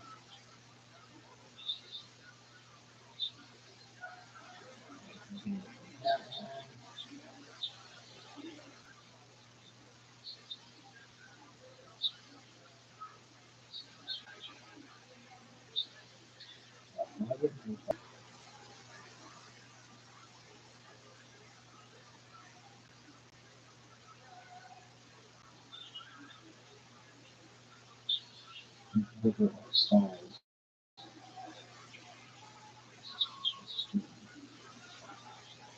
Pokemon. One Piece.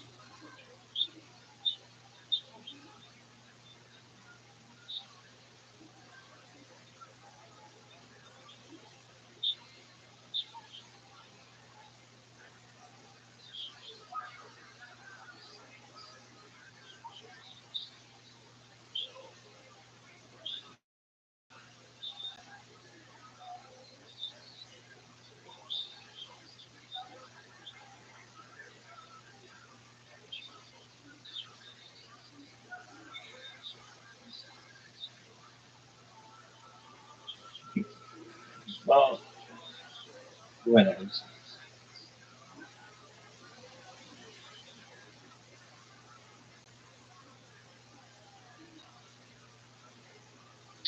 Man, I can't believe I just looked over there and that fucking phone. She landed on the fan. What the fuck is this?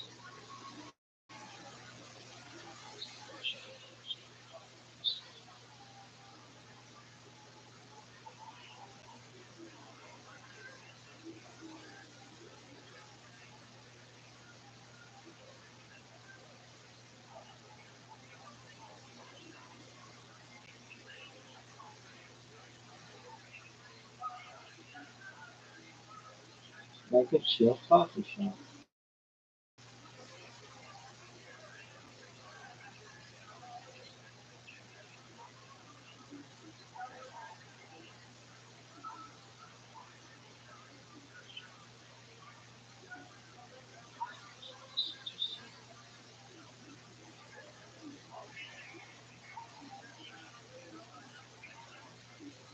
No, it's not even here.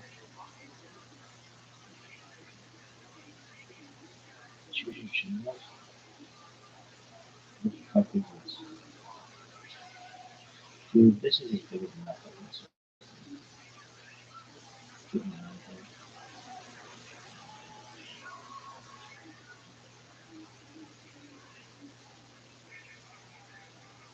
Okay, I can gain from those.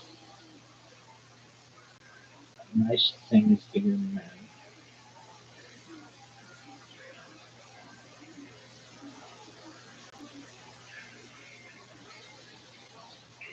This is the worst.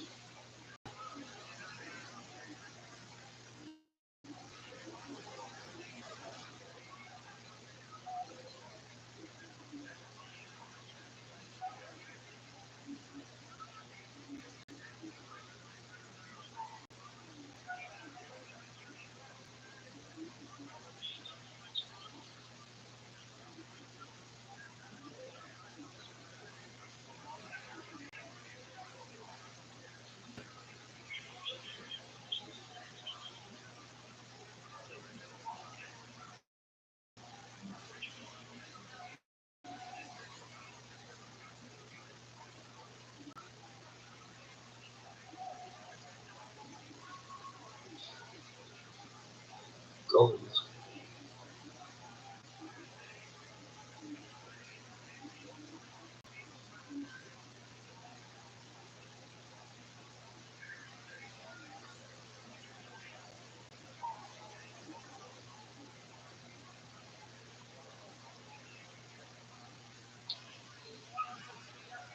Message. Messages. Message. Create message. New message. Chat. Burger. Split channel. Okay. What's this motherfucker's name? Inexperienced locksmith. Extreme locksmith.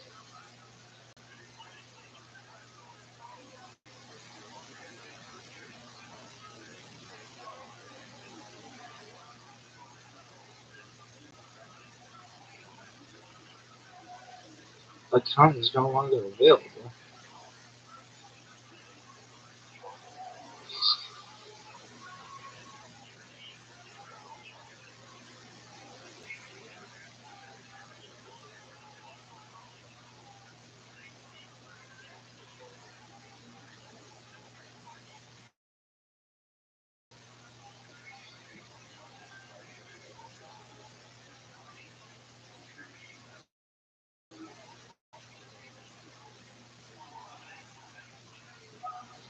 Let's go to bands.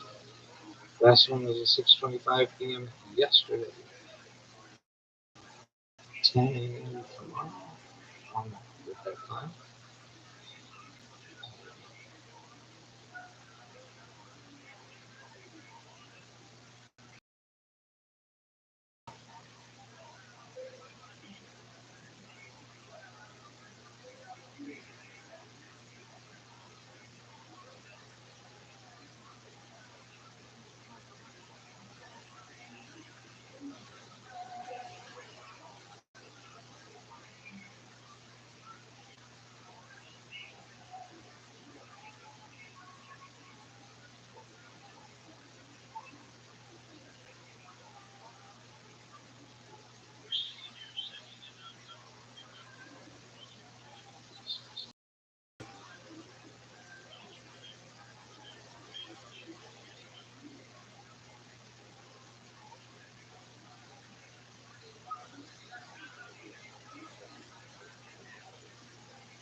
Starts University.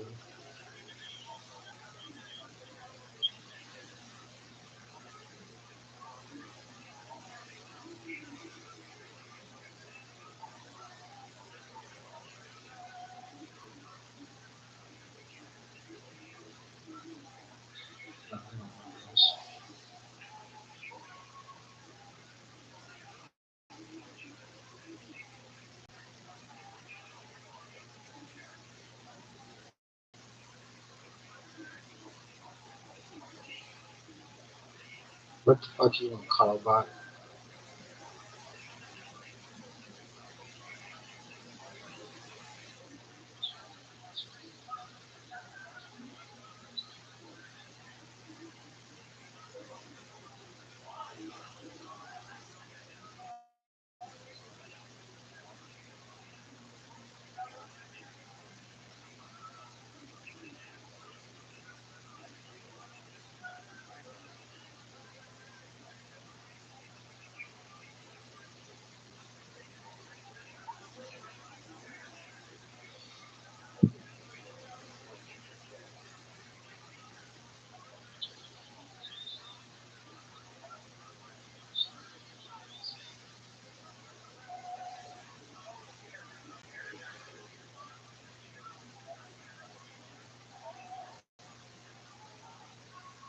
Shiver. What's this crypto scene?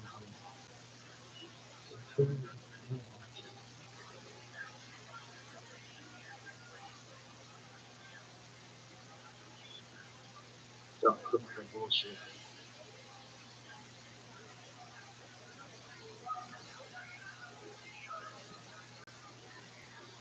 What was it? I think I've been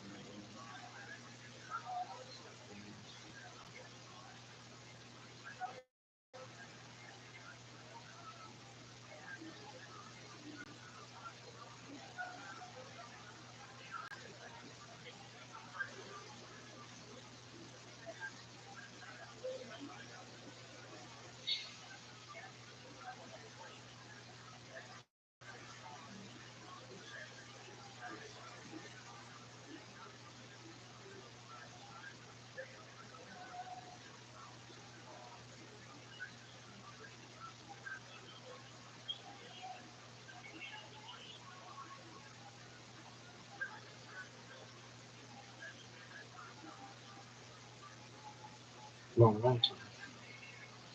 It's a big mouth, like a busy coffee shop. Everybody says that.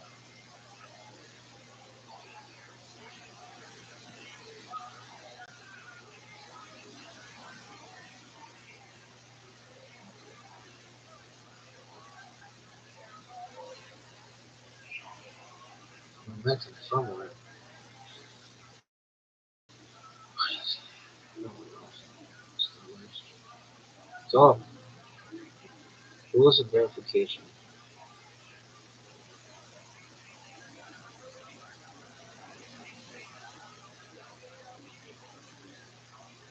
No drama. No emotional things, please.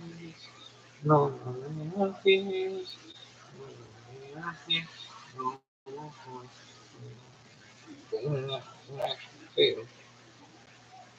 We can't even kick it no more. Please don't see it.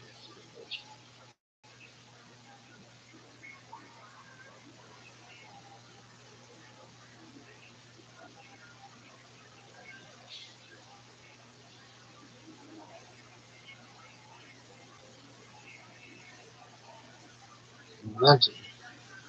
Let me in on this bitch.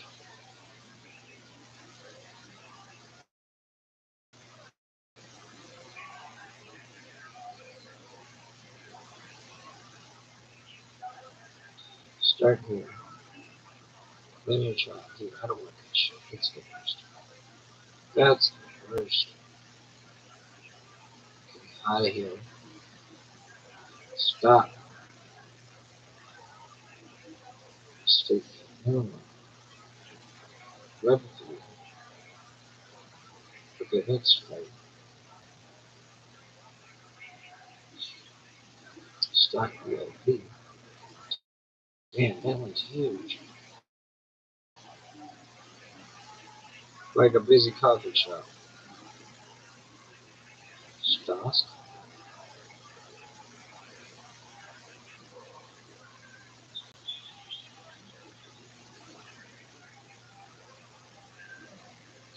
What the fuck is this? Stosk VIP.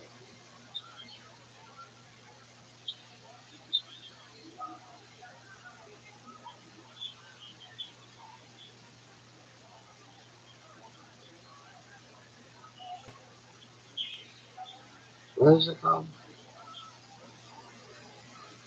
Stosk VIP.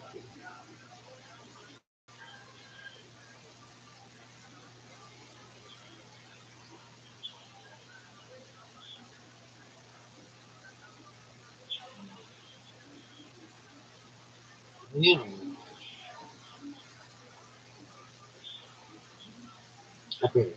I bet it's misspelled or something.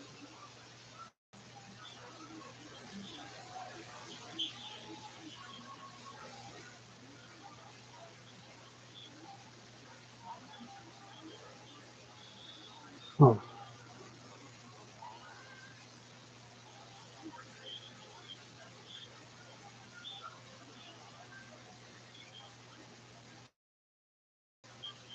Stock VIP. Join the Stock VIP server. There it is.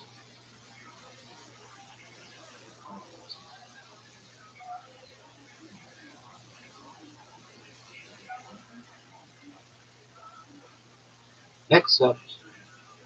Hey everybody. Banned. Why? We just don't like you. Okay. Sure.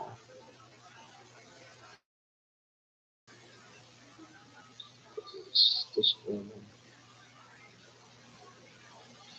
Is anybody here? Training course.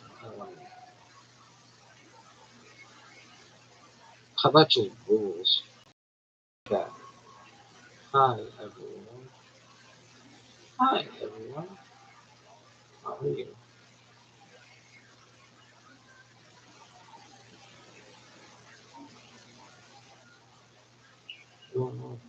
Please.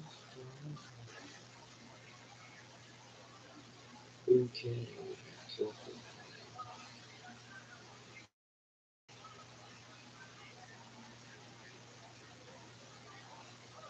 Because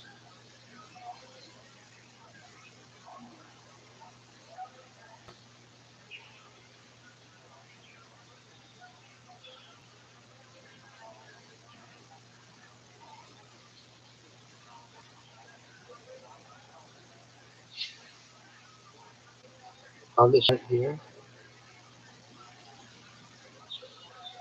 right as we put.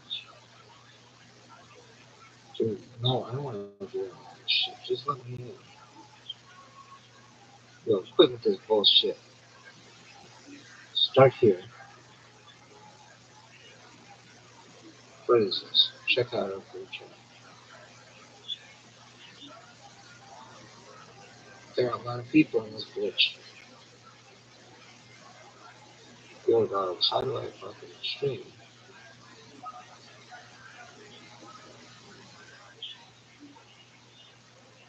Oh, I gotta prove. Wait. No more VIPs. No more.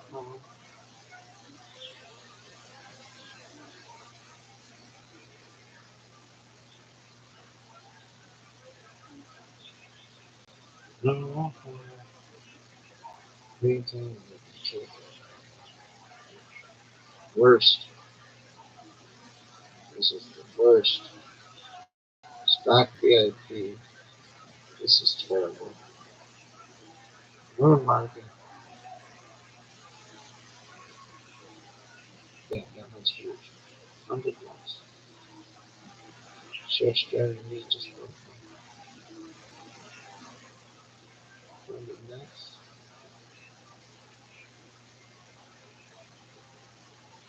We are on this page.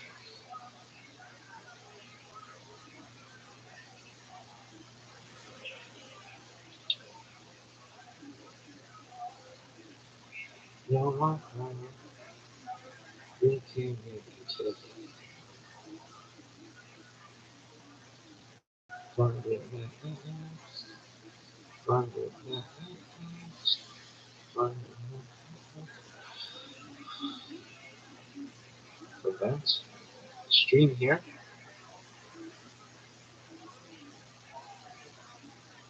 Okay.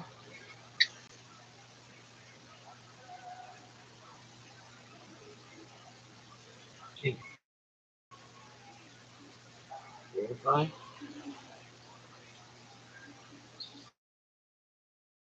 Have it verified. And we check the things. Wow. Where am I? Check spread leverage. Higher and scans. Stream here. Type.